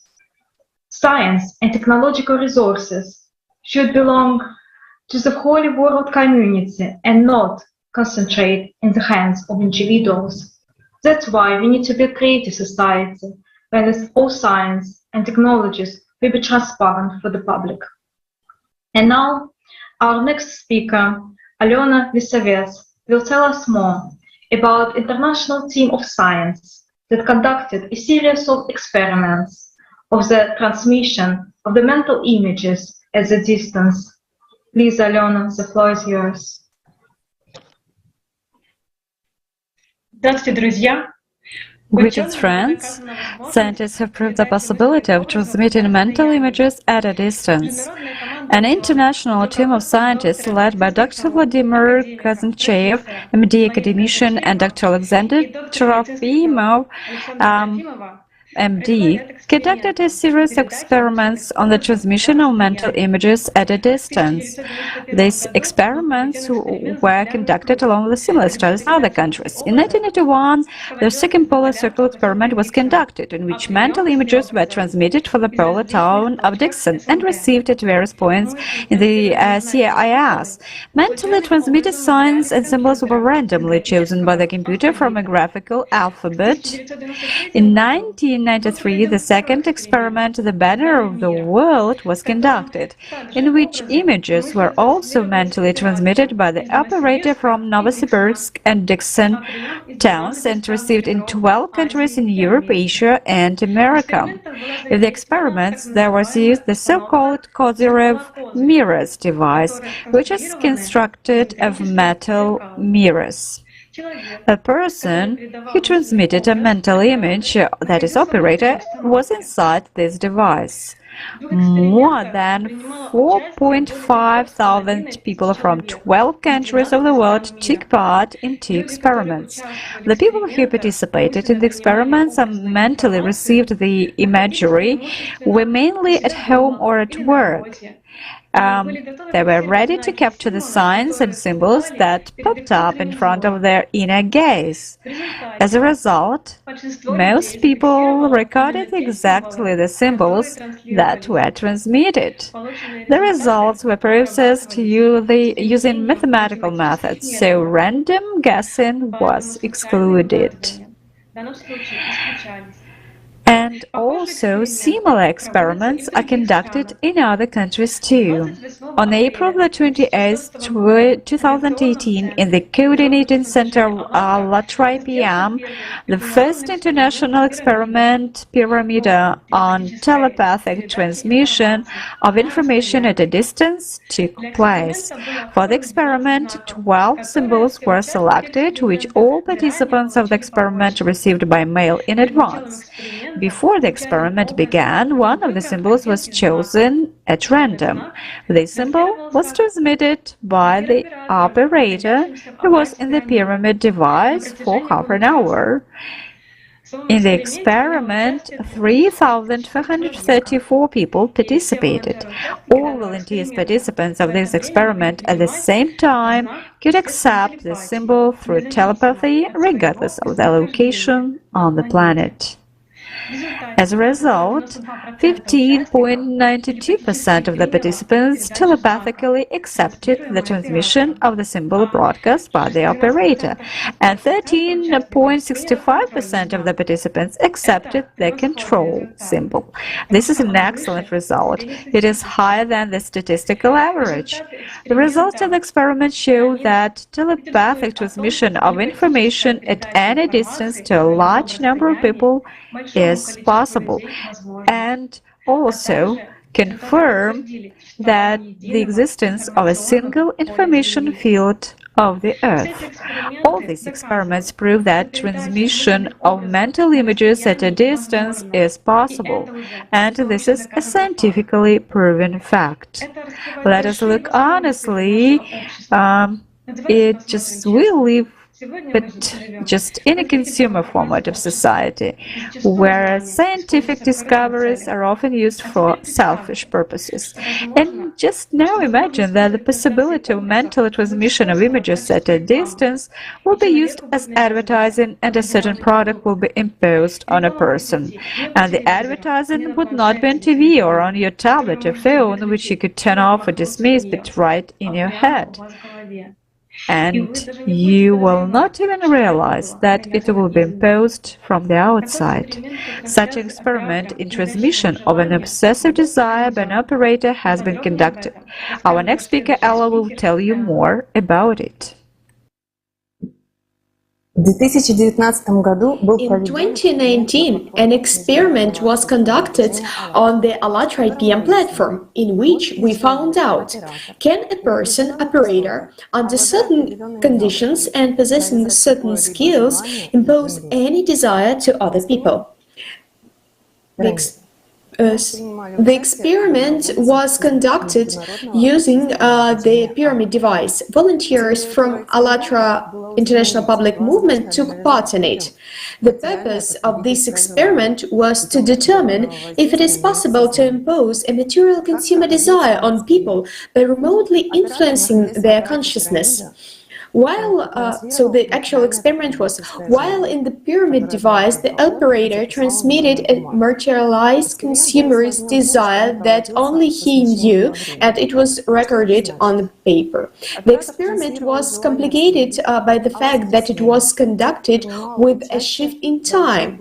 It means that the operator transmitted the wish on Wednesday, and on Sunday, those who agreed to take part to feel its effects. Sorry, we have some technical issues.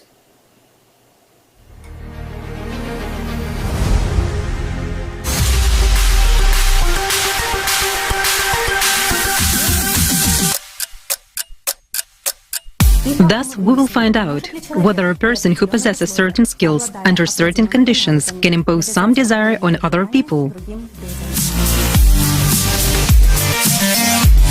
The purpose of this experiment is not just to try to find out if there is a possibility to cause an irresistible desire in a person, but precisely to find out whether humanity might encounter a new kind of obsessive advertising, which a person won't be able to reject.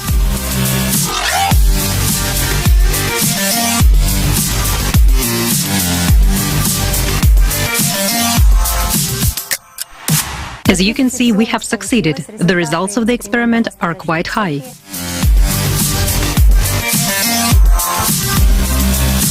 We would like to note that the operator's work was complicated by the fact that the operator worked without imprinting a specific image, but simply conveyed physical sensations. Nevertheless, the results were quite high.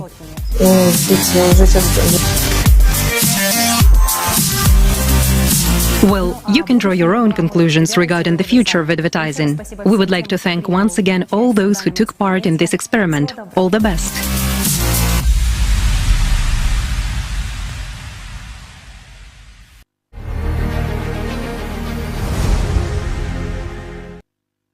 The experiment proved that it is possible to induce the desire on man.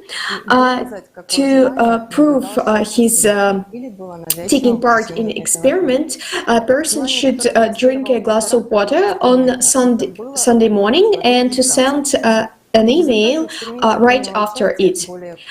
More than 1,000 people took part in it.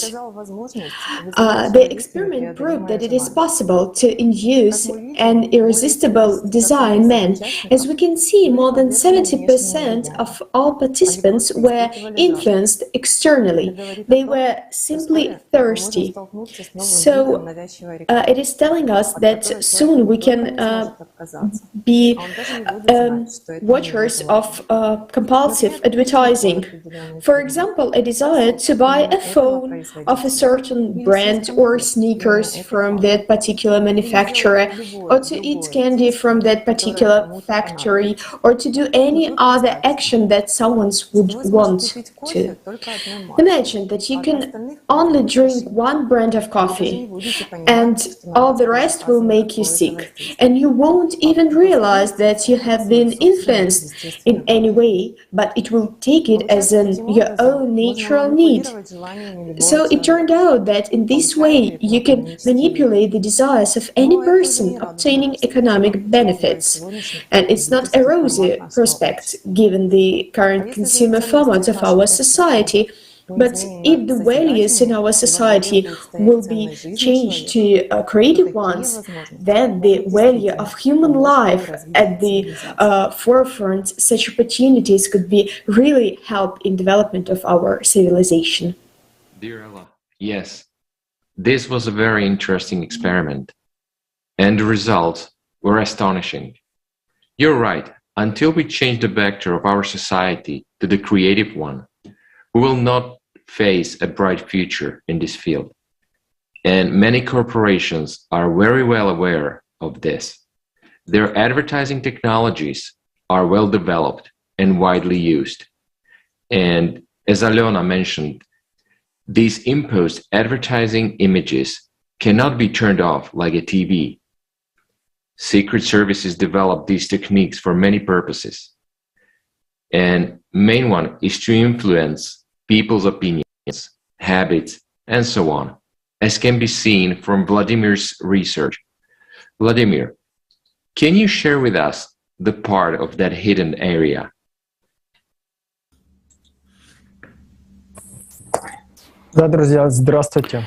Yes, friends, hello.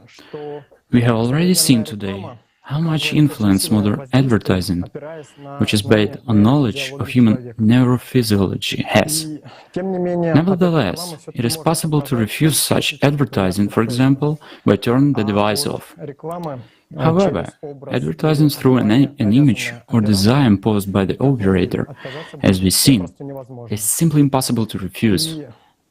The keys to understanding how this advertising on the new principle works and how to protect oneself from it are given by the primordial knowledge from the book Allat by Anastasia Novych. I'll emphasize once again that a person is not only what we see in a mirror. A human has a complex energy structure in the form of a truncated tetrahedral pyramid. Its space is conventionally divided into 4 parts or essences, which surround the human body on all sides. Many people can now recall examples from their lives where they thought of someone they knew and almost immediately received a call from that person. This nonverbal communication is due to the interaction outside of the time and space of our essences. The essences can be compared to TV towers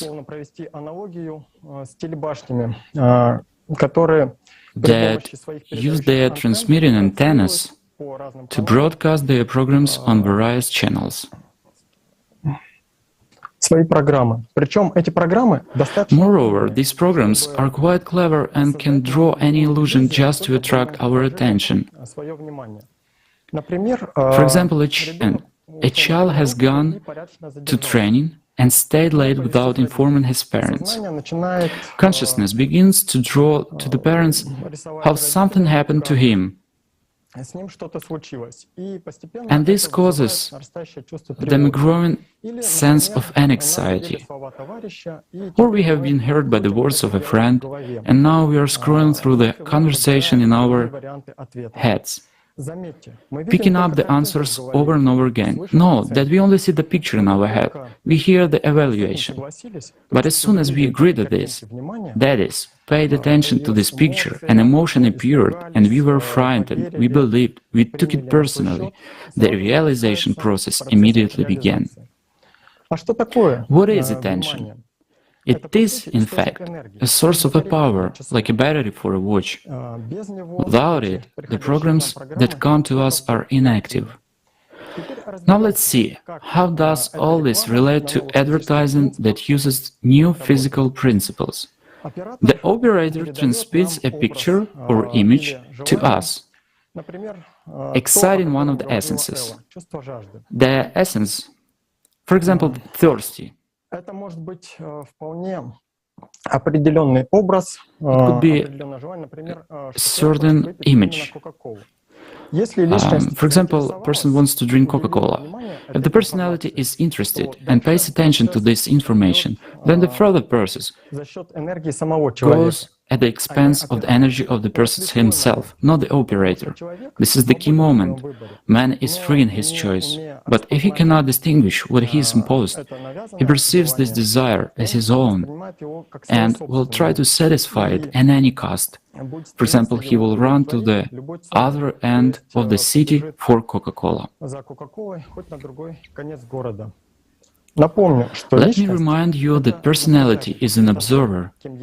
It is who a person really is. The personality is at the top of the pyramid, separated from the rest of the structure by a field of consciousness. It possesses life force, attention, and the right to choose, and controls, should control, its consciousness. If the personality does not put the power of his or her attention into the picture, thought, nothing will work. Thoughts originate in another dimension and come to us from outside, spontaneously, exciting the world of the energy constructor and the field of consciousness. Then, the personality makes a choice as to whether this information is of interest to her, such as the desire to drink Coca-Cola. If yes, she pays attention to it, and the incoming program receives energy and begins to work. Consciousness sends a signal to the personality and to the brain. The personality sees a picture of the body taking pleasure in drinking the drink. Meanwhile, the intermediate brain is decoding the signal. The brain triggers the chemistry. Saliva is secreted, muscles move the body to a store to buy a drink, and sense and response pulse with a status report on the process to the personality. The operator may purposefully send a picture, image, or sensation. If we do not understand that it is not ours, we have not learned to keep track of it, we are easily deceived because we will perceive that image, that feeling as our own. So this knowledge is hidden from us, because we live in a consumer society where people easily overstep their consciousness in another race of supremacy. And of course, everyone has a duty to know their nature and the power of attention. After all, only the individual possesses the valuable source, the power of attention, and is responsible for his or her choices. Our energy structure is a complex machine, and personality is a driver. For the car to go in the right direction toward the goal, the personality must develop and drive it skillfully. Thank you, friends. Thank you, Vladimir. It's scary to some extent what you just told us about advertising new technology, or maybe not that new by now. Absolutely agree on that. Everyone must know their energy structure. Otherwise, it's difficult to realize the real value of our attention. Thanks, Vladimir, for this information. And knowing that our attention is transformed energy, or sort of, we can easily see the link. As David Icke says, energy flows where attention goes. Right, let's get back to the hunting for our precious resource, which is precisely our attention. Here's a short video with Igor Mikhailovich Danilov and subject experts for you. Please watch, guys.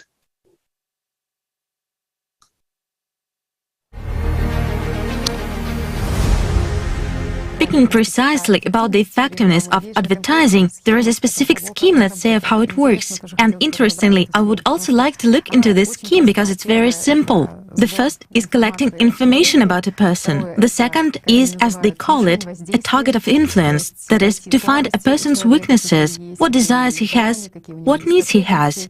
Next, decoys are placed for a person, right? That is, to catch, to interest, to show interest, and naturally an attraction to evoke trust in a person and to lead them up to sales.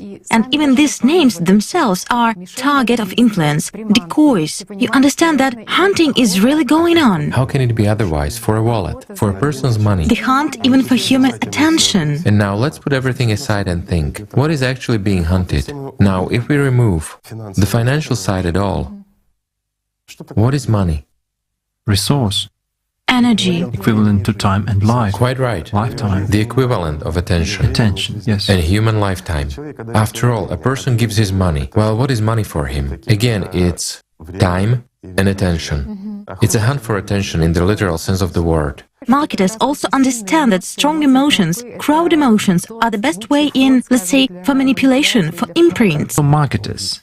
And all the advertising works in the sphere of, let's say, hopes, fears, that, well, the idea is simple. I will simplify the idea that they basically start replacing the religion, what religion was doing. That is, they seemingly begin to answer some of the deepest needs of a human, but it's the religion of a materialist. Of a consumer. Precisely the need of this three-dimensional world, that is, advertising now, at least for me, is such a new religion of a consumer, a tool.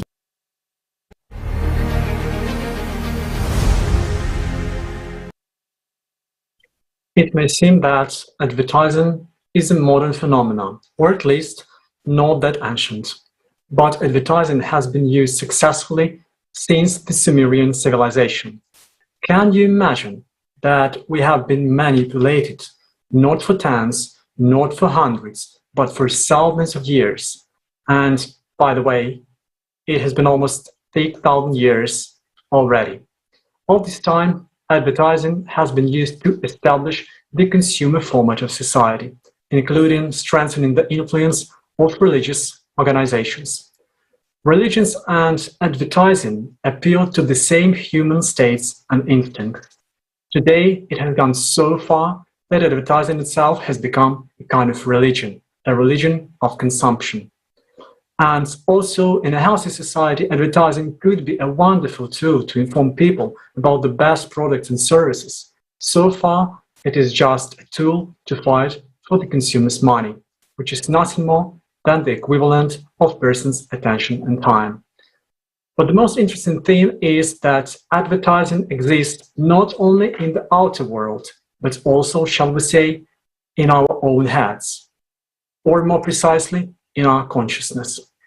Human consciousness is the most skillful advertiser and marketer who 24 hours a day and 365 days a year tirelessly sells illusions to personality. In essence, the scheme of advertising is the scheme of how human consciousness works. In ancient times, people have tried to resist the manipulations of their inner advertiser. Information about what attention is and how not to squander it, and how not to squander it has ironically been preserved in the writings of religious organizations, which have gained their power through advertising in particular. The precious experience of our ancestors can be applied today, and we suggest that we also turn to religious writings in order to be free from the manipulations of modern advertising. We will start with Zoroastrianism. And Natalia, please, the floor is yours.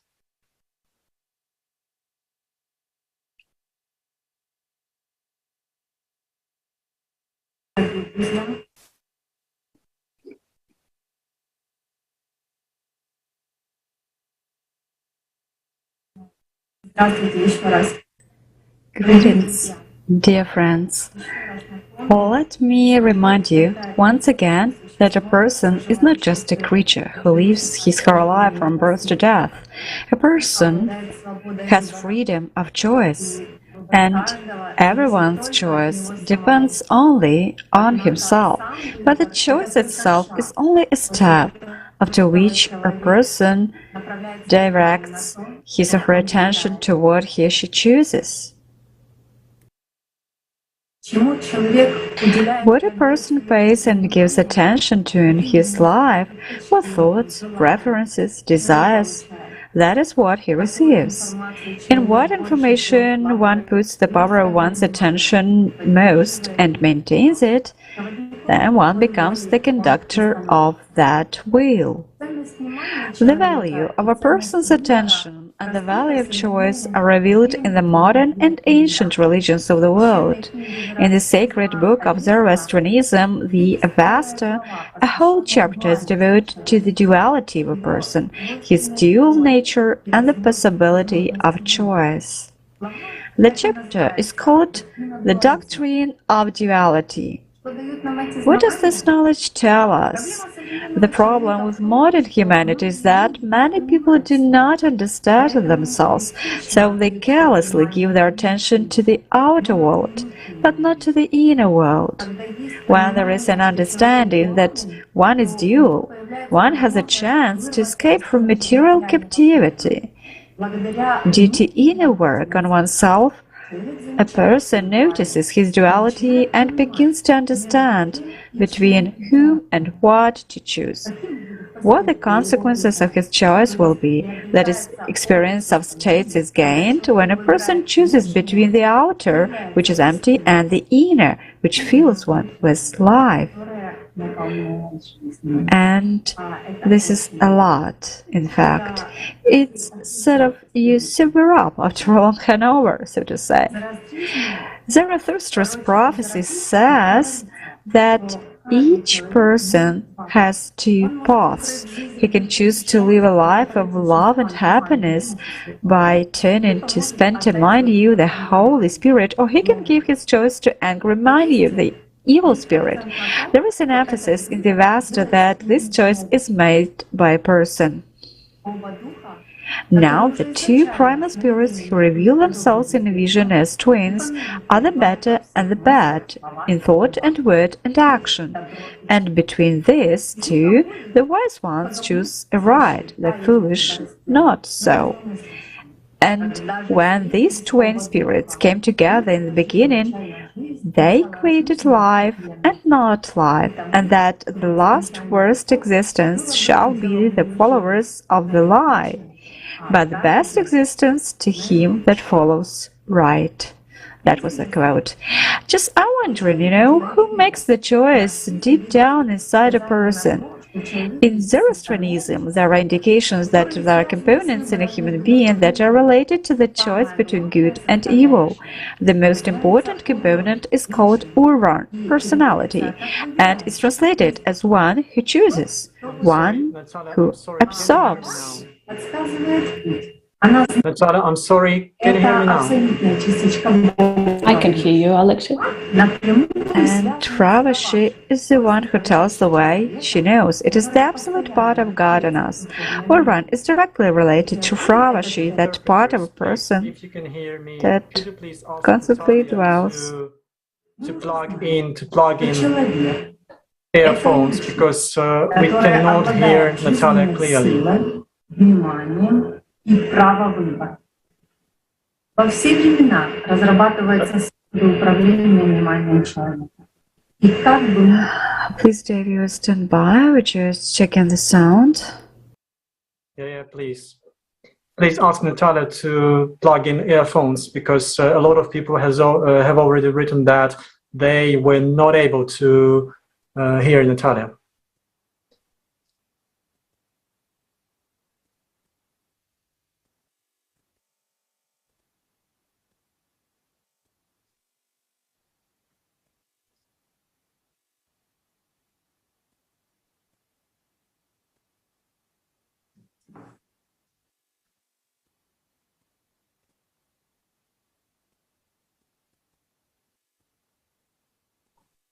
Sorry, guys, for some technical issues. Maybe we will release a special program about what religions say about power of attention, and we will interview Natalia again. Many thanks, Natalia. Sorry about that, guys. Thanks, Natalia. Seriously, thanks for your findings. And I am personally pleasantly surprised what the value of attention has been so widely revealed in such an ancient religion as Zoroastrianism. Obviously, guys, advertising is an ancient tool itself to influence human behavior and was used in religions before and unfortunately still used, attracting you to pray for your health and prosperity. Nonsense. Let's discuss what Christianity highlights about power of attention with Vladimir Pravdachenko. Hi, dear Vladimir. Здравствуйте, дорогие друзья. Hello, dear friends. In Christianity, the power of a person's attention is one of the key factors on the path of spiritual development and salvation. In ancient Christian times, this concept, human attention, was called wakefulness and sobriety. Jesus teaches that the reason that causes the need to be awake and sober is in the devil with his lies and evil. In order not to be deceived and not to accept a lie instead of a truth, a person needs to be attentive, or as Scripture says, to be awake, and not to be seduced by thoughts and images that the devil puts in us. In the Encyclopedia of Primordial Knowledge, the book of Allat, we find that the devil is not a certain creature, a beast that is from outside. People are afraid of his attack from outside, but he is inside of us. He is an integral part of us, and he strives a blow from there, where he did not expect. That is, from our thoughts. To defeat the devil does not mean to renounce everything in the world. To defeat the devil means to defeat our negative thoughts, to put things in our mind in order. And the ancient people said the biggest achievement that any person can accomplish by working on himself is to kill the dragon inside.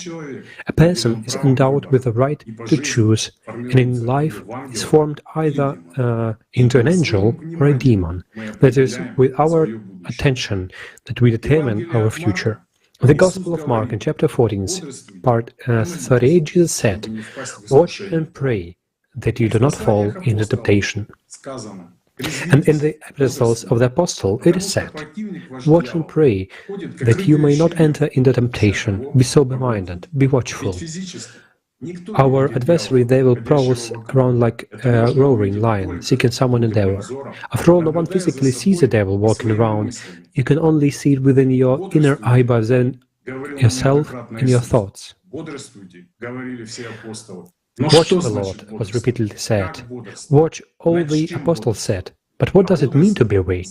How to stay awake? What should I stay awake on? In the original text of the New Testament, it was the word agrypneia, meaning be awake, had the meaning to stay awake, to be vigilant, to be attentive. Exactly these words were used by Jesus when they paid attention to something important and talked about its value. The patristic instructions explain that wakefulness and sobriety are one of the Christian virtues. It includes spiritual wakefulness. When a person is sober, meaning by the power of attention, he stands guard over his mind, realizing that these sort of thoughts and images that come to consciousness, that the devil enslaves a person, tempts and seduces him.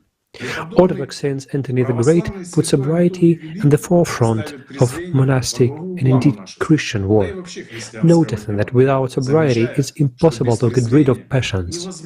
And Saint Seraphim of Sarov speaks about the importance of sobriety of mind. Citing, the mind of an attentive man is as of a guard or a tireless watchman of the inner Jerusalem. Standing in the height of spiritual contemplation, he looks with an eye of purity at the evil forces that bypass and draw near his soul. Christian saints who practice the Jesus prayer said that the most important and valuable thing in prayer is concentrate your attention on prayer, removing all external thought, not to be distracted by them. Also, thanks to this tool, they achieved holiness in the sincere love for God. By the way, the Holy Fathers of Orthodoxy call wakefulness and sobriety the science of sciences and the art of arts, and watching themselves learned from personal experience how the devil seduces a person's thoughts.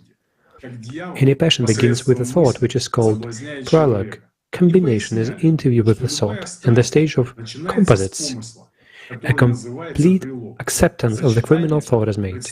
During captivity, the very desire to leave the sinful thought appear. The final step of the ladder to the abyss is passion.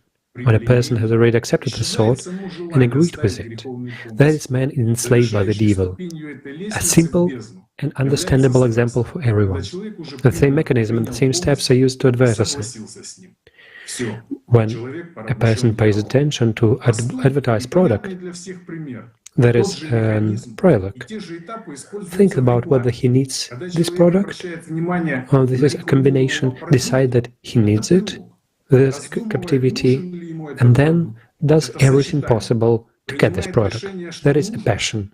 And very often he gets something that he does not need for 100 years, just because he fell in temptation. And so that not happen, the Jesus told, watch and pray that you may not enter into temptation. In simple words, be careful, and attention is the power of life. If we draw an analogy, it's like a ray of light in a projector, that is, it gets on a slide, shows the information contained on it. As a result, we see that what we paid attention to, that is the picture that appeared. And these are not just words, but currently a scientifically proven fact in quantum physics. We're at the position of observer, experiment with two splits. The importance of attention in a person's life is undeniable. At the same time, we even think the value of our attention and where we spend it during the day. You already have from the previous speakers how and for what advertisement is created. The creation of advertisements not only monitor how to satisfy consumer desire, but also how to form his needs, not to manage them, play on them. Know that in Christian tradition there are 8 main passions that enslave a person, namely gluttony, fornication, love of money, anger, sadness, despondency, vanity and pride. Let's try to briefly say at the same time clearly demonstrate how advertisers use human passions to promote products to the masses.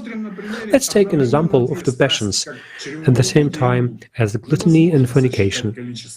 It's impossible to count the number of advertisements that depict a half-dressed beauty savoring a chocolate bar. Again, the background of the faint, sweet languor water-rise that is a heavenly pleasure. Where did the erotic scene come from in the food advertisement? How is one related to the other? And everything is simple. They try to attract the attention of sweet toothers by exploiting the passion of fornication. Now, the ordinary food product claims to be a heavenly delight. As you yourself understand and see in the consumer society, the power energy of passions is used in the advertising business to attract the attention of a person.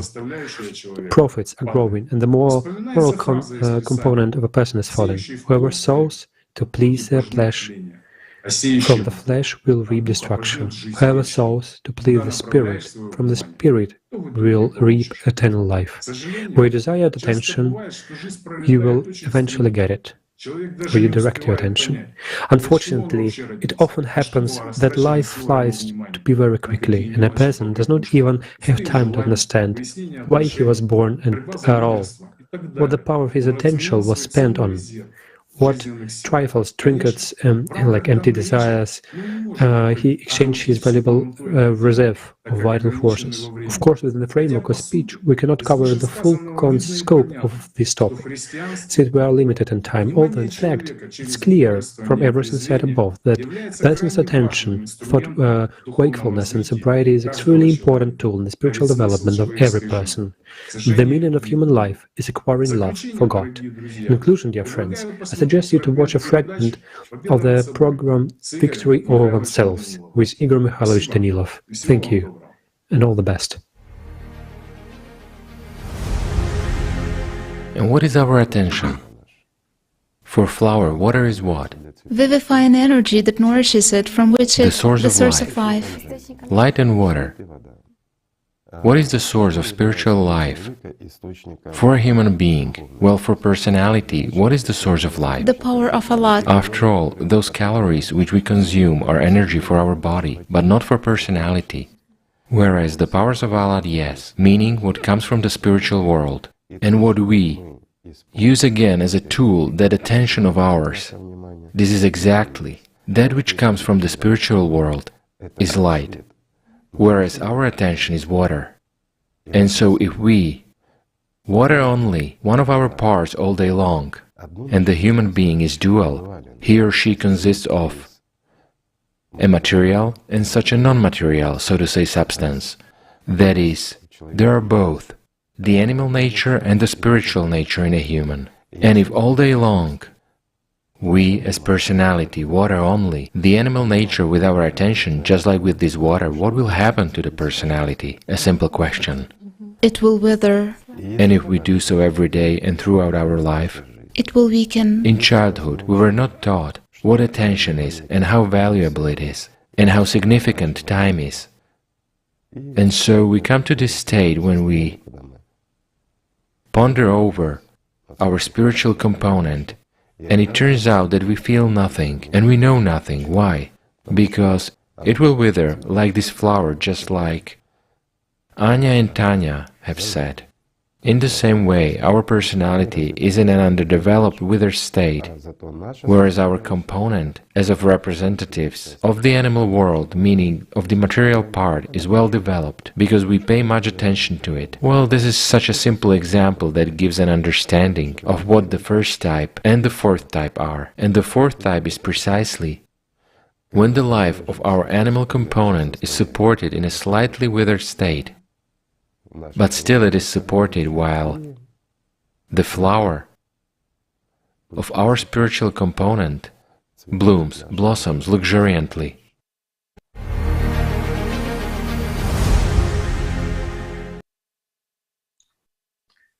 Dear viewers, we managed to fix the issue with the volume of Natalia. Natalia, we would like to now hear your findings and about the value of attention, which is revealed in such ancient religion as Zoroastrianism?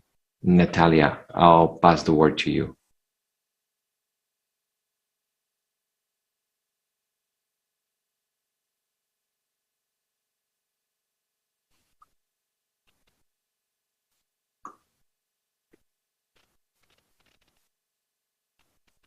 Хорошо слышно?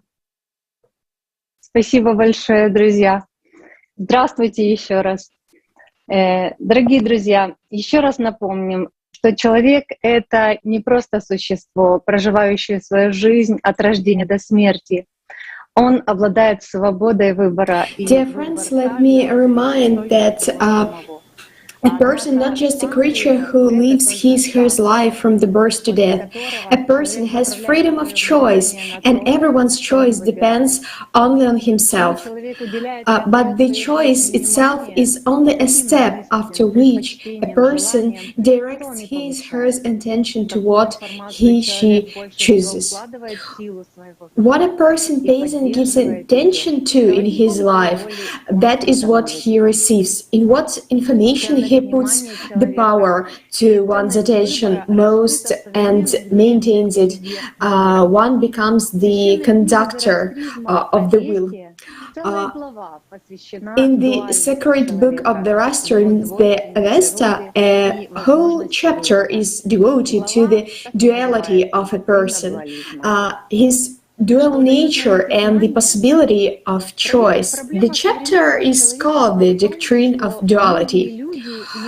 The problem with the modern humanity is that many people do not understand themselves, so they carelessly give the attention to the outer world, but not to the inner world.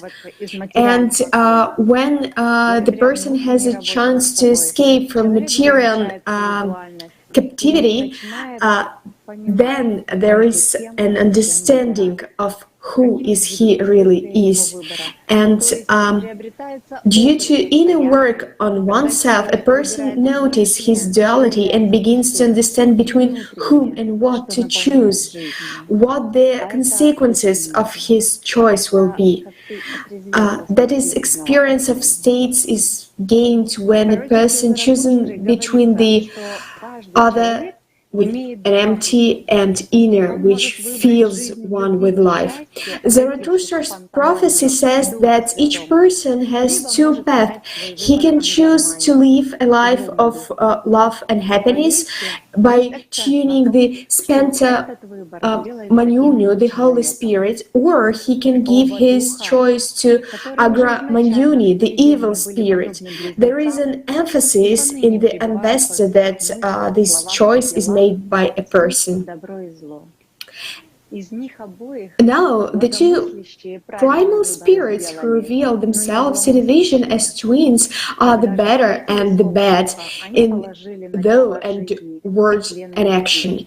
And between these two, the wise one chooses aright, the foolish not so. And when these twin spirits came together in the beginning, they created life and not life, and that at the last worst existence shall be to the followers of the lie, but the best existence to him that follows right. The most important component is called Urvan, personality, and it is translated as one who chooses, one who observes, and Fravashi is the one who tells us the way. She knows it is absolute part of God in us. Urvan is directly related to Fravashi, that part of a person that constantly dwells in the spiritual world. To summarize, we already know that a person is a personality who possesses vitality, attention, and the right to choose. All the times, different ways have been developed to control the attention of a person. And as we have already heard from this Kaleidoscope of Facts, advertising is one way of controlling us as a personality through our consciousness. After all, the point of advertising is to seduce us, make us, to force us to buy something we don't need.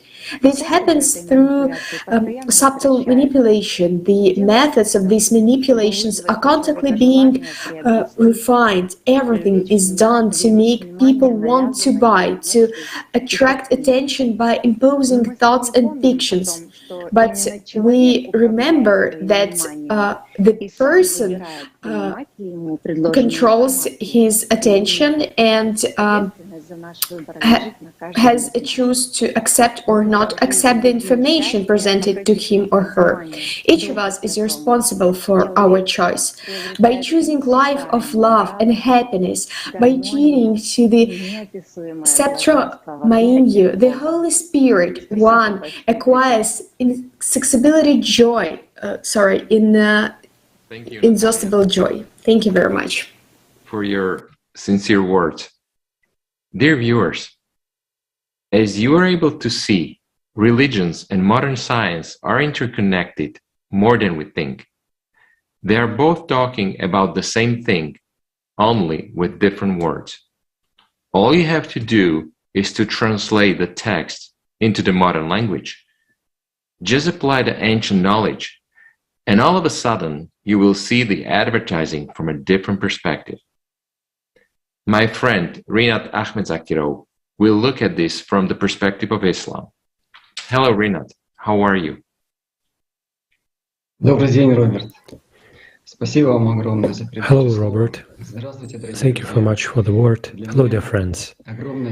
Today it's a great honor for me to be with you today. Today, our speaker has already said much about the values of person's attention, and that attention is the power of life. Since ancient times, people have had knowledge that man's power, the real power of man, lies in his attention. When man directs his attention, this power, this creative power follows, shaping his reality. An associative example might help you understand this process. If you have a torch in your hand, you cannot turn it off. You can only choose where to shine it on, meaning a person controls the direction of the light, which is their choice.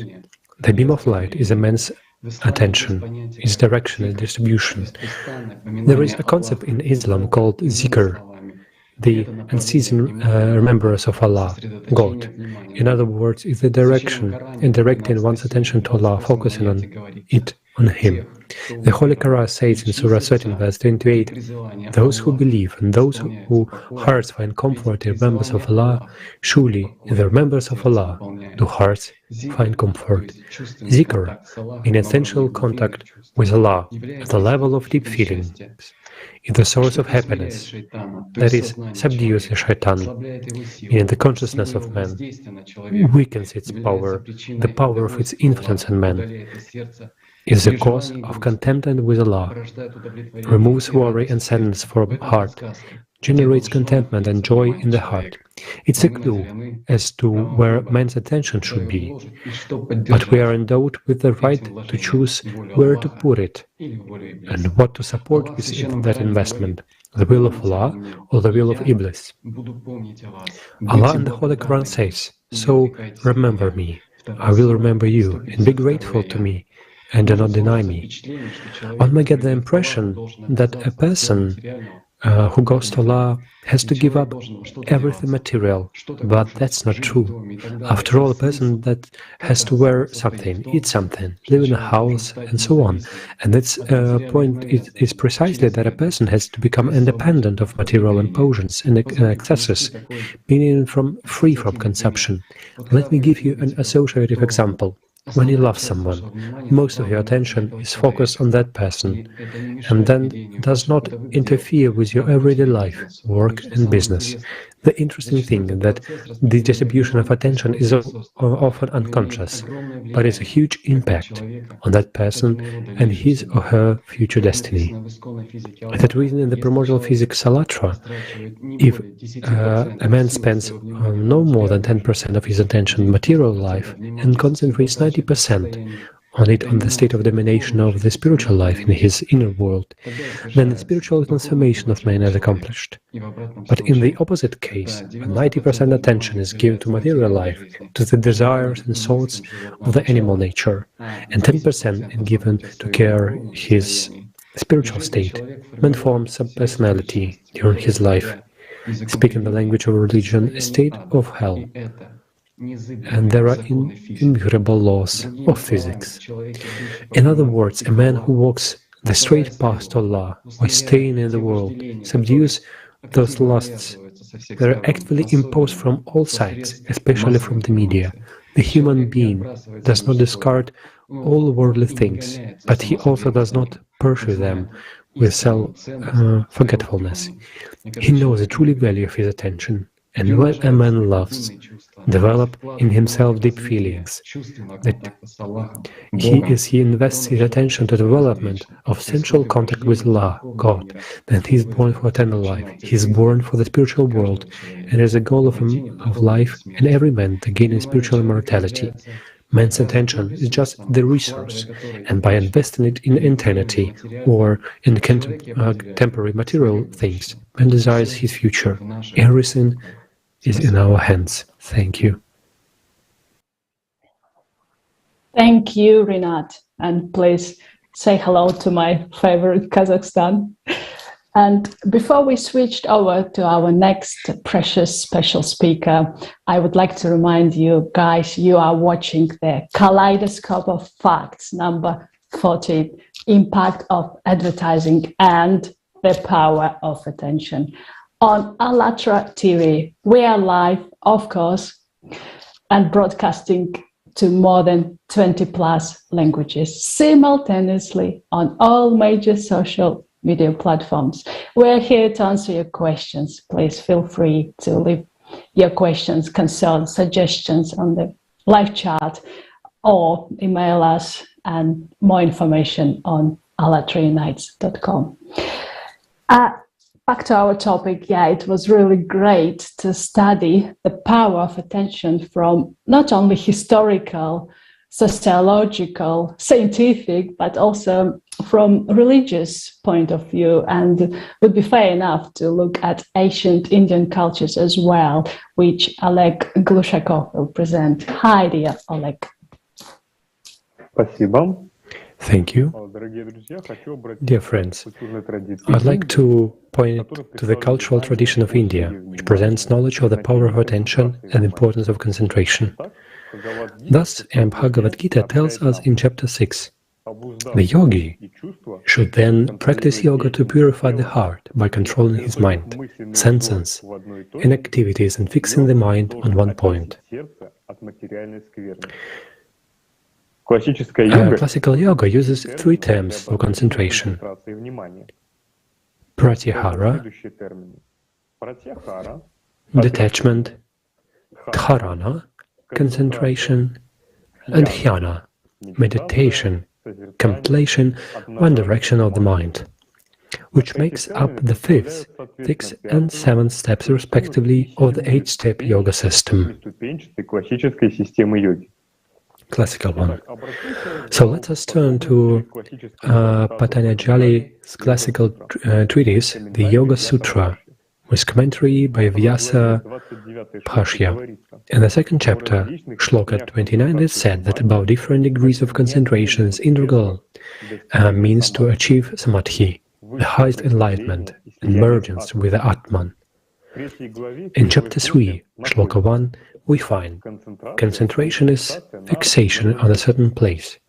In the commentary of Vyasa Bhashya on this shloka, one finds the reference consideration on the lotus heart. Here the verse referring to the image of a lotus in various cultures of the world of the symbol of the soul. In Buddhism, the concentration of dhyana is widely represented as a stepped path to the development of contemplation and concentration on profound joy. According to the classical text, Shakyamuni Buddha distinguished 9 stages of perfection and concentration. Also, in Buddhism, there is a concept of dhyana paramita, perfect contemplation, a separate high stage of human spiritual development. Thus we see that ancient Indian culture has preserved to this day the knowledge of the power of attention, its significance, and the concentration of attention on the positive, deep joy as a path of spiritual development and liberation from material filth. Thank you, friends. Thank you, Oleg. This is very interesting to show that this knowledge about the power of our attention is known from time immemorial. But for some reason, we people are being taught that this belongs to religions and spirituality. Not many people realize that these techniques are used commercially in consumer society to gain profit.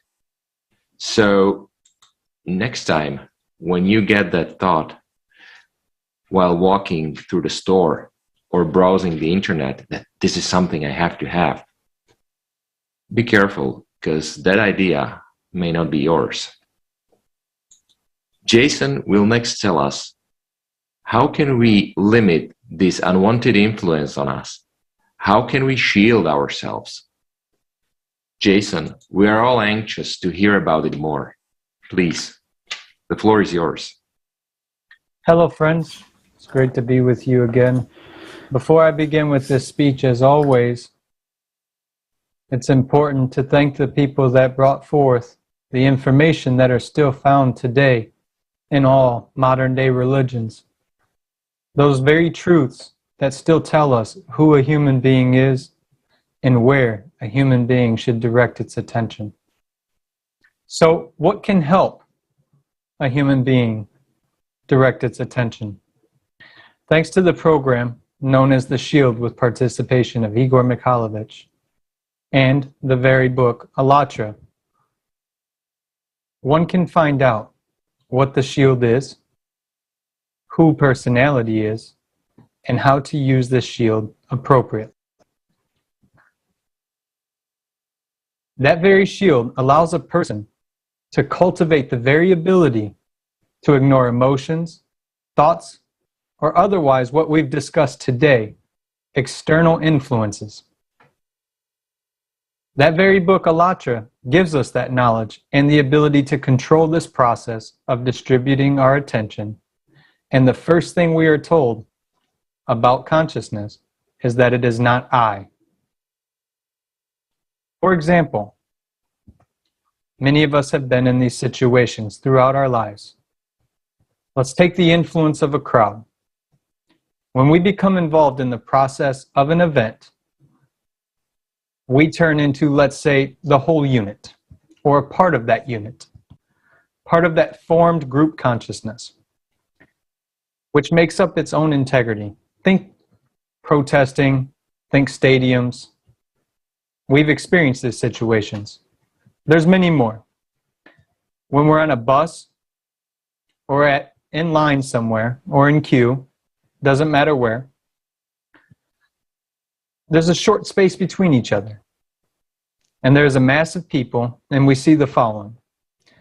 It takes just one emotion, or as it's said in the program, a fuse to ignite. But one external emotion from anyone or anything, one conductor who either is nervous or makes noise, makes a ruckus. And that very wave spreads amongst every single person. Everyone feels that pressure from this individual. Why? because this mass is turning into a single mechanism. And it happens, what we see, normal civilized, as Igor Mikhailovich has put it, normal civilized people, even sober, when getting into those stadiums or being in queue or being in any position, a grocery store, it doesn't matter, becomes emotionally involved and actually capable of violence. Today we've had many psychologists join us and many more yet to join us who discuss these things. How do they explain this? That very person gets carried away and emotionally invests their attention. That puts them into this state, as we've discussed with cognitive dissonance and learned helplessness. And the person is being manipulated from the outside. So what is a shield? The shield is the freedom from the influence of consciousness or the septon field. May I remind you earlier about the electromagnetic field experiments that were done by prominent scientists. A person is able to move freely without any influence by simply choosing where it invests its attention. The first step, though, of even gaining the shield is ascertaining and gaining the control of perception. So what is control of perception? Awareness, essentially. But that awareness of that perception, of what we put attention into, allows a person to use the shield. That's where control should be, right?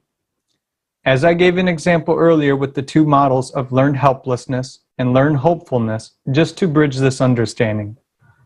What we implement, and what we don't want, we reject. That is the shield in essence. So let's discuss this state and how it applies to our fifth foundation of the creative society. The ideology, it is a base, it provides the base for the very ideology to be aimed at popularizing the best human qualities and stopping everything that is directed against a human being. Does that make sense? When a majority of society has the ability to use this shield, then we will be able to popularize the best human qualities: kindness, protection of others, creation, contribution. In essence, actively creating and contributing to society. The main priority is the priority of the humanity, of a human being. High spiritual and moral aspirations. No, I don't and we don't mean just external moral aspirations. Sincere moral qualities where you want the best for all the people around you. Of a humaneness, virtue, in essence, right? Mutual respect and strengthening of friendships. Not fakeness, not transactions, but genuine friendship. In creating the conditions for the development and education of a human with a capital H. Thus, cultivating these moral values in each person in our society.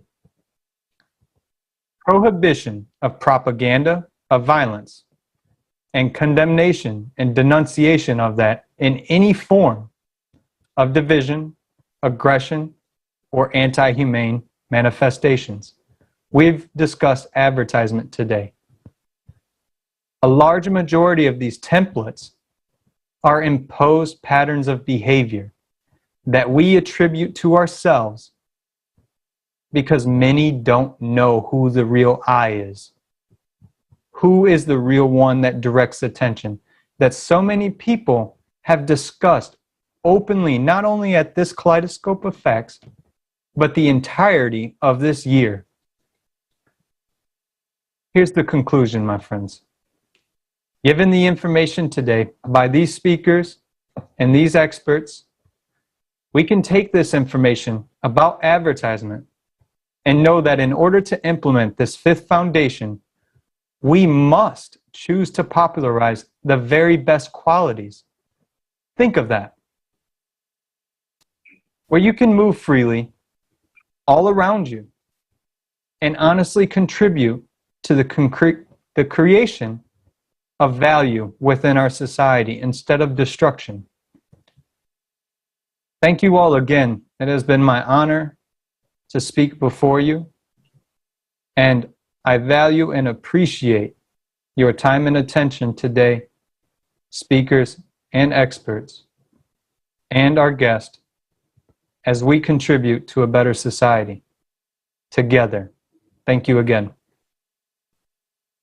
Many thanks to you, Jason. Thank you for sharing this practical knowledge. It is of great importance indeed, as unfortunately it is no longer possible to watch what's going on in our come home now. It's definitely time to choose the right path, both personally and collectively. Time to finally get rid of all foolish things which have divided us for thousands of years. Now it's time to unite. It's time to synchronize our actions. Let's watch an amazing video prepared by the volunteers of Allat International Public Movement, by people united by one common goal: to build a society we all could be proud of.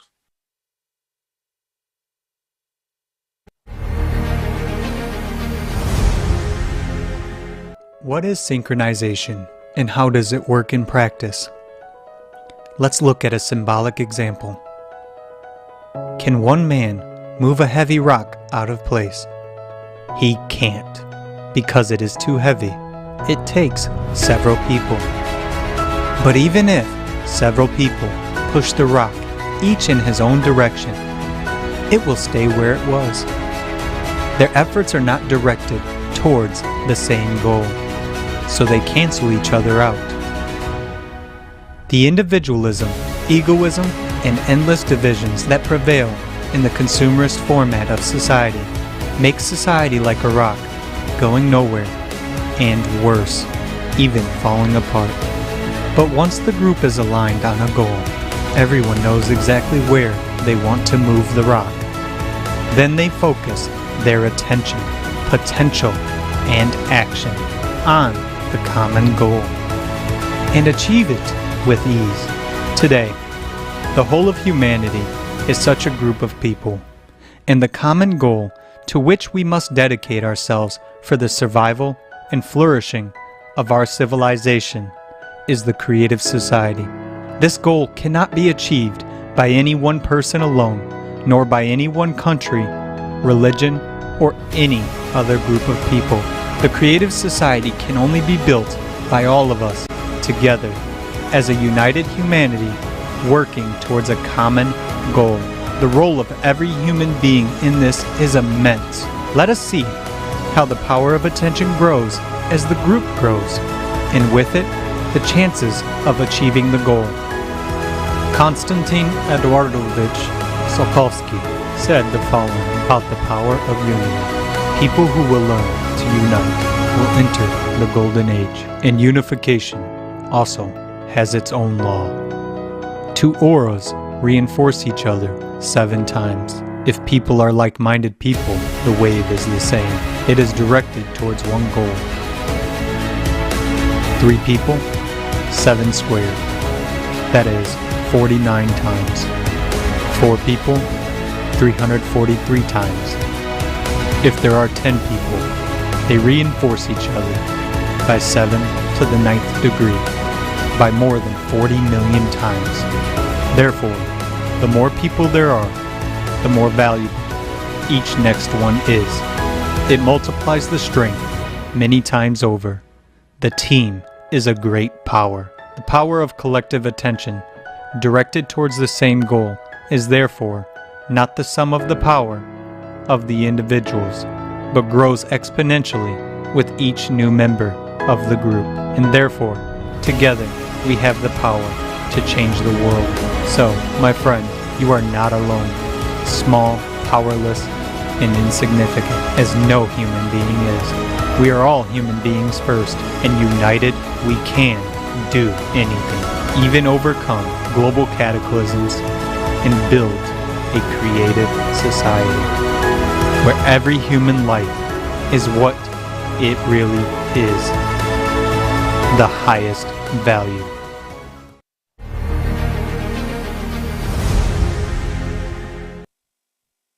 What a wonderful video. United, we truly can. Thanks for developing such a beautiful food for thoughts. You see how the power of attention grows proportionally when we are all united. The bigger the team, the better. Because as it was said in the video, the chances of achieving the goal are increased. Guys, we are responsible for our choices, and it's time to realize that and get truly united. As together we're stronger, I repeat myself. And creative society can only be built by all of us as a united humanity, going together hand in hand towards one common goal. Without knowledge we obtain today about the work of Edward through our consciousness and their all related processes, it will be difficult for a human, ordinary human, to turn off the advertising negative influence when recognized, of course. And without realization of how priceless the power of human attention were easily, unfortunately, manipulated and used like a toy in someone's hands. That's why we are here, and it's important to study the subject we discovered and did a great research today, because we need to know what it's about, the power of attention, and we need to share this information to the public. In the creative society, all information is given openly and honestly. All experiments, discoveries, programs like that, conferences, technologies are not belong to individuals. They're the property of all humanity. And today it's up to each of us whether we want to continue to be deceived by the consumering society, or we want to live better.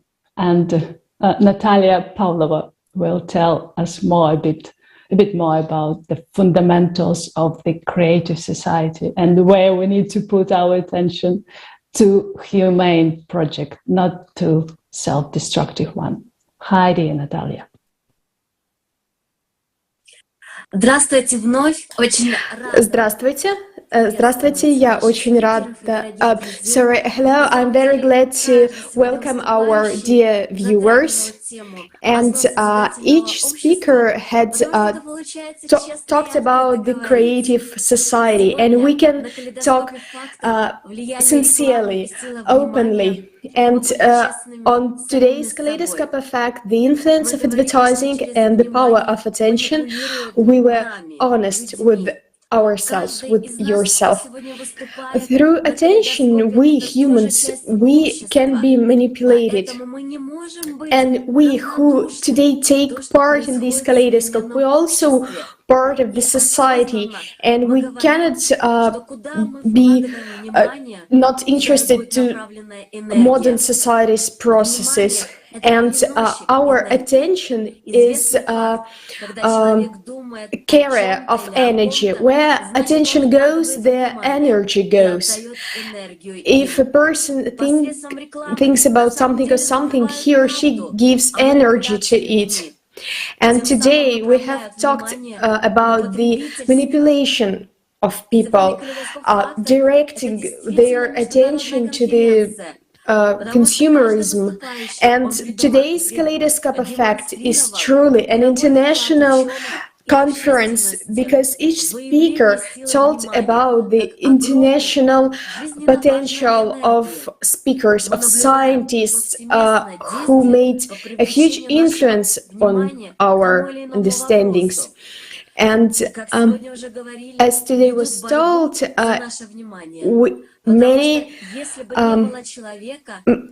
who are attending, who are attracting our attention, because if there is no attention, there were no human, there will be no world. Everything around us would not exist, because a man has the power on influence of attention, and where a person directs the attention, the energy goes. And the matter is because people watching it, where we put our attention, there we put our power, our energy. It's all, each person has a huge power. Each of us attend our our attention, and we can choose where to attend this attention. And in James Brick's works, we can find such an interesting aspect. It depends on where we put our attention. This where we put our attention is divided where each person put his attention. And do we ready to put our attention to the creative? We have this knowledge, and we know that there is such a creative society, and this is a very important the key moment in building the creative society. Why do we need to build the creative society? Because in creative society, the human life is the highest value. I'm a human, your dear viewer is a human, and each person is a human, and each person is the highest value. And today we're talking about this, and the highest value of human life, it's really the first foundation of creative society. It is the basic, the start point of creative society, and each single person on earth is very valuable. And the fifth foundation that our friend Jason told us about is the creative ideology. The main priority is the priority of humanity, high spiritual and moral aspirations of humanity, mutual respect and strengthening of friendships. Jason, thank you so much for voicing it, because all our relationship, connections, and even advertising and communication, everything could be built on this foundation, without no violence, without division, without aggression. In the Kaleidoscope of Facts, we have analyzed and we have systemized different facts about the power of persons' attention, and now it is stimulated in the consumerism format, but we have a possibility to think in creative format. Also, I would like to talk about the third foundation of creative society, when it is human safety, and when a human knows that he has the safety, he has this basis, and we can, in these conditions, we can use advertising in industrial, technical, and scientific fields, and use it only for improving the quality of human life. Life is a choice, and life is about making choices without shifting the responsibility to any top managers, or maybe some popular trends of advertising. We had so many numbers of scientific facts, and I'm, as a historian, I can prove that even historians themselves and different scientists, they watch these power of attention, even analyzing the historical events that have already passed. And I would like to pay your attention, dear viewers, because if you cannot be responsible for yourself and your choice, then someone will do it for you. And I am telling the same to myself, because I can shift the responsibility to someone else, on you, who can use my attention. But it means that every one of us, if acting in this way, we can get to the not to the free word.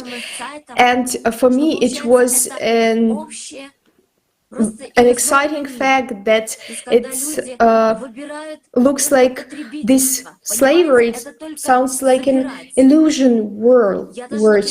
We cannot just consume, and I'm, as a scientist, may say that it is very destructive when we only taking and stop giving. This destroys everything creative that there is in a person, everything we refuse from everything that is creative in us, everything that is a human value in us. And our life is the highest value that we have. And when people continue living in the consumerism format, they are still reflects the trend that was in the society starting from the Sumer period. But the second foundation tells us about being free, and we as a society can create this we can create this, we can build this creative society. We can talk about it. We can realize our dreams, because it's all possible. We can do it, but we allow us to be manipulated. But it depends on us, and the only way out is to build a creative society. And our dream, our willing, is to live in creative society where human life is on the first place. And we want to live in a better world, in welfare and prosperity.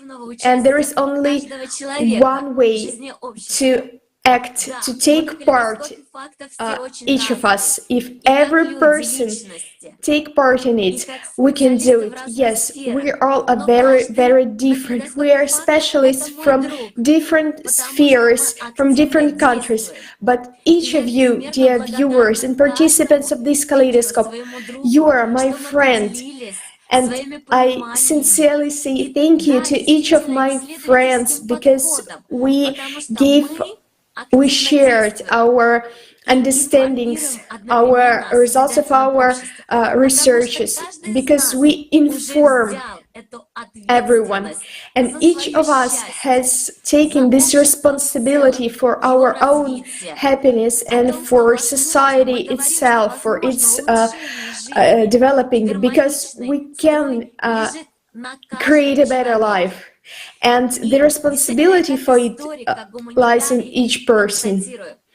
And as a historian, I may say that today we have only one way out as a civilization, and this is the creative society, and we can really build it, but only together.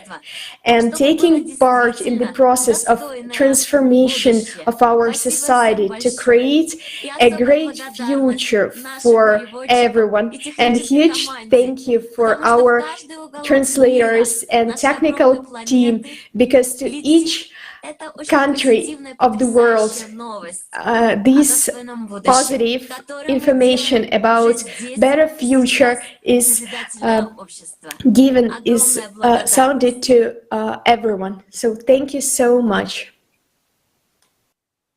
Many thanks, Natada, for your sincere words. And indeed, the prospect of building a creative society is truly inspiring. It is precisely that good, lofty goal which is really worth our attention and which is worth uniting. We all would be incredibly happy to live in a society where everything is geared towards improving the quality of life of every single person, in which, even a subway would be a space which supports people in their aspiration to be real humans, in which even advertising is creative in the highest sense of this word. Let's watch a video about the subway of our potential near future, which we can create together.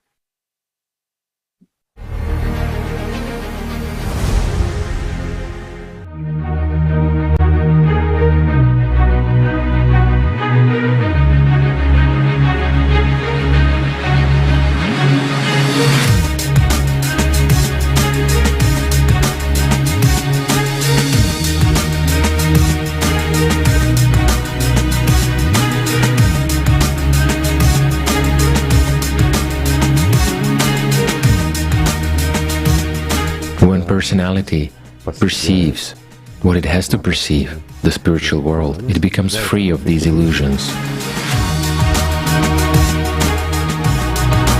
Good is here and now. Whereas, when cognizing the truth, one should master an elevated stage of self-perfection.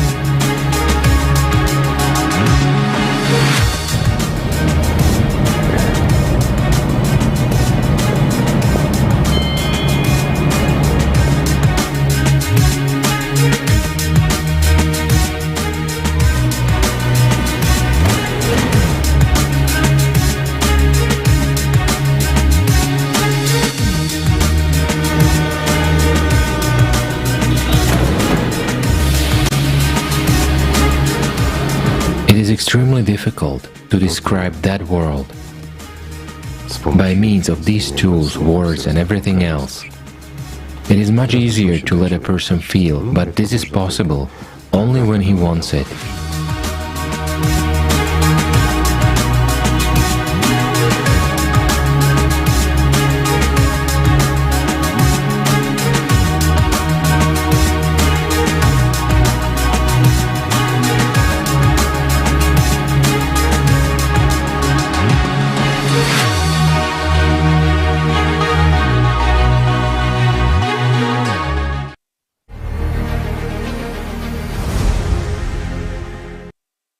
Wow, what a great idea. I love it.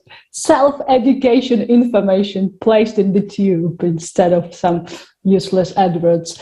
Yes, because now we know that attention plays a key role in our life and we don't want to waste it anymore. It's a powerful resource. And our last, but not the least, speaker is Dilara Fatihova. Dilara held a senior position at a big TV and radio company for more than 20 years, and she knows all about commercial tricks, sales targets, and marketing training. That's why Dilara can't keep silent anymore. Dilara, looking forward to hearing from you. Спасибо. Друзья, мы сейчас увидели замечательный пример. в ролике. Думаю, у всех сейчас чувство приятное и доброе. Right, I believe that you've just seen this wonderful example and you have this kind feel inside, right? From this video, just inspiring to live and give this feeling further. And actually, this is something to strive for, right? This is kind of criterion. What do you really want as a result? What will the purpose of advertising in the future? Not just as now, profit and gain, but increasing well-being in the true meaning of the word, the state of being well. And as stated in the fifth foundation of creative society, society must strive to nurture the best human qualities, human with a capital letter, and in doing so, would be advertising. It would be just according to the fourth foundation of the creative society, just fully support the development of personality, and according to the sixth foundation, helping people realize and implement, take responsibility for their lives and choices, and also, of course, without any manipulation, including hidden manipulation. After all, there is the second foundation of the creative society, freedom, and the seventh foundation, justice and equality, motivating people to act in the care of life and safety in accordance with the first and third foundations of the creative society. And due to the 8 foundations of the creative society, a clear vector is given. And when we apply it, we simply look at all areas of society, including at advertising through this prism. Today, advertising is all about attracting attention with a commercial goal, while in the creative society, the focus is on a person, and it doesn't matter who will make and distribute these commercials, humans or artificial intelligence. This basic principle must be respected, that human is at the first place. In today's broadcast, we heard about, it's just the other way around. Well, it should be important that artificial intelligence, it will be integrated, to our lives just soon, and our world will change dramatically. But in which direction? If we really want just humankind to have future, it's important to already lay in artificial intelligence the fundamental principles of creative society. After all, if you haven't watched the conference Global Crisis, this already affects everyone, please watch it. Because based on the 8 foundations, we take care of the purity of the information field. So there will be no distortion of the truth, and the loss of humanity will be clearly observed. And what and how might this be? As you've just seen the video, first of all, spreading the true knowledge, the truth, the availability of the most necessary information for a person anywhere and anytime, and only that information which covers person's needs, not just imposing unnecessary goods and services. For example, artificial intelligence will know, for example, biometric data about a person and will be able to take care of person's health according to the foundations of the creative society. For example, it will offer prevention medicine to a person. I think that it is very important here to emphasize that it is up to the person to choose and be responsible to apply these recommendations or not, because there is the second foundation of the creative society, freedom. Because if we didn't have that freedom, so what do you think? Probably AI would have cured us all a long time ago without our permission. Just kidding.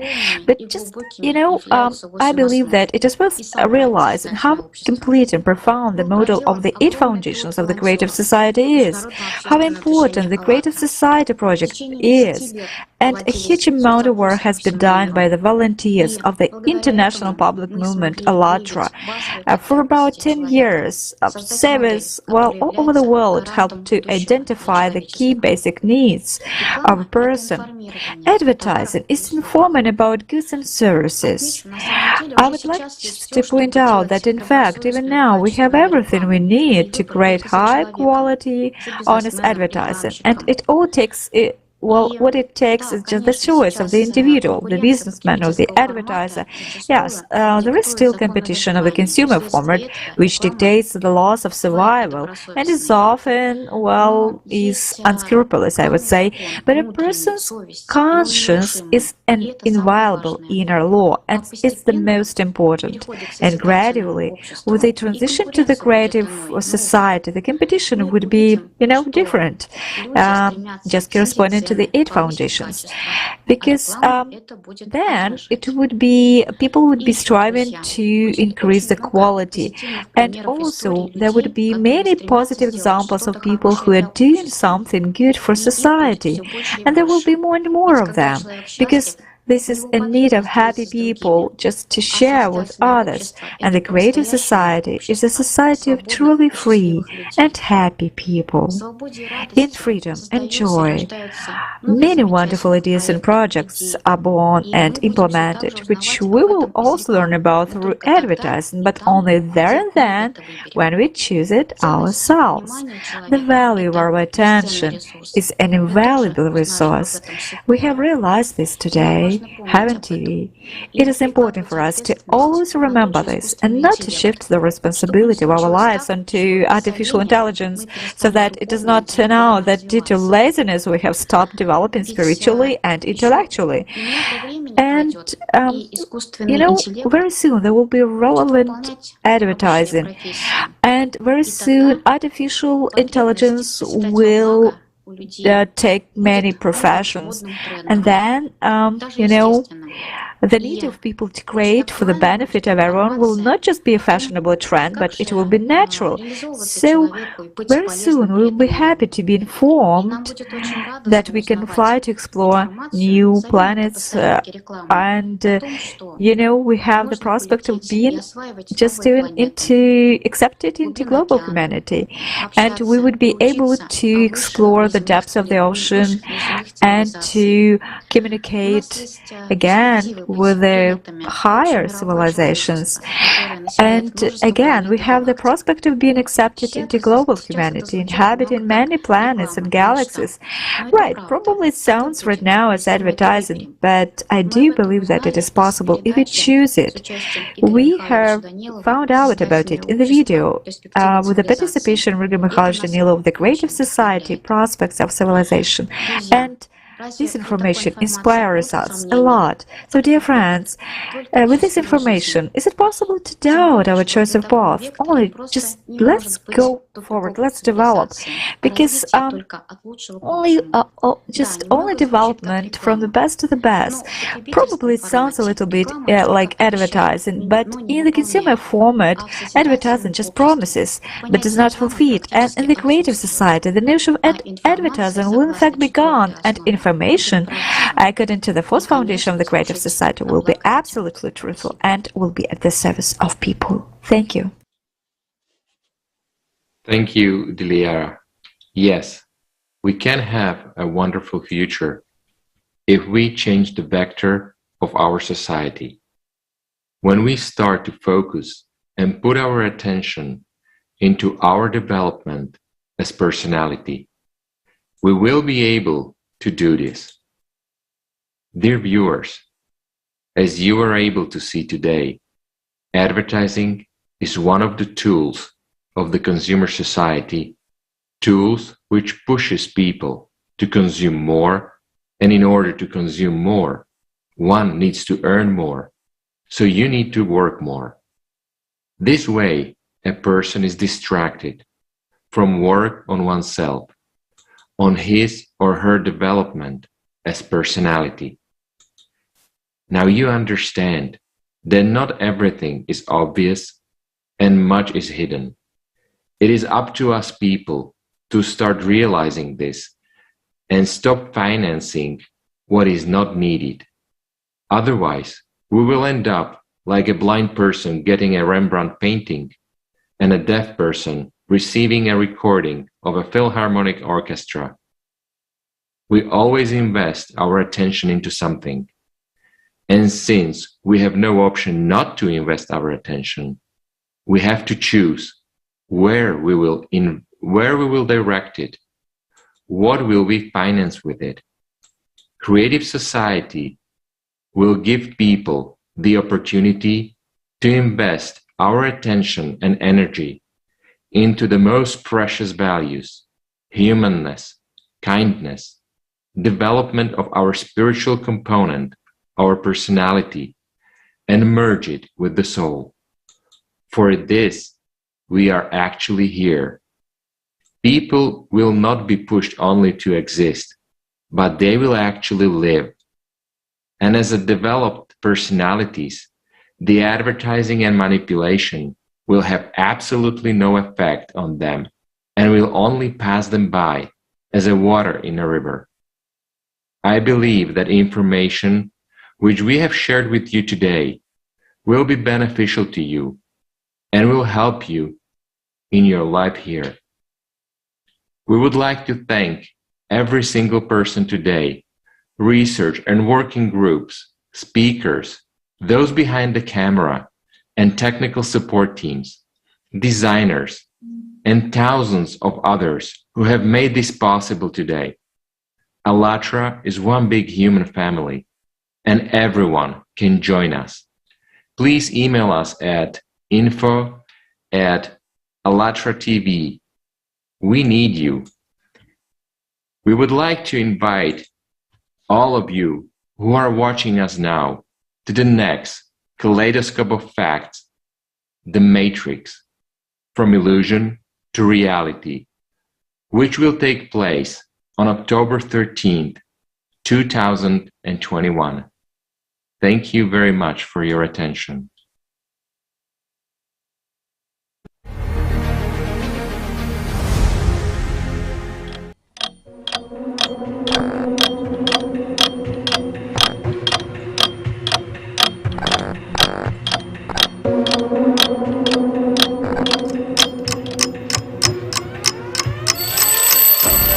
What if our world isn't real? What if we all live in a hologram, an artificially created system? In other words, the Matrix. Looking at the evidence and scientific proof of this fact, many questions arise. What is the Matrix? Is our world an illusion? What is a human, consciousness, personality, and human soul? What does a person look like in other dimensions? What dimensions is the Matrix limited with? Who created the Matrix and who controls it? Who is the system architect? Why was the Matrix created and how to get out of it? What is reality? What is the meaning of human life? We invite you to explore these issues together. Independent research, facts, social experiments, all this and much more within the framework of the international research project Kaleidoscope of Facts. October 13th at 1600 GMT, Kaleidoscope of Facts on the Matrix from Illusion to Reality, organized by the participants of the Allatra from Spain and Latin America.